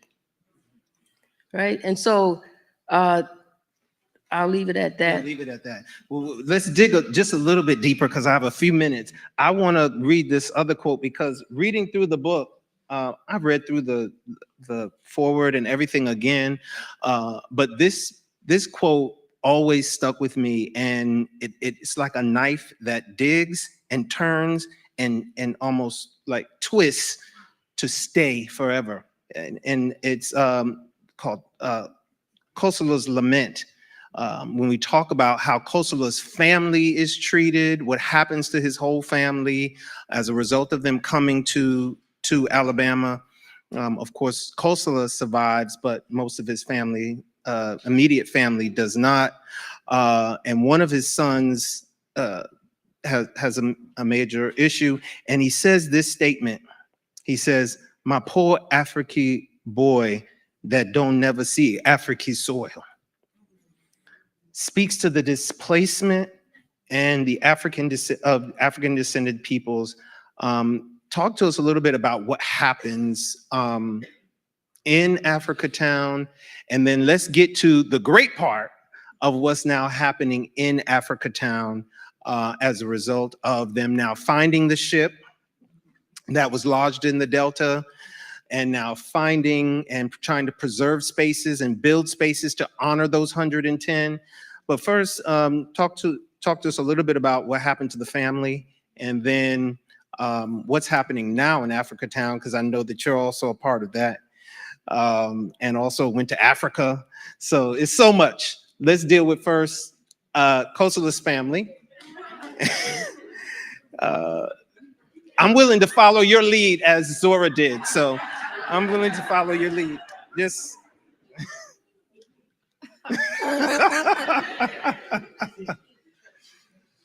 You didn't break me into peaches. I got you. I got you. Okay. All right. So, well,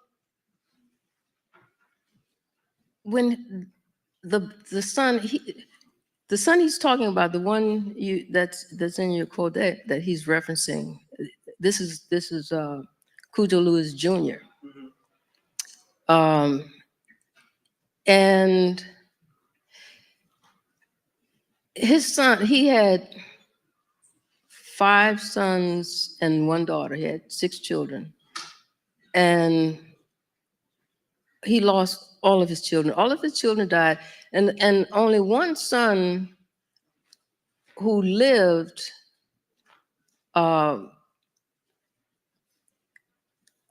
that didn't succumb to some illness or violence, he just left. He just walked away. He couldn't stand it anymore.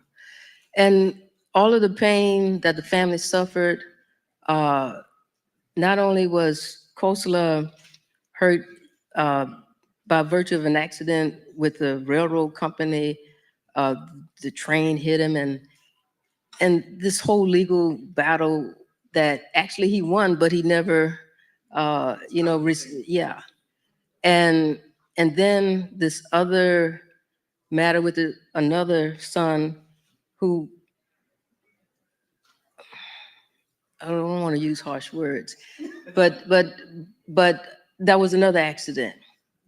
And then his brother, Cujo Lewis Jr., like, Dad, sue them or do something, because he just had so much of the injustice. He couldn't take it anymore. But Cujo Lewis Jr. was also a victim of police violence. He had been incarcerated. He had been caught up in the convict leasing system, which the 13th Amendment allowed for. And the local sheriff, who wanted to bring him in because of some issue with a fight with someone else, was afraid of him. And instead of bringing him in, he killed him. And so that was all of this grief.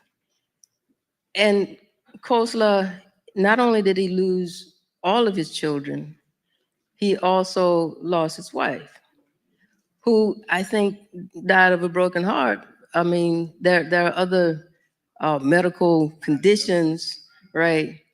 But it was too much. And so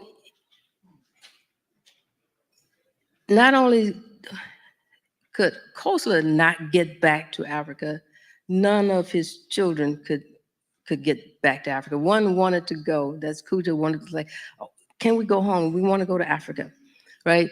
But that wasn't possible. In any case, so Khosla and the others in the community who were survivors of the Clotilda, after emancipation, we got 5 minutes, and don't you ask me another big question. Okay. After emancipation, they're free, but they want to start over. They want to go home, but they learn that they can't. No matter how much they try to save, they're not going to have, money for a voyage, and so they say, well, then we'll have to stay here. So we have to build houses, et cetera, et cetera. But they didn't have houses, didn't have land, didn't have anything. And this may be maybe the first documented case of a request for reparations. As Khosla, he goes to Timothy Mayer on behalf of the community, and he says, you brought us here. You made us slave. You worked us for 5 years and 6 months. And we got nothing. Now they make us free, and we got no land, we got no money, we got nothing. Why don't you give us pieces of this land so we can build a house? That's a case for reparations. But of course, Timothy Mayer, he's indignant. What? You want me to give you my land? You want me to throw property after property? And what he meant by that was, you ain't nothing but property yourself. I'm going to give you property? So, that, of course, that didn't happen, right? But they were not daunted by that. They say, okay, well, we will work and we will save our money and we're going to buy this land, which they did. And he says, and they didn't take not 5 cents off from it. So nobody gave us anything, right? And then they save their money, and with one, then the next they buy with this parcel, that parcel, that parcel, and then they had enough that they had this community. They said we're gonna call it Africa Town because we want to go back home, but we can't. So we're gonna bring Africa here, and they named it Africa Town in 1866. So there you are. Excellent, excellent, excellent.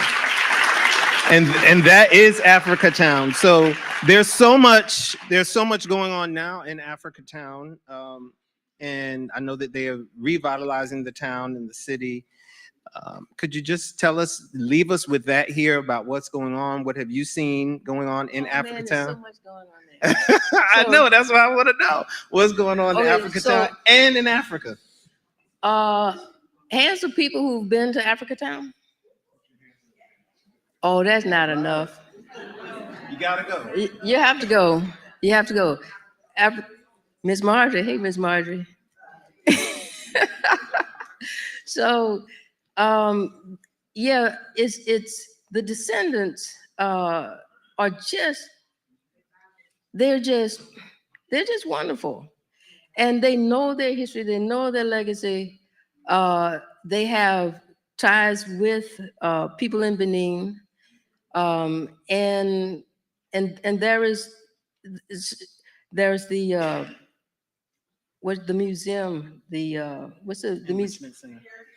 The Heritage House, right? Where there are these exhibits of the Clotilda and things from the Clotilda that they brought up, because William Foster tried to erase history. He scuttled that ship. He burned it and trying to hide from the government. You see, and this is how they try to erase us, just like they're trying to do now. It's okay, Mom. Right? Okay, but you see, you can't bury the truth. You know, you can't. And no matter what you do, no matter how many policies, no matter what kind of legislature you got that's passing this law, you can't talk about this, you can't talk about that, just say whatever. And that's not going to stop the truth. And it's not going to stop people from demanding that all of our history is told, all of it, not the pieces you like. So they are the people in the descendants and the people in the community, because it's all of them together who are about not only preserving that history, but celebrating that history and living that history, right? And I'll say this because we probably got 0 minutes left. So one of the things, there's all of that going on with the museums and festivals and these annual Clotilda, what do you call it? When the Clotilda descendants, they get together every year and they have their programs. One of the things I'm sort of involved in is this is 2025. There's Community Day in Africatown, and they do various events and whatnot. And there's a young man, Yewe Yeton, who is a singer and a spoken word artist from Benin, and he's coming to Africatown to help celebrate.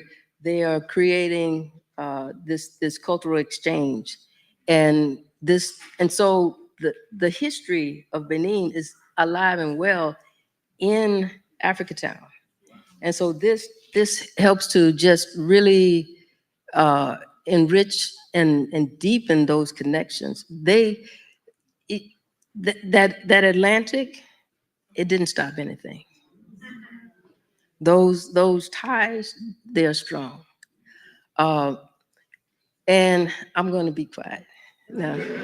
So, thank you so much, Dr. Plant.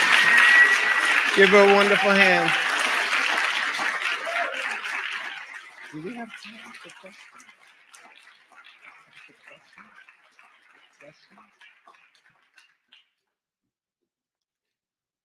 I'm asking, no. Okay. So I just wanted a last statement that we've learned from this is to tell your story, and to know your history. You're here, so you're certainly doing that. And don't let them bury your history. Thank you so much. Oh yes, she wants to say the final word. I want to say one thing. Well, it might be two. Okay, but I'm gonna be real quick. Kosala longed to go home, and he told Hurston, as the young woman read earlier, I want you, everywhere you go, to tell them what Cujo said, because someday somebody might go over into Africa and you call my name and let them know, like, Cujo is okay. So when I went to Benin, I went to his hometown in Bante. His hometown is not Bante, it's Banon. Banon is his village, and Bante is the larger region. And I talked to his king, and I told his king that I guess I asked a question like Hurston. He say, what do you want with me? And I say, I want to know this. I want to know, do you remember him? Do you remember Kosala? Do you remember that devastation of his village? And he says, yes. And I say, how do you know him? How do you keep that memory? He says, my father was told by his father who was told by his father, who was told by his father. And he says, yes, we know him. And I'll leave it at that.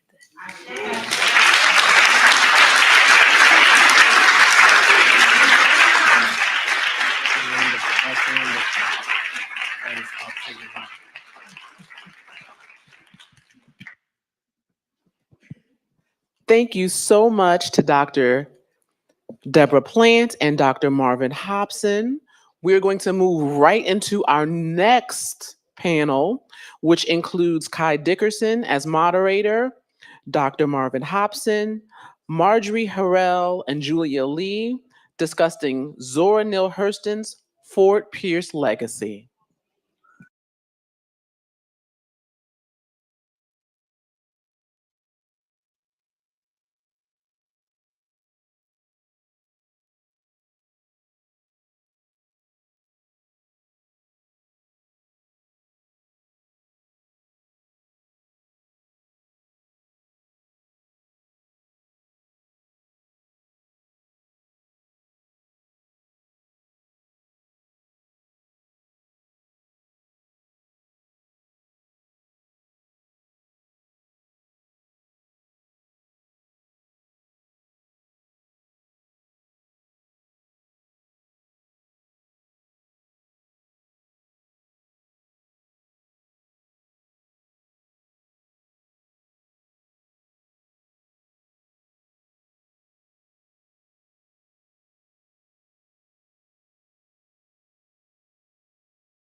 Final session here in the event oval today on the Kinkofa main stage here at the Zora Neale Hurston Inaugural Summit at Barnard College.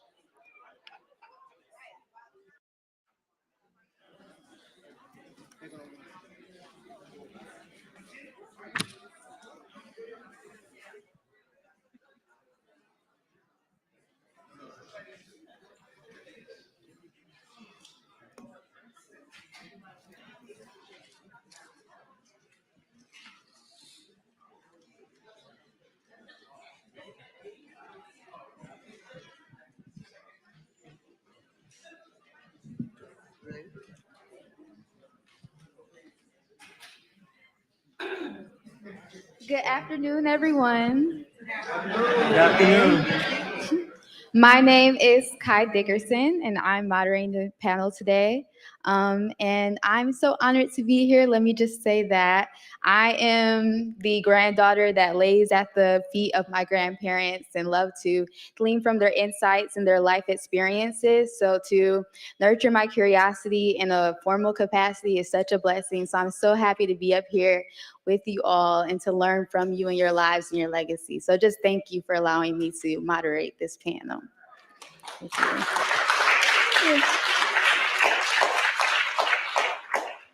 So I would like to set this tone before we get into Fort Pierce.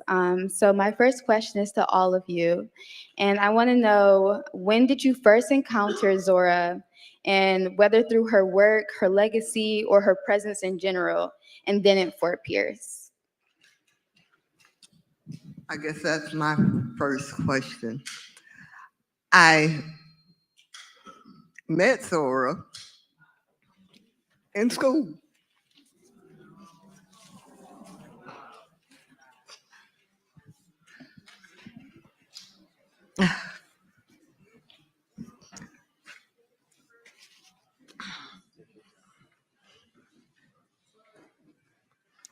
In 1998.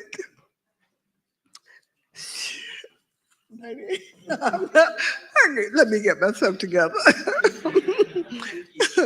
In 1958, she was a teacher. She came to town. Let me tell you how she got there first.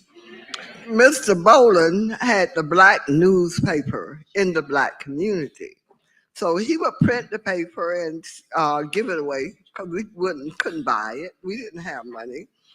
And his equipment went down and he had to go to Melbourne to get it printed. He went to Melbourne one week on a Thursday and he brings the paper back and gives it away on Friday and Saturday.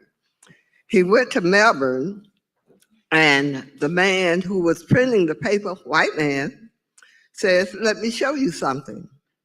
And he went out, took him out to the water and said, "You see that boat there? Zora Neale Hurston lives on there." And Mr. Boland said, "Yeah? Well, take me over there."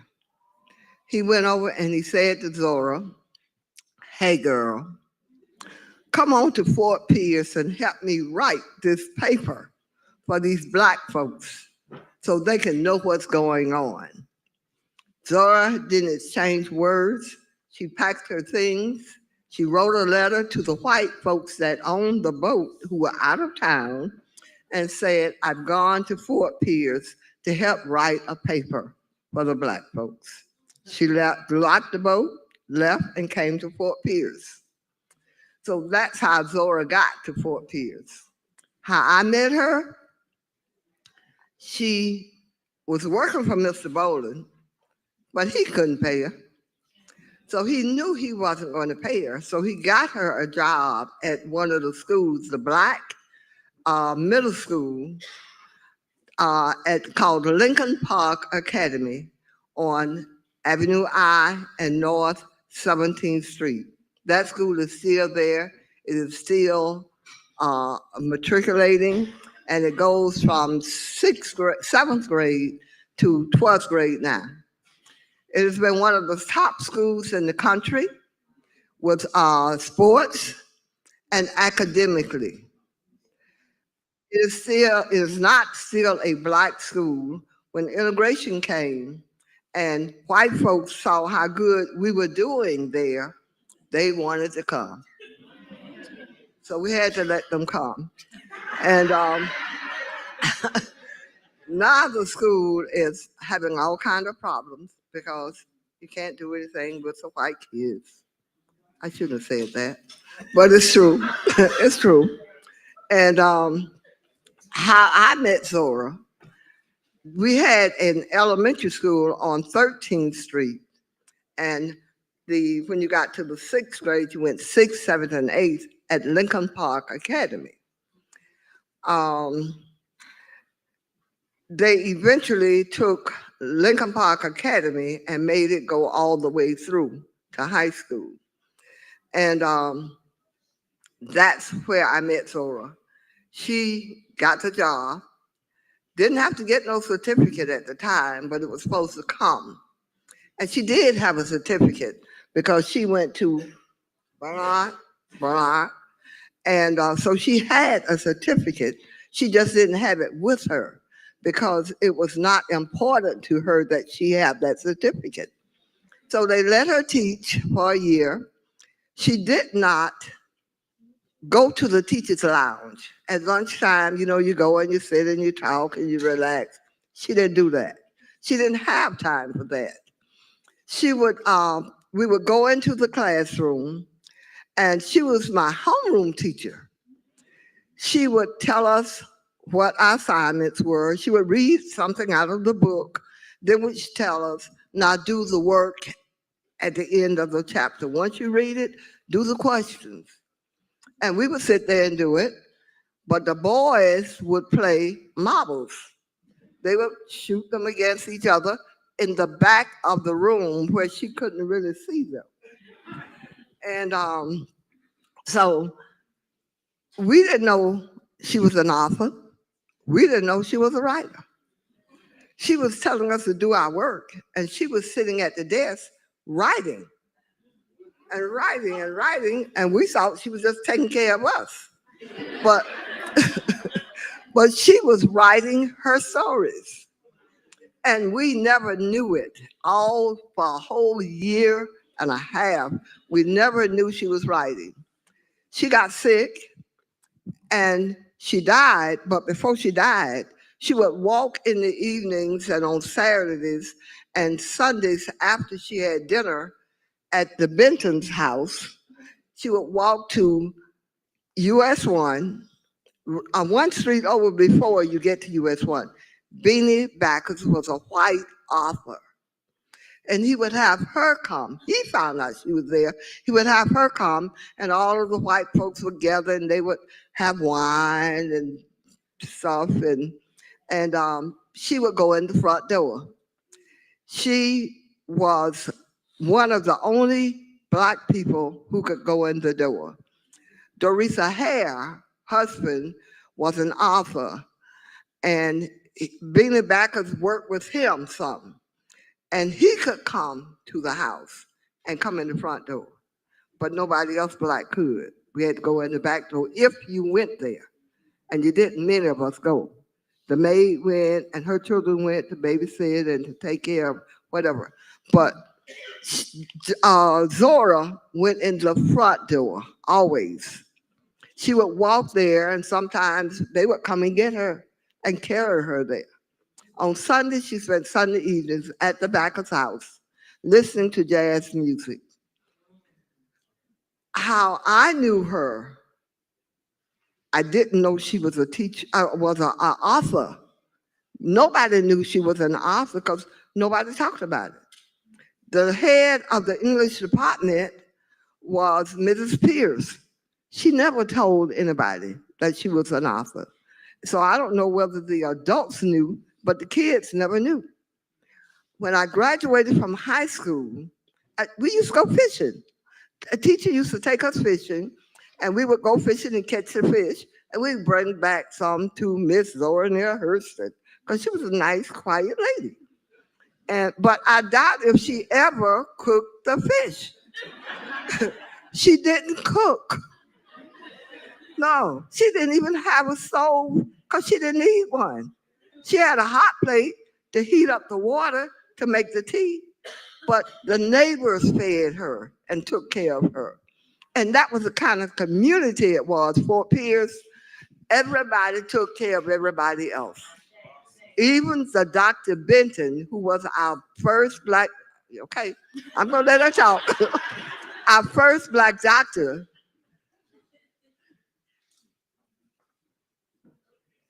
took care of her. And so how I knew her, she was a writer. I went to college. I went to Iowa State University. There, the teacher was lecturing to us, the English department. And he was standing up lecturing, and I was doing something, but I know I wasn't paying much attention. And then he said, and Zora Neale Hurston worked in Fort Pierce, Florida. Well, I knew Zora Neale Hurston, but I didn't know anything about her, except that she would be quiet, nice and quiet. And then he said, and I looked up, and he said, and she taught at Lincoln Park Academy. And I stood up immediately and said, what? She was my teacher. And that's when I knew who Zora Neale Hurston was. I've called the students in my class around the country. who is still living. And I asked them, did you know that Zora was an artist? She wrote books. And they said, no, I didn't know that. Even the ladies who was in charge of the department, her son did not know that Zora Neale Hurston was a writer. So I didn't know it at that point, but I found out in college, and when I graduated and came home, I did more stuff with her, and I'll tell you about that at some point later.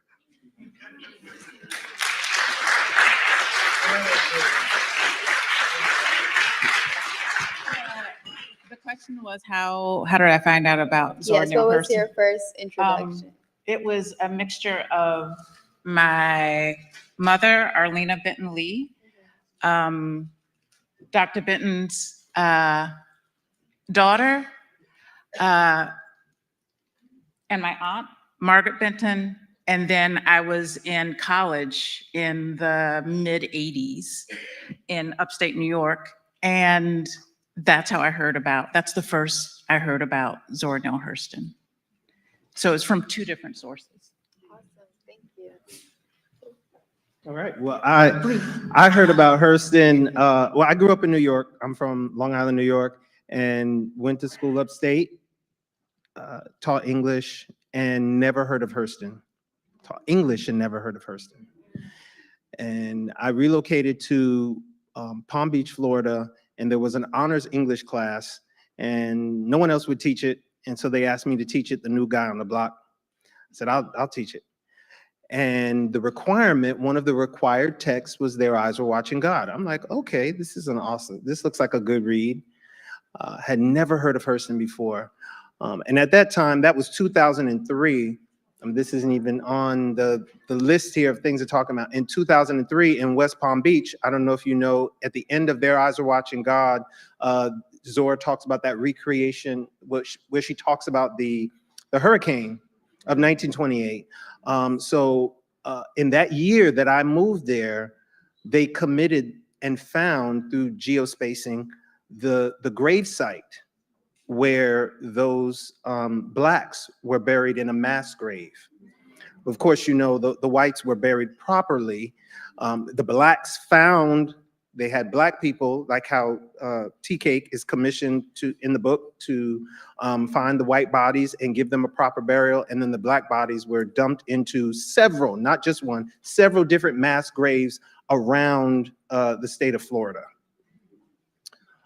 So that cemetery was being commissioned the year that I moved there. And I still was like, okay, this is quite interesting.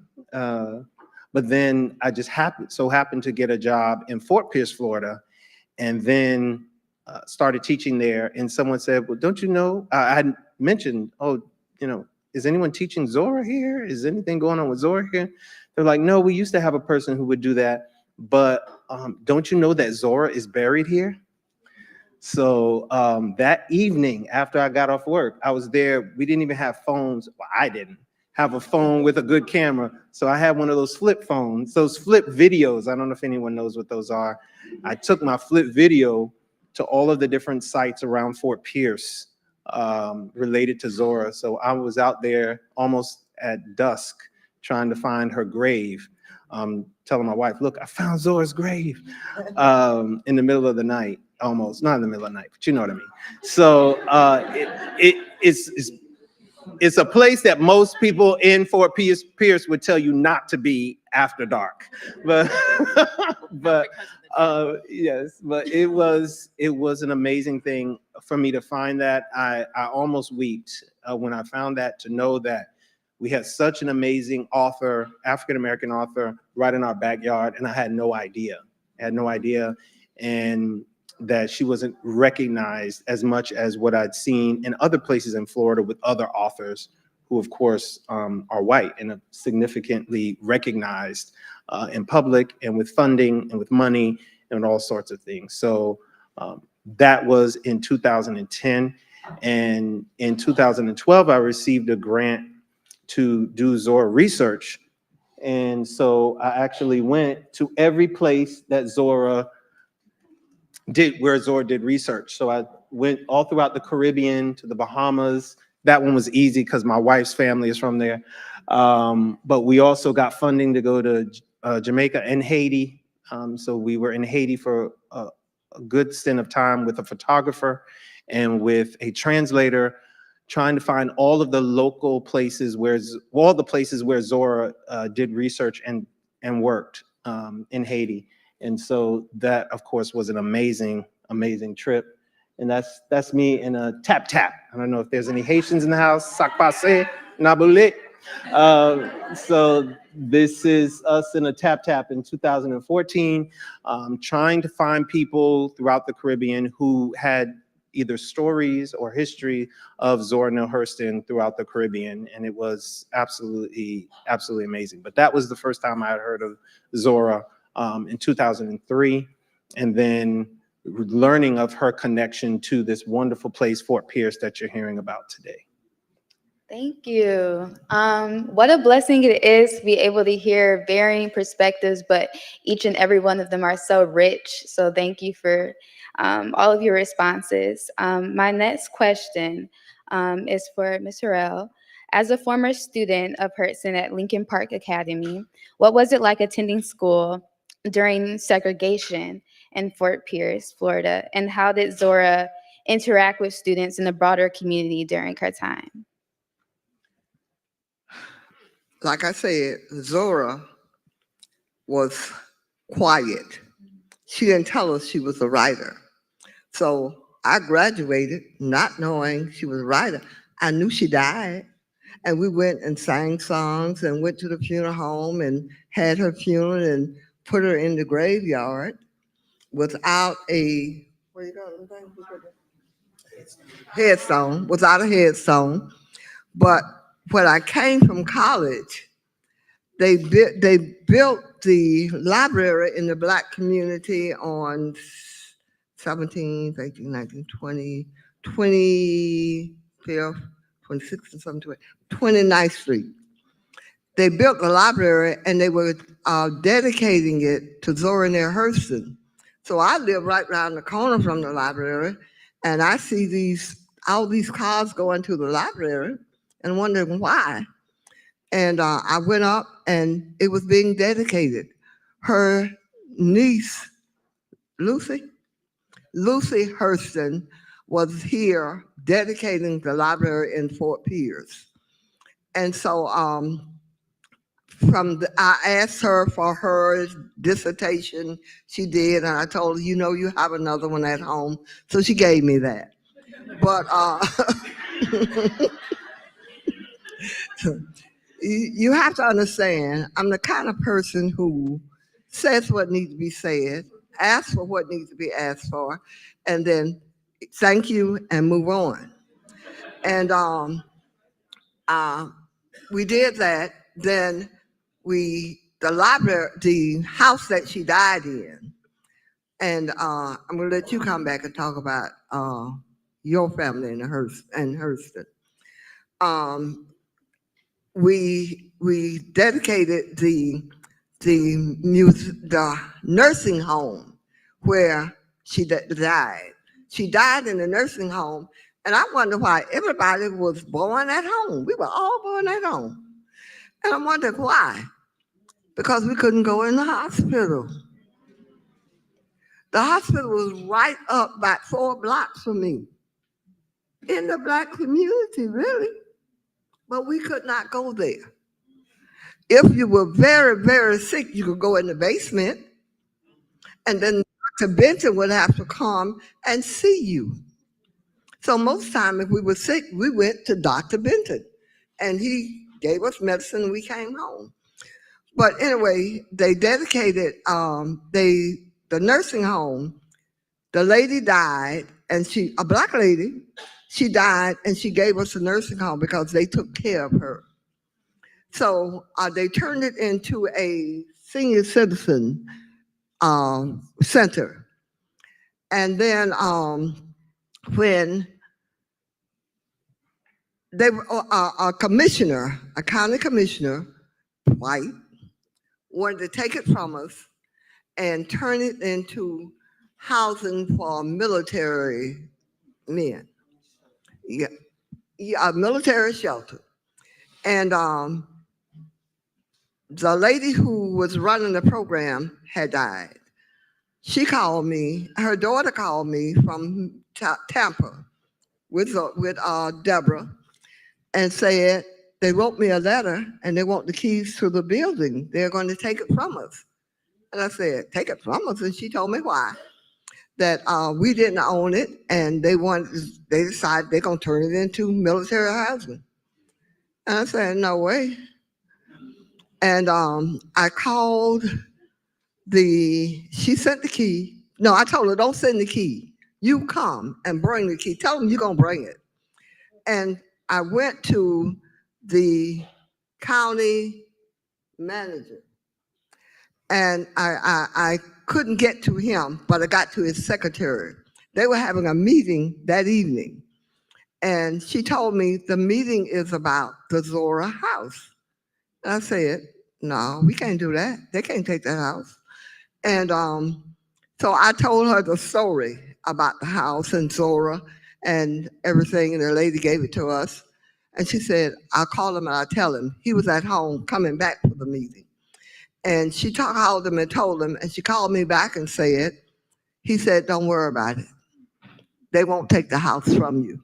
You all will have the house. And we didn't go to the meeting. We were all there and gathered and ready. But I called them and told them we didn't have to go to the meeting. We had the house. And sure enough, what was his name?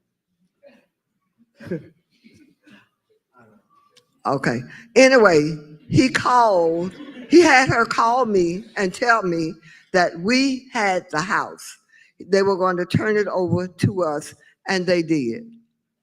Mr. Tipton, Howard Tipton, and he's in some little town in Fort Pierce on the water living where he thought everything was going to be nice, but the storm came last year and tore the town up.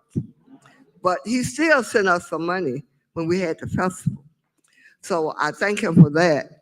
But and then we had the house and we had a meeting, and they were fixing up the house to be a recreation center for Black adults, and it would have the Zora room and everything in it. And a friend named Adrian Jefferson called me and said, girl, we got some good men here at the college. I said, yeah? She said, yeah. And she told me about there were three. They had hired three men.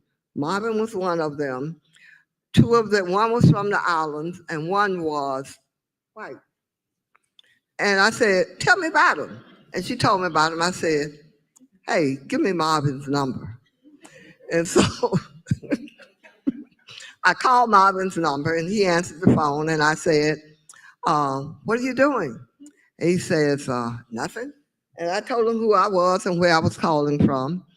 And I said, tomorrow morning, on Saturday morning, we're dedicating this building. And we would like for you to come and do the dedication. And he laughed and he said, oh, I can't come tomorrow. My wife and I are going out of town. I said, yeah? What time you leaving?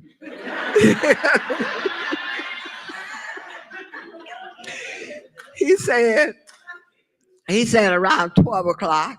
I say, fine. You go home and you tell your wife that your mama, Marjorie Howell, say you just met her on the phone and she's requesting that you be at the dedication of this building because you are going to do the dedication. He listened and he laughed and I didn't worry about it. The next morning, we were starting at 9 and he was there between 8:30 and 9 o'clock. He and his wife. And I'm going to tell you one last thing. I would never let him go. He will always be in charge of Zora Neale Hurston, Florida Education Foundation in Fort Pierce, Florida. He lives in Texas now, but he's still in charge.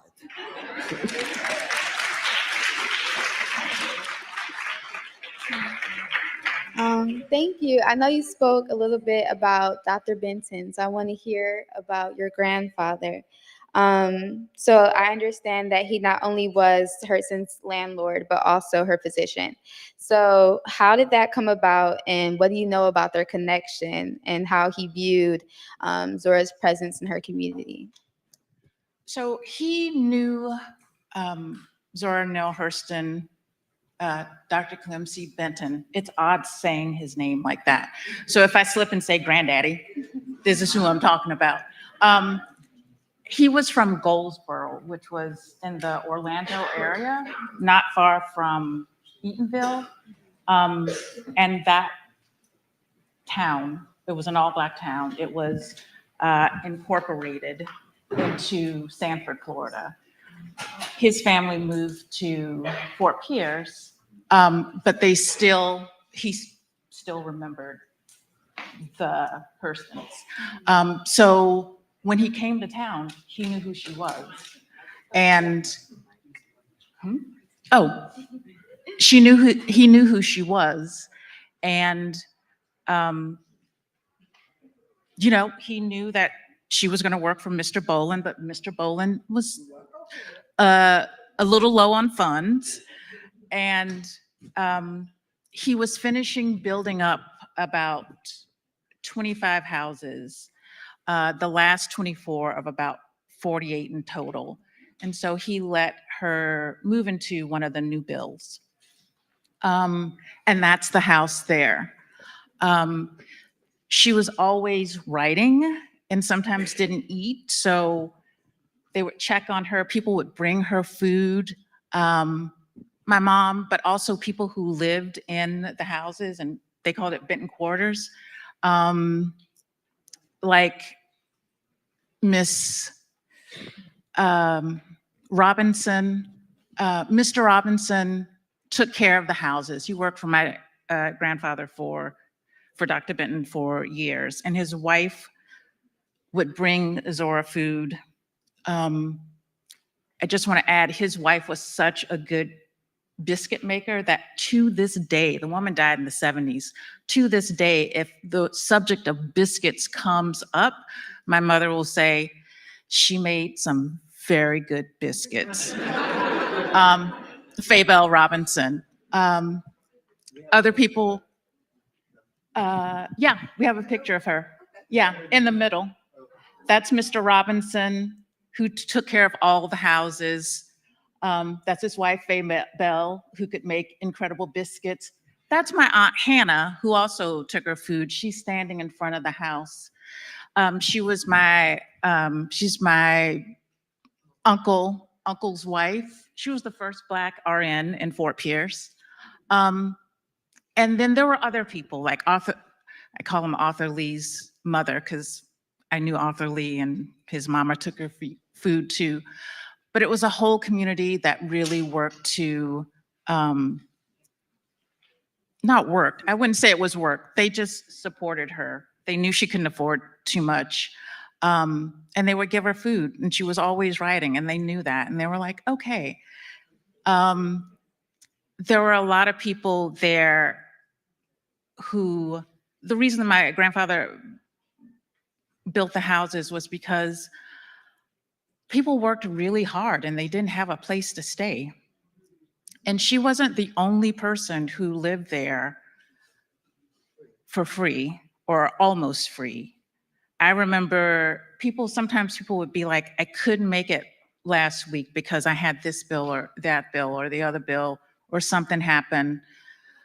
And they would bring them, when they could, bring them to the house a crate of oranges or fruit or whatever they picked. And that was the kind of community it was there. Thank you. Thank you so much. So my next question is for all of you. So Zora famously wrote, "There is no agony like bearing an untold story inside you." What untold stories do you think Fort Pierce still holds, and how can preserving Hurston's legacy help bring those stories to light? I'll answer that. There are several, and I hope the publishers are in the house to hear this. There are several letters, and there are, I mean, we know of things that she wrote or that she wrote about in her letters, telling us or telling other people that she wrote things that we have yet to find.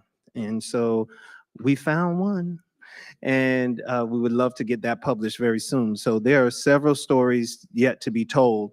I think one of the stories that's very interesting about Fort Pierce, it's not like Eatonville in the fact that Eatonville was incorporated as an all-Black town. Fort Pierce is a segregated town.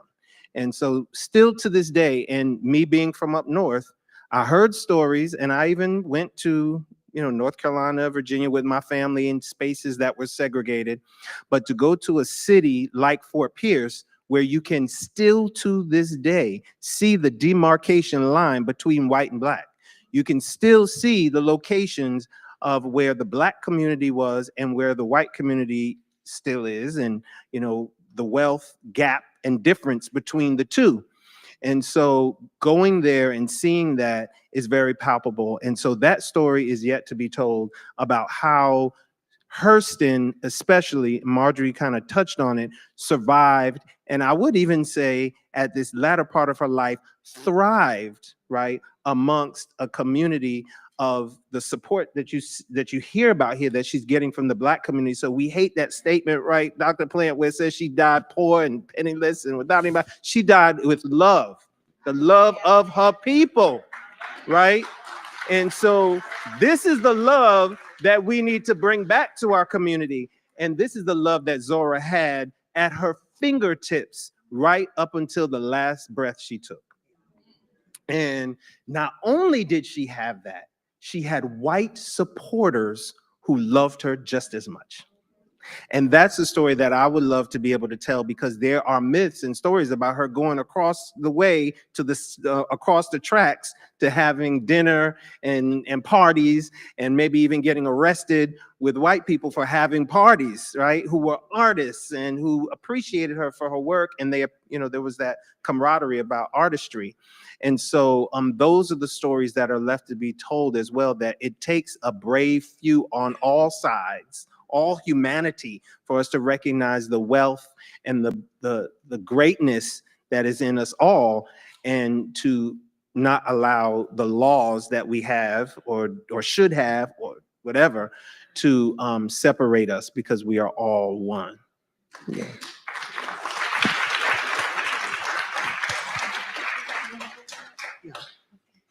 Her mother has collected everything.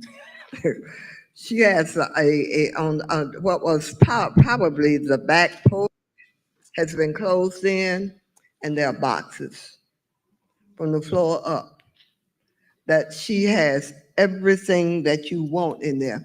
She has pictures of Zora. She has books of Zora. She has anything you want, you go and you talk about. She can tell her, go look out there, it's there. There's a lot of stuff. And so, yeah, so all that stuff is to be written about. And yet, Dr. Deborah Plant is going to come to town and sit with her mother and write some of those things. It'll take her a long time, but she's going to do it. And no, really, she is going to do it, aren't you? Yes, ma'am.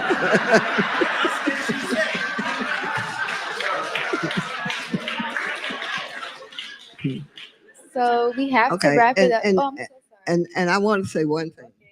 This man, he's great. He's wonderful, and he will always be in charge of the Zora Neale Hurston Florida Education Foundation. They have already tried to move him out. When he was leaving, they said, well, my husband can do it, this can do it. And I said, no.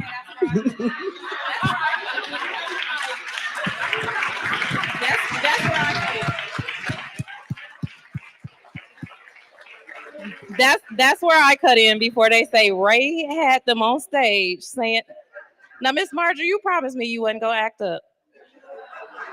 I should have known better. She can't help it. Listen, so we have to actually wrap up, but y'all can tell, like, we are just scratching the surface. There is so much to know, and I want to make sure, Miss Margie, you can come stand by me, my favorite. Uh-oh. I was trying to do the mama, come stand by me. This woman has done an outstanding job.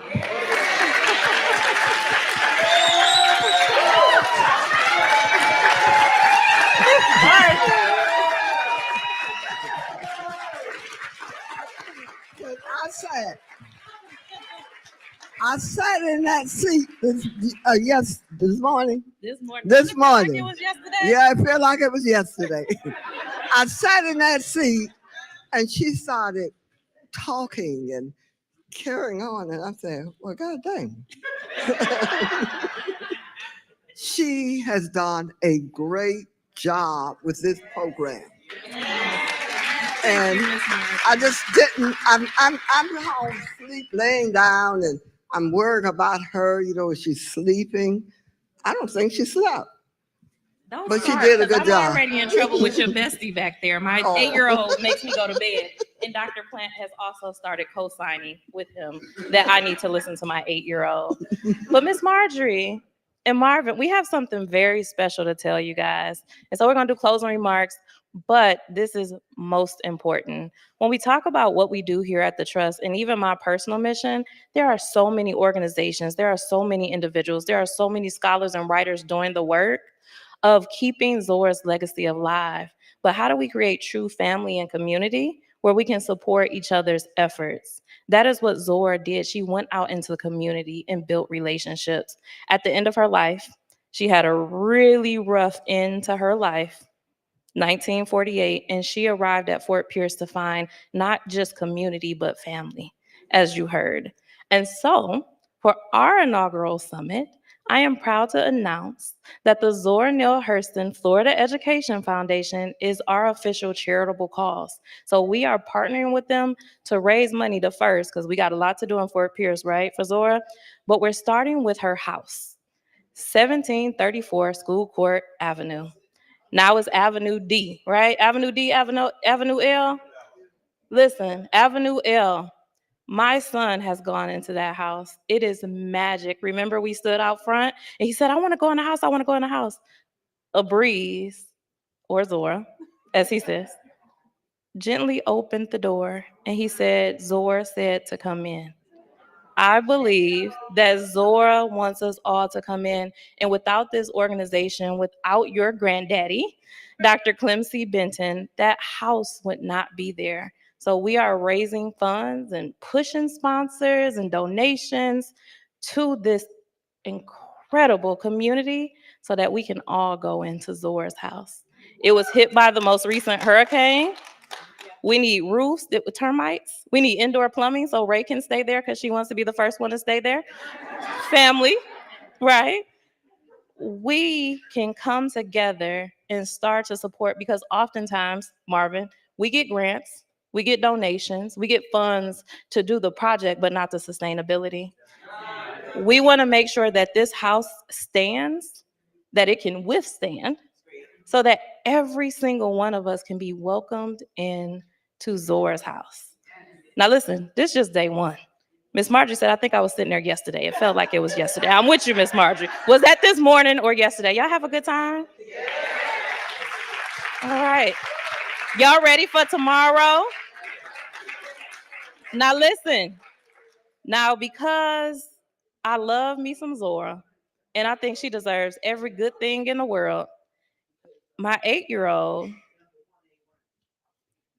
number one, is not running. You are right, tomorrow.